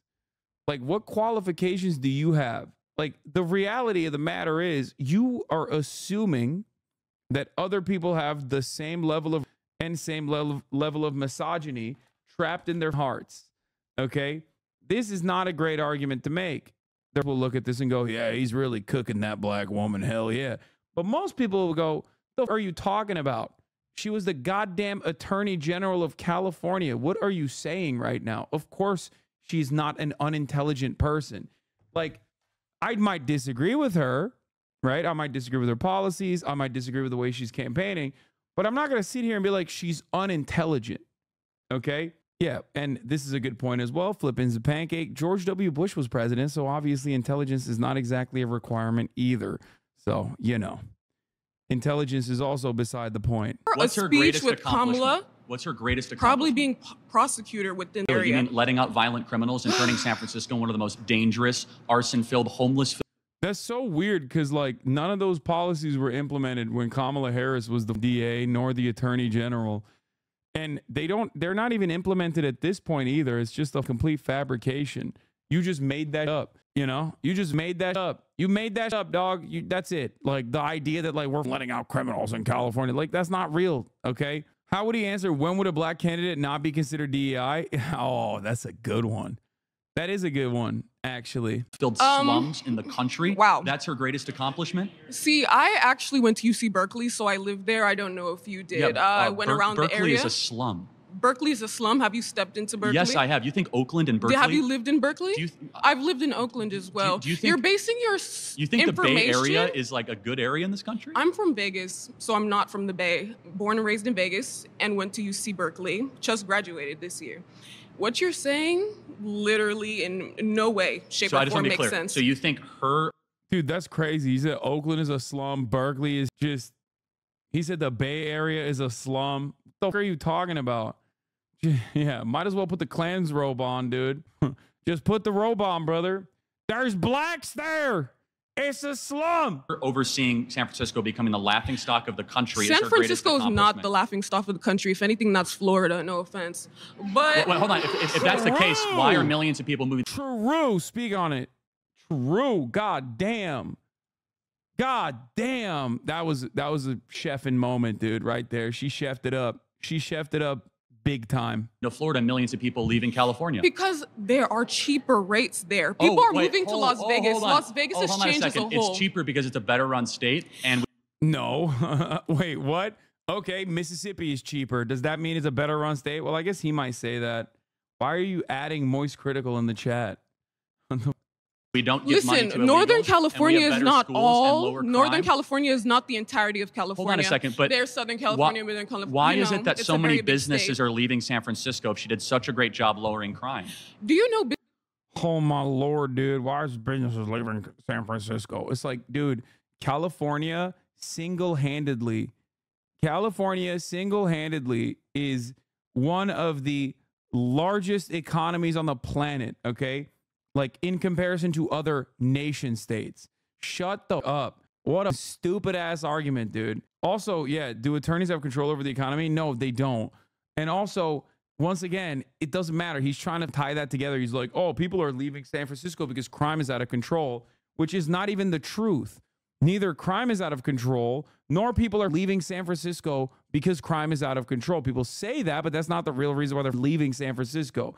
They're leaving San Francisco or California in general because real estate is out of control. Part of the reason why real estate is out of control is because demand is really high. And also because our dumbass governor and our dumbass politicians in the state of California don't actually implement any of those commie policies that the Republicans love to claim they're doing on a regular fucking basis. The only reason is because we cannot control the housing market, okay?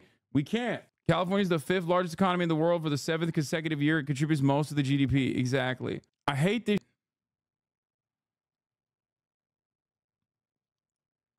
San Francisco is totally gentrified, isn't it? People are leaving because the tech jobs are dry. Yeah. Businesses go where things are cheapest to operate. Why are they cheaper? Because they're better run states. Do you realize that California is one of the most popular? Yo, just ask him about Mississippi. I mean, he'll say it's the best run state, and then you can just hit him with some facts and be like, 50th in education. Do you think that's the best run state? What are we talking about here?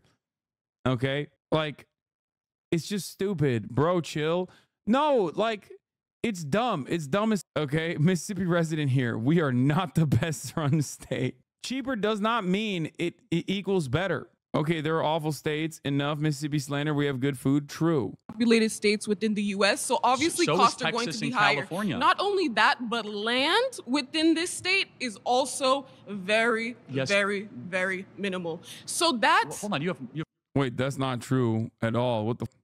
Wait, what's happening? We watched the video And for we don't give money to northern southern because so obviously population that's here, Yes, and due Florida to that, but minimal. So that's. Hold on, you have tons of land. You're one of the.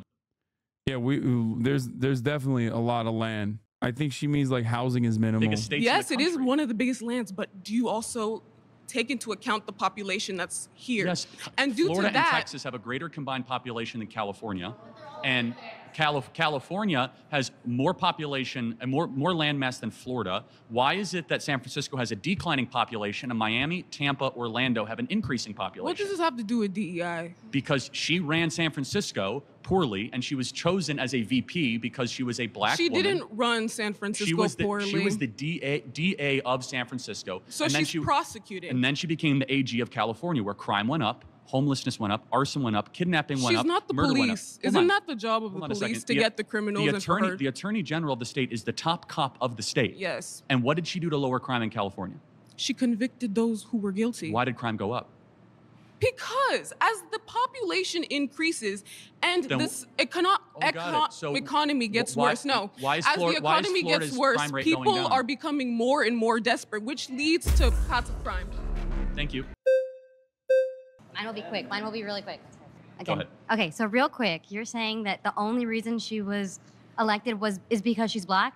Well, first of So all, that trumps her being a district attorney and all First the of all, this is accomplishments not she my has? words. I'm just going on Joe Biden's own words. Okay. Joe Biden said, I'm going to preset criteria based on black women, and therefore she met that criteria, and that's why she was selected. No, why? I think what he was trying to say is, she's just black. She was just calling her black. She's not saying I'm doing. He's No, not saying. he made a He's public not promise. saying I'm doing this because she's black. No, That's he- not what she He said. made a public promise before the selection even began and the process began. I will put a black woman on the ticket. So you're saying her being district attorney doesn't matter. That's not why. No, I but think she yet, did- no, but I'm yet, saying she Trump did an awful being job. a failed business. Yeah, I hate this because like low key, Joe Biden did say that, and also he did actually, and that's why I watched the video.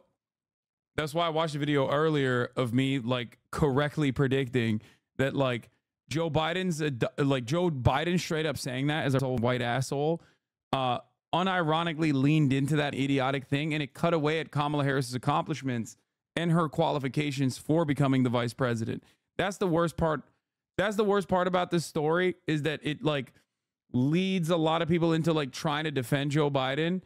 But that is unironically an issue. Okay. Libs can't just move on from Brandon. They should stop trying to defend his ass. He said it.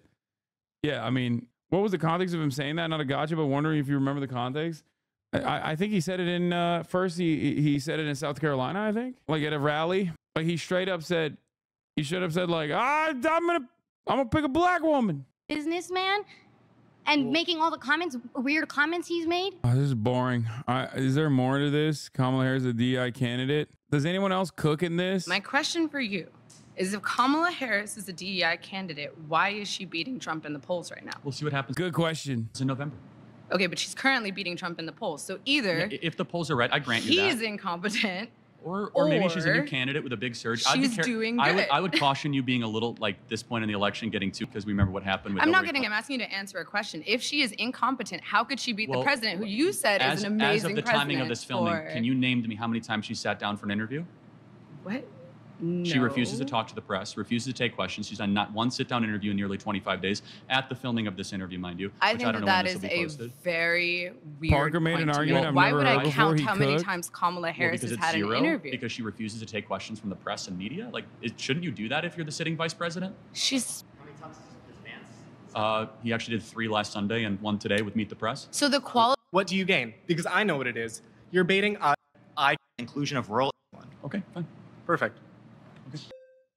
And then it's going to take the entire time.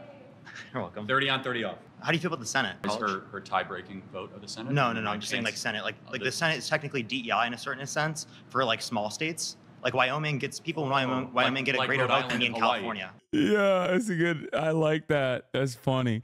See, I do this so much that it's not often where I hear like a unique association, a unique word association. And that's funny. I like it. That's a good line. Like Rhode Island and Hawaii. I'm giving you an example. California, I get less of a vote than someone who exists in Wyoming. So we're giving people in Wyoming more say than they necessarily should, given that they're one individual. So why do you believe in DEI as it relates to how our government is set up? But you don't believe in DEI in terms of allowing for people who are black or who are women to be in positions of power that they have not been allowed in, historically speaking. So is the Electoral College and the Senate based on race? It's predicated off of diversity, equity. Bro, that's a self-report.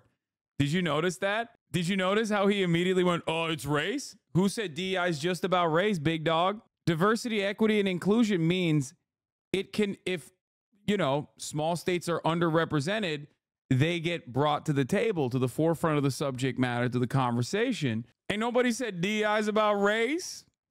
If we lived in a society that was dominated, if we were like, 60% non-white, and white people were the minority, they were like, let's say 20% of the public, and historically they were underserved, underrepresented, we'd be doing DEI for white people. It's like when I go play basketball at the Creator League, that's DEI. Diversity equals race? No. Diversity does not mean race at all. What the Republicans are the first to tell you diversity means diversity of opinion. Why is no diversity of opinion represented? DEI does include race, though. Diversity, equity, and inclusion does not specifically mean race. It does not. It just means race in the way that Republicans use it. They just are simply talking about, you know, black people usually, and sometimes women. Wyoming is real, Hasan. Don't even do this to me right now, okay? We're talking about real states that exist. Wyoming communist? Okay, dude. Yeah, Wakanda communist. Sure, brother. Wyoming is not real, okay? I will not believe it. Be serious, okay? It is not a real place, buddy. Get out of town, okay? It does not exist. It does not exist. All it took was for me to see one poll where it showed that I had the least amount of fans from Wyoming, and that's it. It doesn't exist to me anymore. Ohio is real. It sucks, but it is real. It's a real place. Equity and inclusion, right? Like inclusion of country areas, inclusion of white men like you. Okay, so you mean like Hawaii? I'm referencing. You could say smaller states or places that have less people in it. So obviously would be able to have more of a say per individual. So your argument is that the U.S. Senate is a DEI. I gotta be honest, I've never heard that argument, but I think it's a little silly. But how is it silly? I think that's good. That I've never heard that either. I never heard that. I never heard it like that. It's good. Argue against it instead of just saying it's silly. Well, right. So it's silly on its face because. First of all, we have on the... Because I have no real answer to it immediately. It's not something that I have ever considered. House of Representatives is proportional to population. Oh, but the Senate isn't.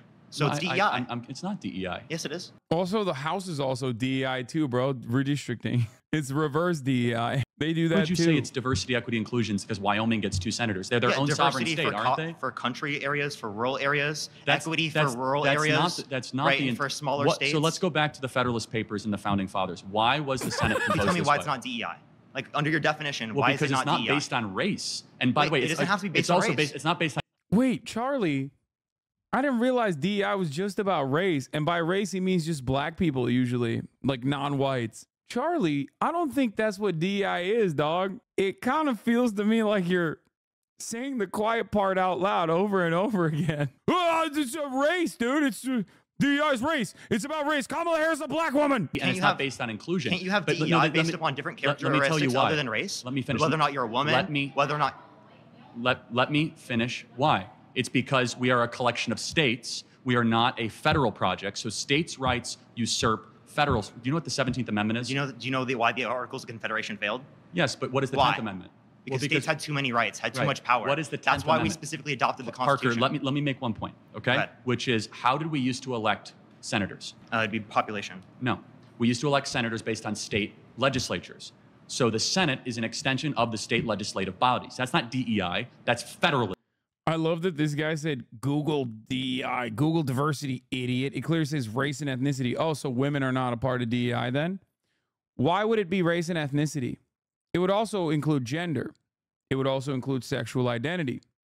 DEI, diversity, simply means there's too much of one thing and we should open it up to other things that are not usually represented.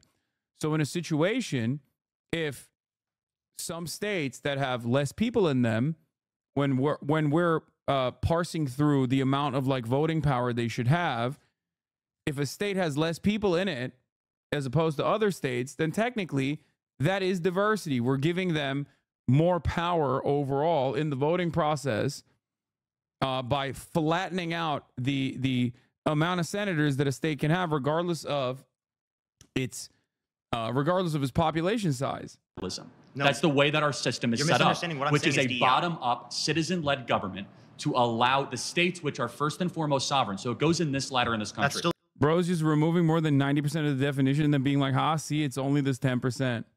DEI for those states, citizens, and for those country areas. No, because it's colorblind. It's not that. We get white again, states DEI more, is not only based on more. race. Hold on a second. Diversity for country, diversity for rural, equity for rural, and inclusion of rural. No, that's an interesting, DEI. it's an interesting point. So diversity. You think DEI is only race because you associate it with Kamala Harris? Let me ask you a question. Is there a single instance in corporate America where DEI is implemented where diversity means anything other than skin color diversity? So diversity. No, it's not about viewpoint. Women. What? Fine. How about chromosome diversity or skin color? So skin color. There's gender. You have to move the goalpost a little bit because you got destroyed there. All right, but there's also no. I'm just asking a very simple question. The answer is no. He's being because bad. Our system. He's being bad. He's being silly.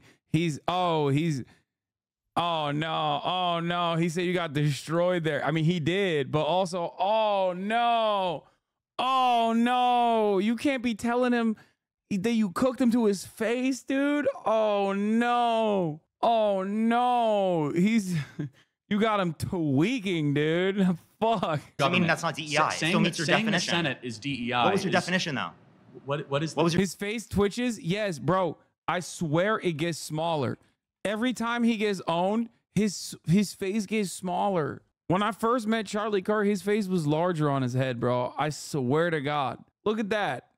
It's shrinking, dude. It's shrinking. His face is shrinking. I live like a capitalist every single day, Shank. I live like a capitalist every single day, Shank. That's crazy. I live like a capitalist every single day, Shank. I love that. That was from my debate with him. What was your definition? Diversity, equity, inclusion. Diversity doesn't only apply to race. You're just saying other people defined diversity, equity, inclusion to be based on race. You didn't, though. Let me finish. Because you're saying you didn't earn it. You know who did earn it? South Dakota and North Dakota when they charted themselves into states. Wyoming didn't earn it because they have less of a population. Into a state. Hold on. Yeah. Wyoming didn't earn it because it's not a real state. It doesn't exist. Charlie will not choose a student to debate for 10 minutes of the claim of their choosing. Oh, he didn't go. Why didn't he go with Parker? Why didn't he go with that one? Why didn't he go with... Oh, no. He didn't pick him, dude. Damn. That's crazy. He went with the person he supposedly brought with him. Wyoming's a Chinese province. Prove me wrong. Dog, if Wyoming was a Chinese province, it would be real. Okay? It's not. And therefore, it's not a real place. But you know what is real? The top of the hour ad break, okay, is real for you. Unless you want it to not be real, in which case you have to subscribe for $6 or for free with a Twitch Prime by connecting your Amazon Prime account to your Twitch account. Here's a 3-minute ad break now. Australia is the real Chinese province. I'm done. I'm done with this. I can't do this any longer. We've held off for far too long. On Goliath!